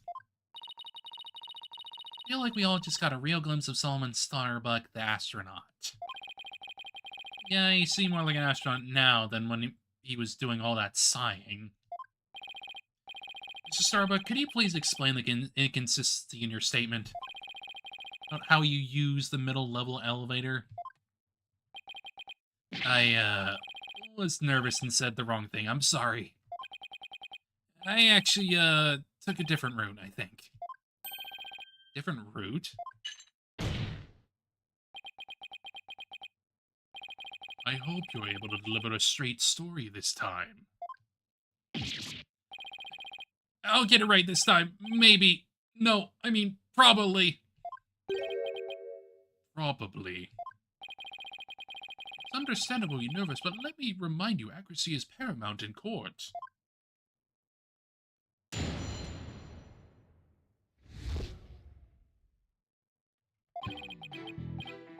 Let's see, my escape route. What I said before was a mistake. I, remember now. I took a different route. Maybe? Probably. With the capsule and clay in my arms, I made my way down from the upper level. So you're saying you escaped without using the elevator? That's right. There's a ladder that spans the upper and middle levels. I used that ladder to get to the middle level. Like the fire hadn't reached the ladder, so we could make our escape that way. And the capsule you mentioned? Suppose you mean the thing next to Mr. Terran here? Is the capsule that important that you'd risk your life to take it with you? This goes without saying, but yeah, the capsule contains asteroid samples. Therefore, it's invaluable as research material. With the spacesuit on, clay weighed a ton, but securing the capsule was also important. I need you to answer the best of your ability. Mr. Starbuck, please remember that your verdict is writing on your testimony.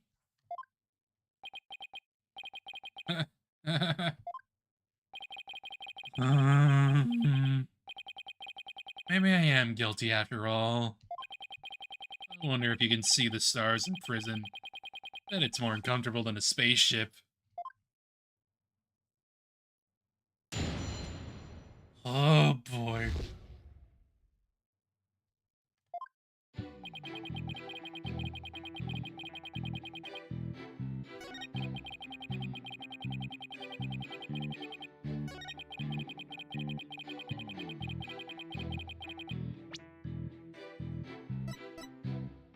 Objection! Mr. Starbuck, why don't you just tell the truth? The truth? Let's see. The Earth is blue? No, that's not right. So, I guess the Earth isn't blue? Yeah, that's it. The truth, Mr. Starbuck. The oxygen concentration is super low in this area. The emergency oxygen takes.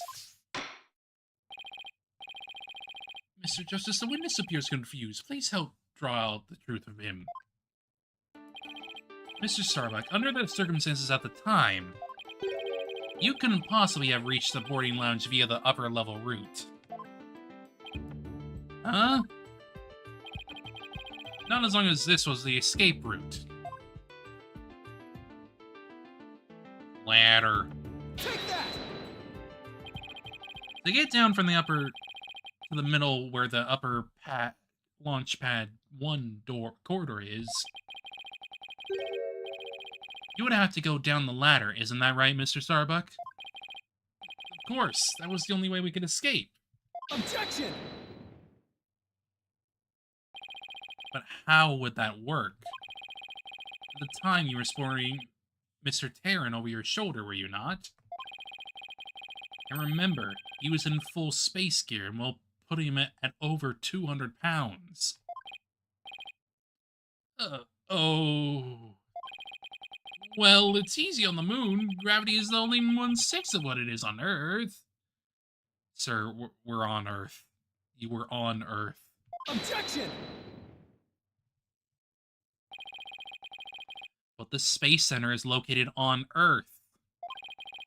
Short of being an octopus climbing a ladder with an adult male in space gear in one arm, while carrying the capsule in your other is impossible, wouldn't you say? Oh. So, Mr. Starbuck, how exactly did you climb down that ladder with your arms full? Ah! Mr. Starbuck, come clean and tell us the truth now. Ah! Engineer, where's that engineer? Oh, suddenly detected due to faulty...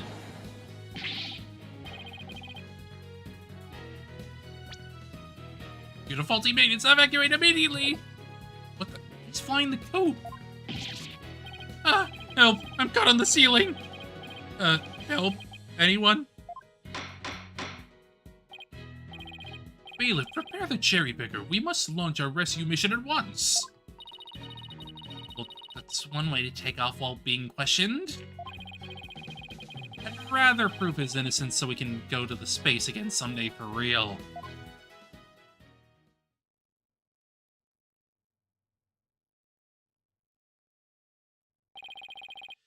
Now then, Mr. Starbuck, do you think you could keep your feet planted on the ground?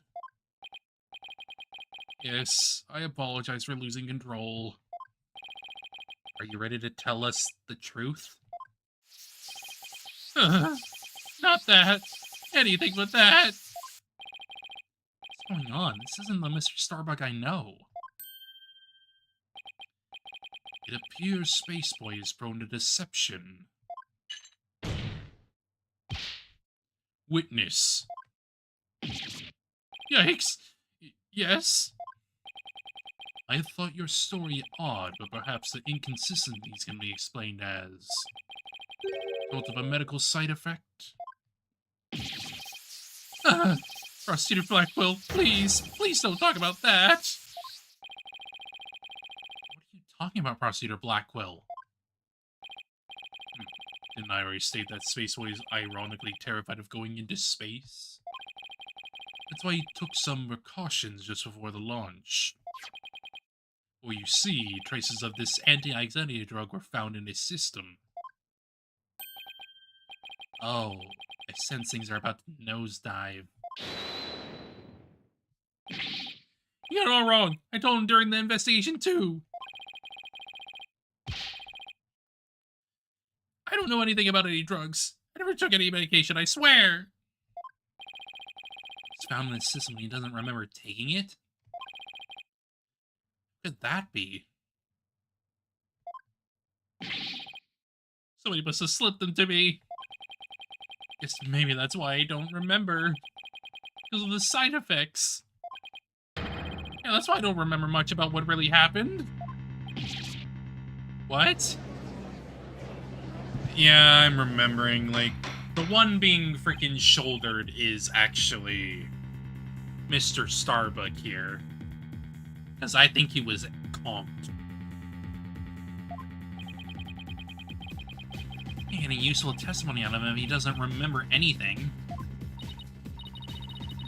This certainly explains why his testimony kept changing.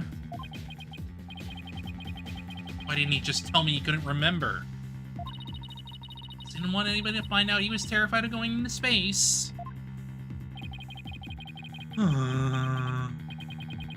Maybe I really did do it. It's the answer of our original question. Of how the witness climbed down the ladder with a dead body.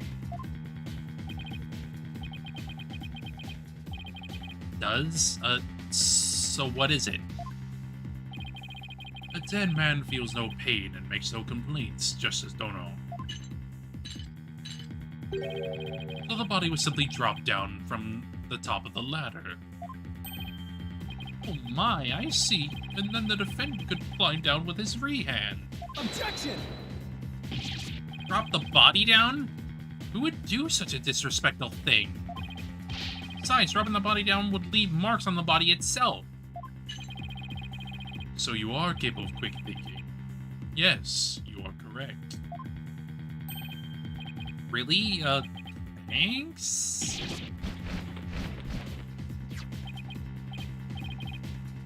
Huh? What's this? It's the oxygen tank from the victim's spacesuit. It's ruptured. I'm sure you can figure out why. You can't be implying it ruptured when the defendant dropped the victim's body. I am, or they fracture easily when struck. Objection!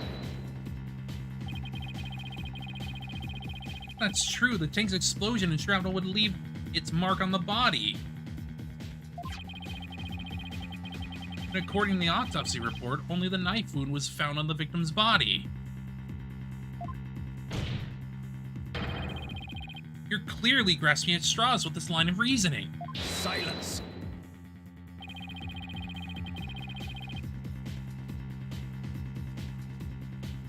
Spacesuit isn't heavy for the sake of being heavy, just Dono.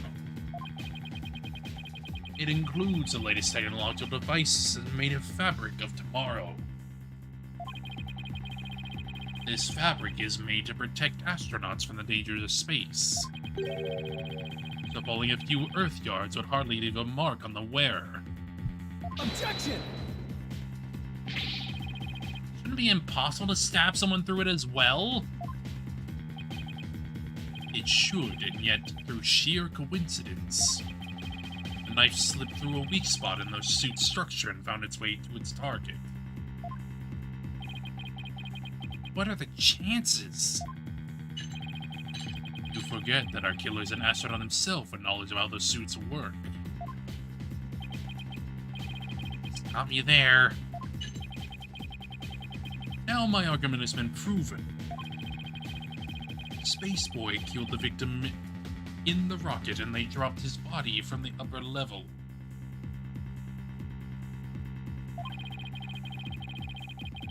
After climbing down, he shouldered the body and made sure the camera recorded them. There's no room for debate about these facts. It is clear that Solomon Starbuck is the only one who could have killed Clay Terran.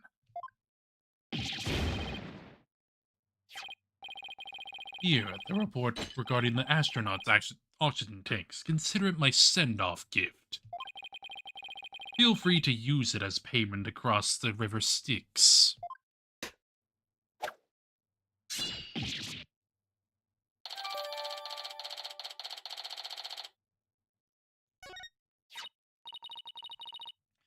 Yeah, this report is pretty detailed. Let's see. Display on the astronaut's left shoulder shows the oxygen remaining. So that means these glowing cyan digits represent the amount of oxygen in the tank.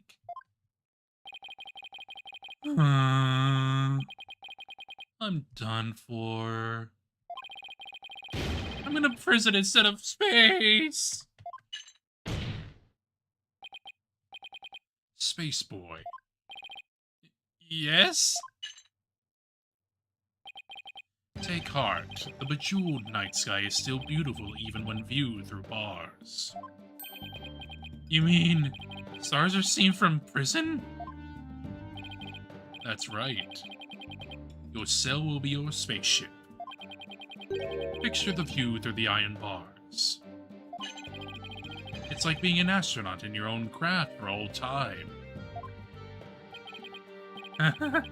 That's not half bad. That's not a half bad thought. Mr. Starbuck? Professor Blackwell got him good. Spaceship Princeton cell, fly me my guilt and my despair into the deepest, darkest space. And then let's get sucked into a black hole together. Objection! Mr. Starbuck, you can't give up hope. Oh, yes, Apollo? You know, Clay really looked up to you. He said you were an incredible man. He said you'd never give up on your dreams and passion for space, no matter the situation. He said that? So don't give up now and help me prove your innocence. For the sake of the man who respected you and believed in you, Clay Terran. For Clay! You're wasting your breath. Ah! Ah! Ah!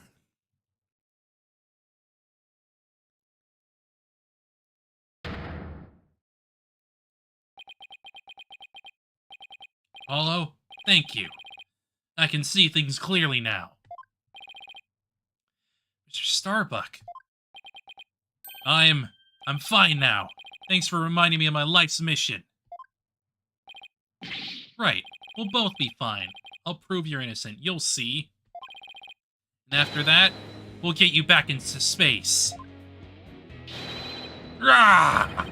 You've ignited the booster rockets of my soul! I'm on fire! I'm Solomon Starbuck, astronaut, cosmic hero chosen by the universe itself. This is no time to be whimpering and crying. I can't let you and Clay down. Balderdash. The sun, the moon, all of space is calling me. Solomon Sol Starbuck. Ready for launch, begin the countdown. 5, 4, 3, 2, 1. Lift off. God damn it.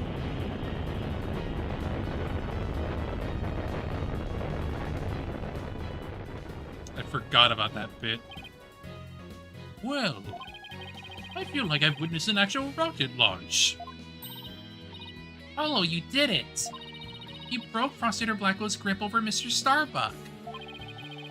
I can't take the credit, it was all Mr. Starbuck. He pulled himself through. If you simpletons are done massaging one another's egos, no matter how positive your mood, my advantage remains unshakable. I have but to wait for the final guilty verdict. Isn't that right, your boldness? Can't let up now. I have to stop Blackwell. I have to see this through. Starbuck just has to make it back into space. Oh, they updated that frickin' picture. Jeez. I won't allow Clay's dream to remain unfulfilled. I'm gonna destroy Blackwell's argument somehow. Think, Justice, think. The only people at Launchpad 1 were Clay and Mr. Starbuck. Clay was already dead by the time this footage was taken. The only person who could have killed him is Mr. Starbuck. The only way to counter Blackwell's argument is if I can prove that Clay was still alive when they arrived at the boarding lounge. In which case, I should be able to find some contradiction in the evidence itself. Now let's see. About this data that we just received. It supposedly proves that Mr. Starbuck dropped Clay's body in Launchpad 1. I'm gonna prove that false, then there must be something I can use here. Enough of this farce, your baldness. Let's have your verdict. Objection! Prosecutor Blackwell, you seem to be in quite a hurry to rush the verdict. But about this oxygen tank data you submitted just now. It says that Mr. Starbuck's tank had 80% remaining, while Mr. Terran's had 0. Do you stand by the accuracy of this report? Of course. Then I guess it simply means that it's faulty, as evidence goes. You will explain what you mean, Justice Dono. It's simple. This evidence contradicts the facts of this case. Take a look here at the detailed description and you'll see what I mean. I hope you have evidence, Mr. Justice, because I don't see what's so contradictory.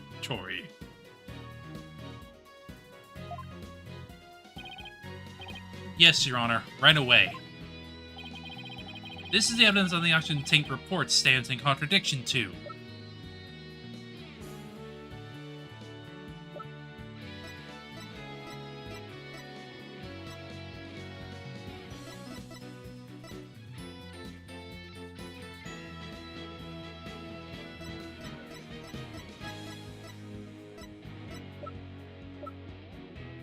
Take that! How does this evidence present a contradiction? The problem is this part here.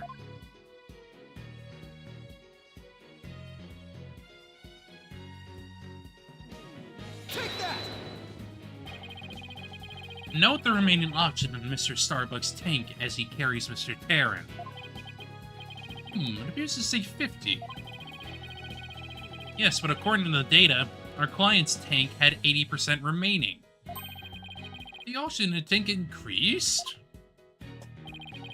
I see Your Honor finds it as strange as I do. It's bad enough that there's a contradiction. The increase in oxygen is beyond illogical. Oh my, you're absolutely right. What is going on here? Silence! I too find it odd that the oxygen remaining has increased. It would be as odd as if my rations were to increase. What does that prove? It doesn't change the fact that it is the defendant carrying the victim's corpse. Objection! I'm gonna bet you don't get more rations because you don't abide by the rules. Either way, the oxygen remaining shouldn't increase, just as your rations don't increase. Therefore, this new information is critical. We can't overlook it. Silence! In that case, do you have an answer to this riddle of the mysteriously increasing oxygen?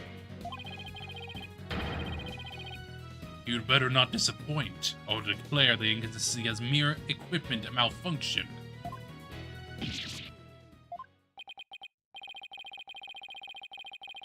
President Blackwell has a point. So it could be a simple malfunction. Mr. Justice, if you cannot provide an adequate out of argument to this point, I'm afraid I must bring this trial to an end. Do you think you can explain why the remaining oxygen level increased? Of course I can. What I need to do at this time is turn my thinking around.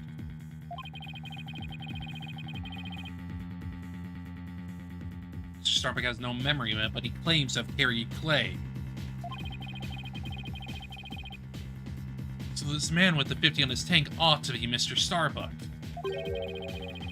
Anything display on his oxygen tank should have shown an 80.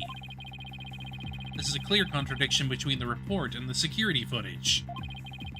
What I should be asking is not why did the oxygen level increase, but what had to have happened to make it look like it increased. Am I making some kind of mistake in my base assumptions here?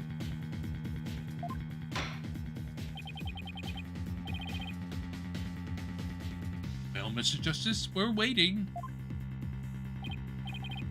Yes, Your Honor. I'm ready to answer. This is why the remaining oxygen appears to have increased. Yes, the victim was carrying a defendant. What if it was the other way around? The way around? Would you care to explain, Mr. Justice?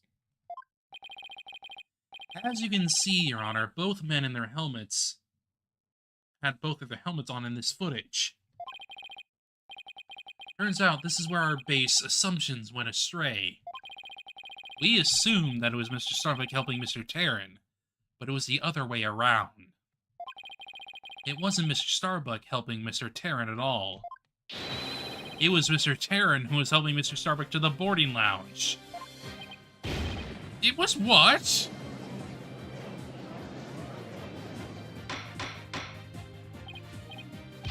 Mr. Justice, you mean to tell me that the person on the right is the victim Clay Jarren? It's the only way the riddle of the increasing oxygen level can be solved, Your Honor. At this point in time, the remaining oxygen in the victim's tank was at 50%.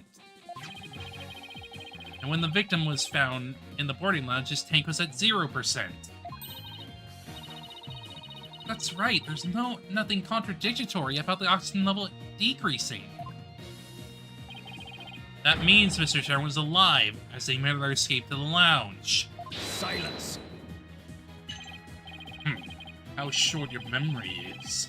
Have you forgotten what you yourself proposed? Even if the victim was alive at this point in time. How did he descend the ladder with his arms full? Objection! Prosecutor Blackwell, you can't hurt me with a broken blade. Excuse me? It's true that we don't know how they got down the ladder.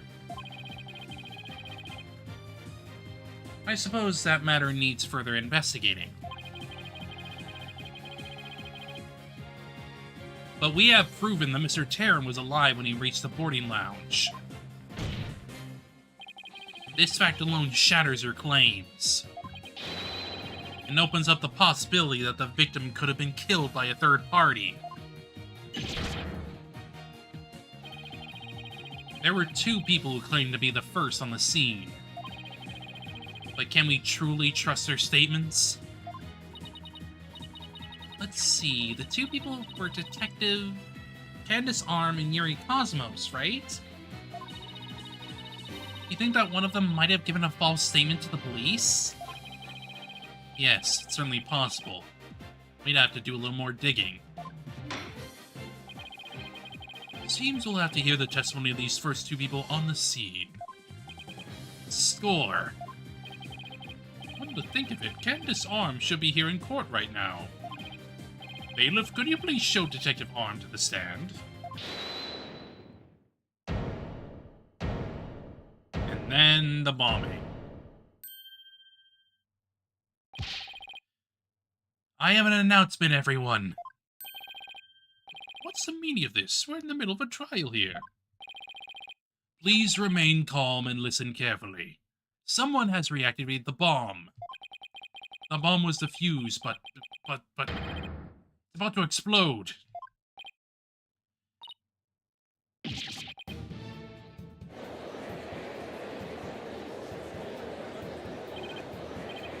Bomb? Now?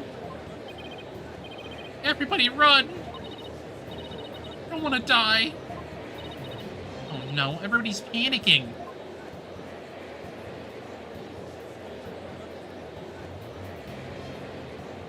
Silence! Headless chickens with a death wish to the lot of you. Calm yourselves afore all else. Come on, Apollo, let's get out of here. Mr. Starbuck's dream. We will carry out Clay's final wish. I don't care what happens to me. I'm not letting some bomb blow up the truth forever. I I refuse to let things end here. Apollo, this is no time to be dramatic. Don't get out of here now, we're gonna die. Come on, this way. Hey, ouch, let me go. Apollo. Juniper, she hasn't evacuated yet? Juniper, are you alright? Oh, no, not that way!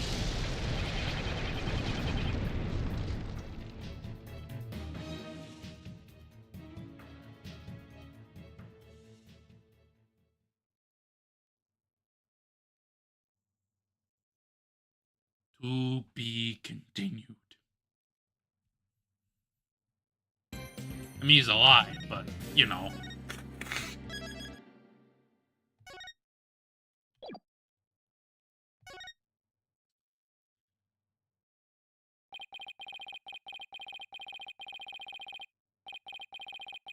In the middle of the Space Center bombing trial, we had another bombing incident. This one destroyed courtroom number 4. Furthermore, Apollo suffered massive injuries from being there when the bomb went off.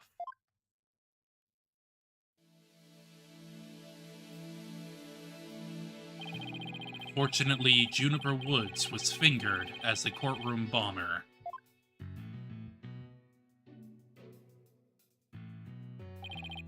Athena and I knew she had to be innocent, so we took her case on.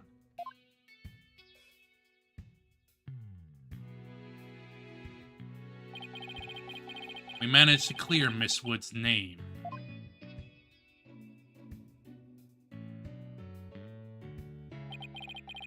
But Apollo sustained further injuries when he was attacked by Ted Tonate. Ted Tonate.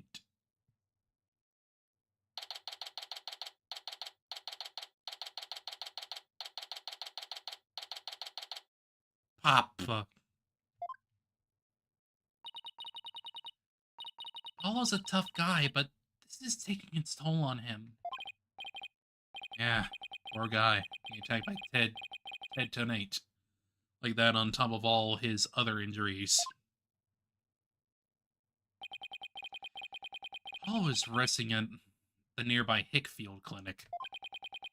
Some experience with that place myself. What an awful turn of events. Never thought he'd land in a hospital of all places.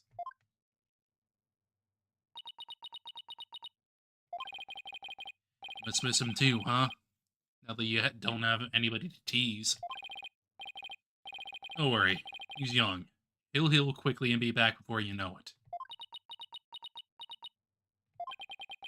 It's been a while since I last saw Trucy look so down. On the court case, nobody feels much like celebrating.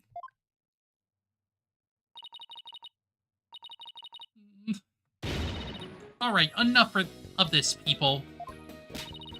This is no time to be moping around. Now dry those eyes, both of you. You're the only one who's crying, Athena. Technicalities. Look, we have work to do. We have to take over. Take over what exactly? Oh, Space Center case, of course. No verdict's been reached. There's still a chance. I agree with Athena. We should pick up Mr. Starbuck's defense. We have to avenge our fallen comrade. Right, Daddy? Paul isn't exactly fallen. He's still alive, you know. Good. Now that's settled, let's get going. Come on, we gotta run. Wait, right now? Now? We better not be running the whole way. There she goes. I better go catch up. Can you take her to the office, Trucy? Sure thing, Daddy. Let's be careful out there. In the meantime, I'm gonna bake some cookies and fill up my magic panties for you. She seems to be feeling a little better. You can always count on Athena to perk everybody up with her enthusiasm. Oh, she's back. Don't mind me, just forgot a few things. Wallet, phone, documents, my bag. It's more like you forgot everything. Always count on Athena for that, too. Alright, you two, let's be careful out there.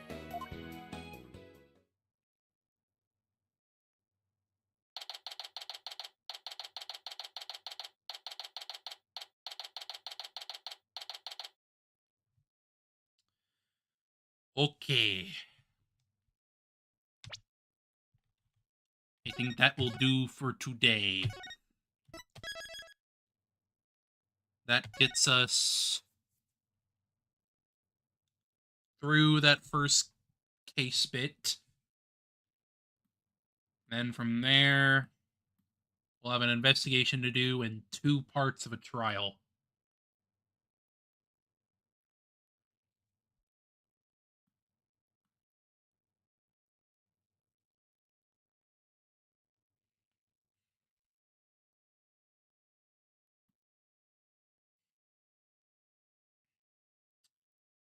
Okay.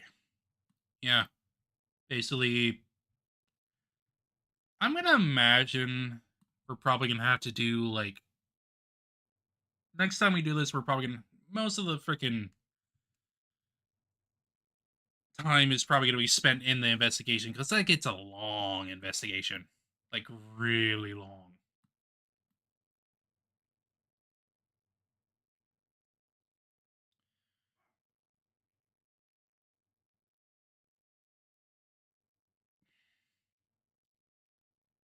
I guess, thankfully, like, the main thing regarding, like, these specific case in general is that there's only one investigation and then, like, 2 parts to both trials. It's still gonna be long, but ultimately, it's like, that's the idea.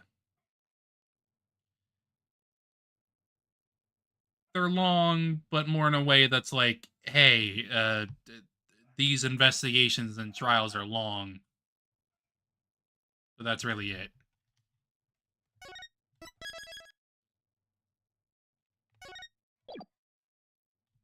So for now, we'll stop it there.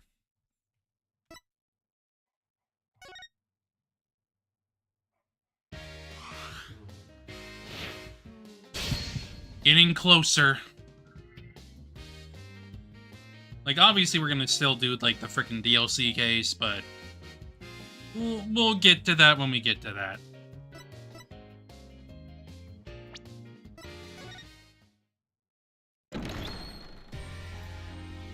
So I hope to see y'all again soon.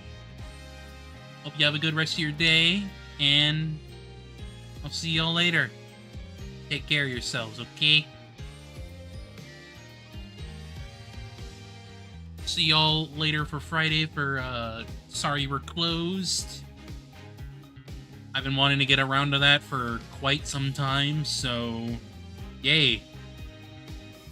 Queer survival horror, baby. See y'all then. Have a good rest of your day and a good night wherever the hell y'all are. I'll see y'all later. Bye-bye. Bye. Bye. Bye. Bye. Bye. Bye. Bye.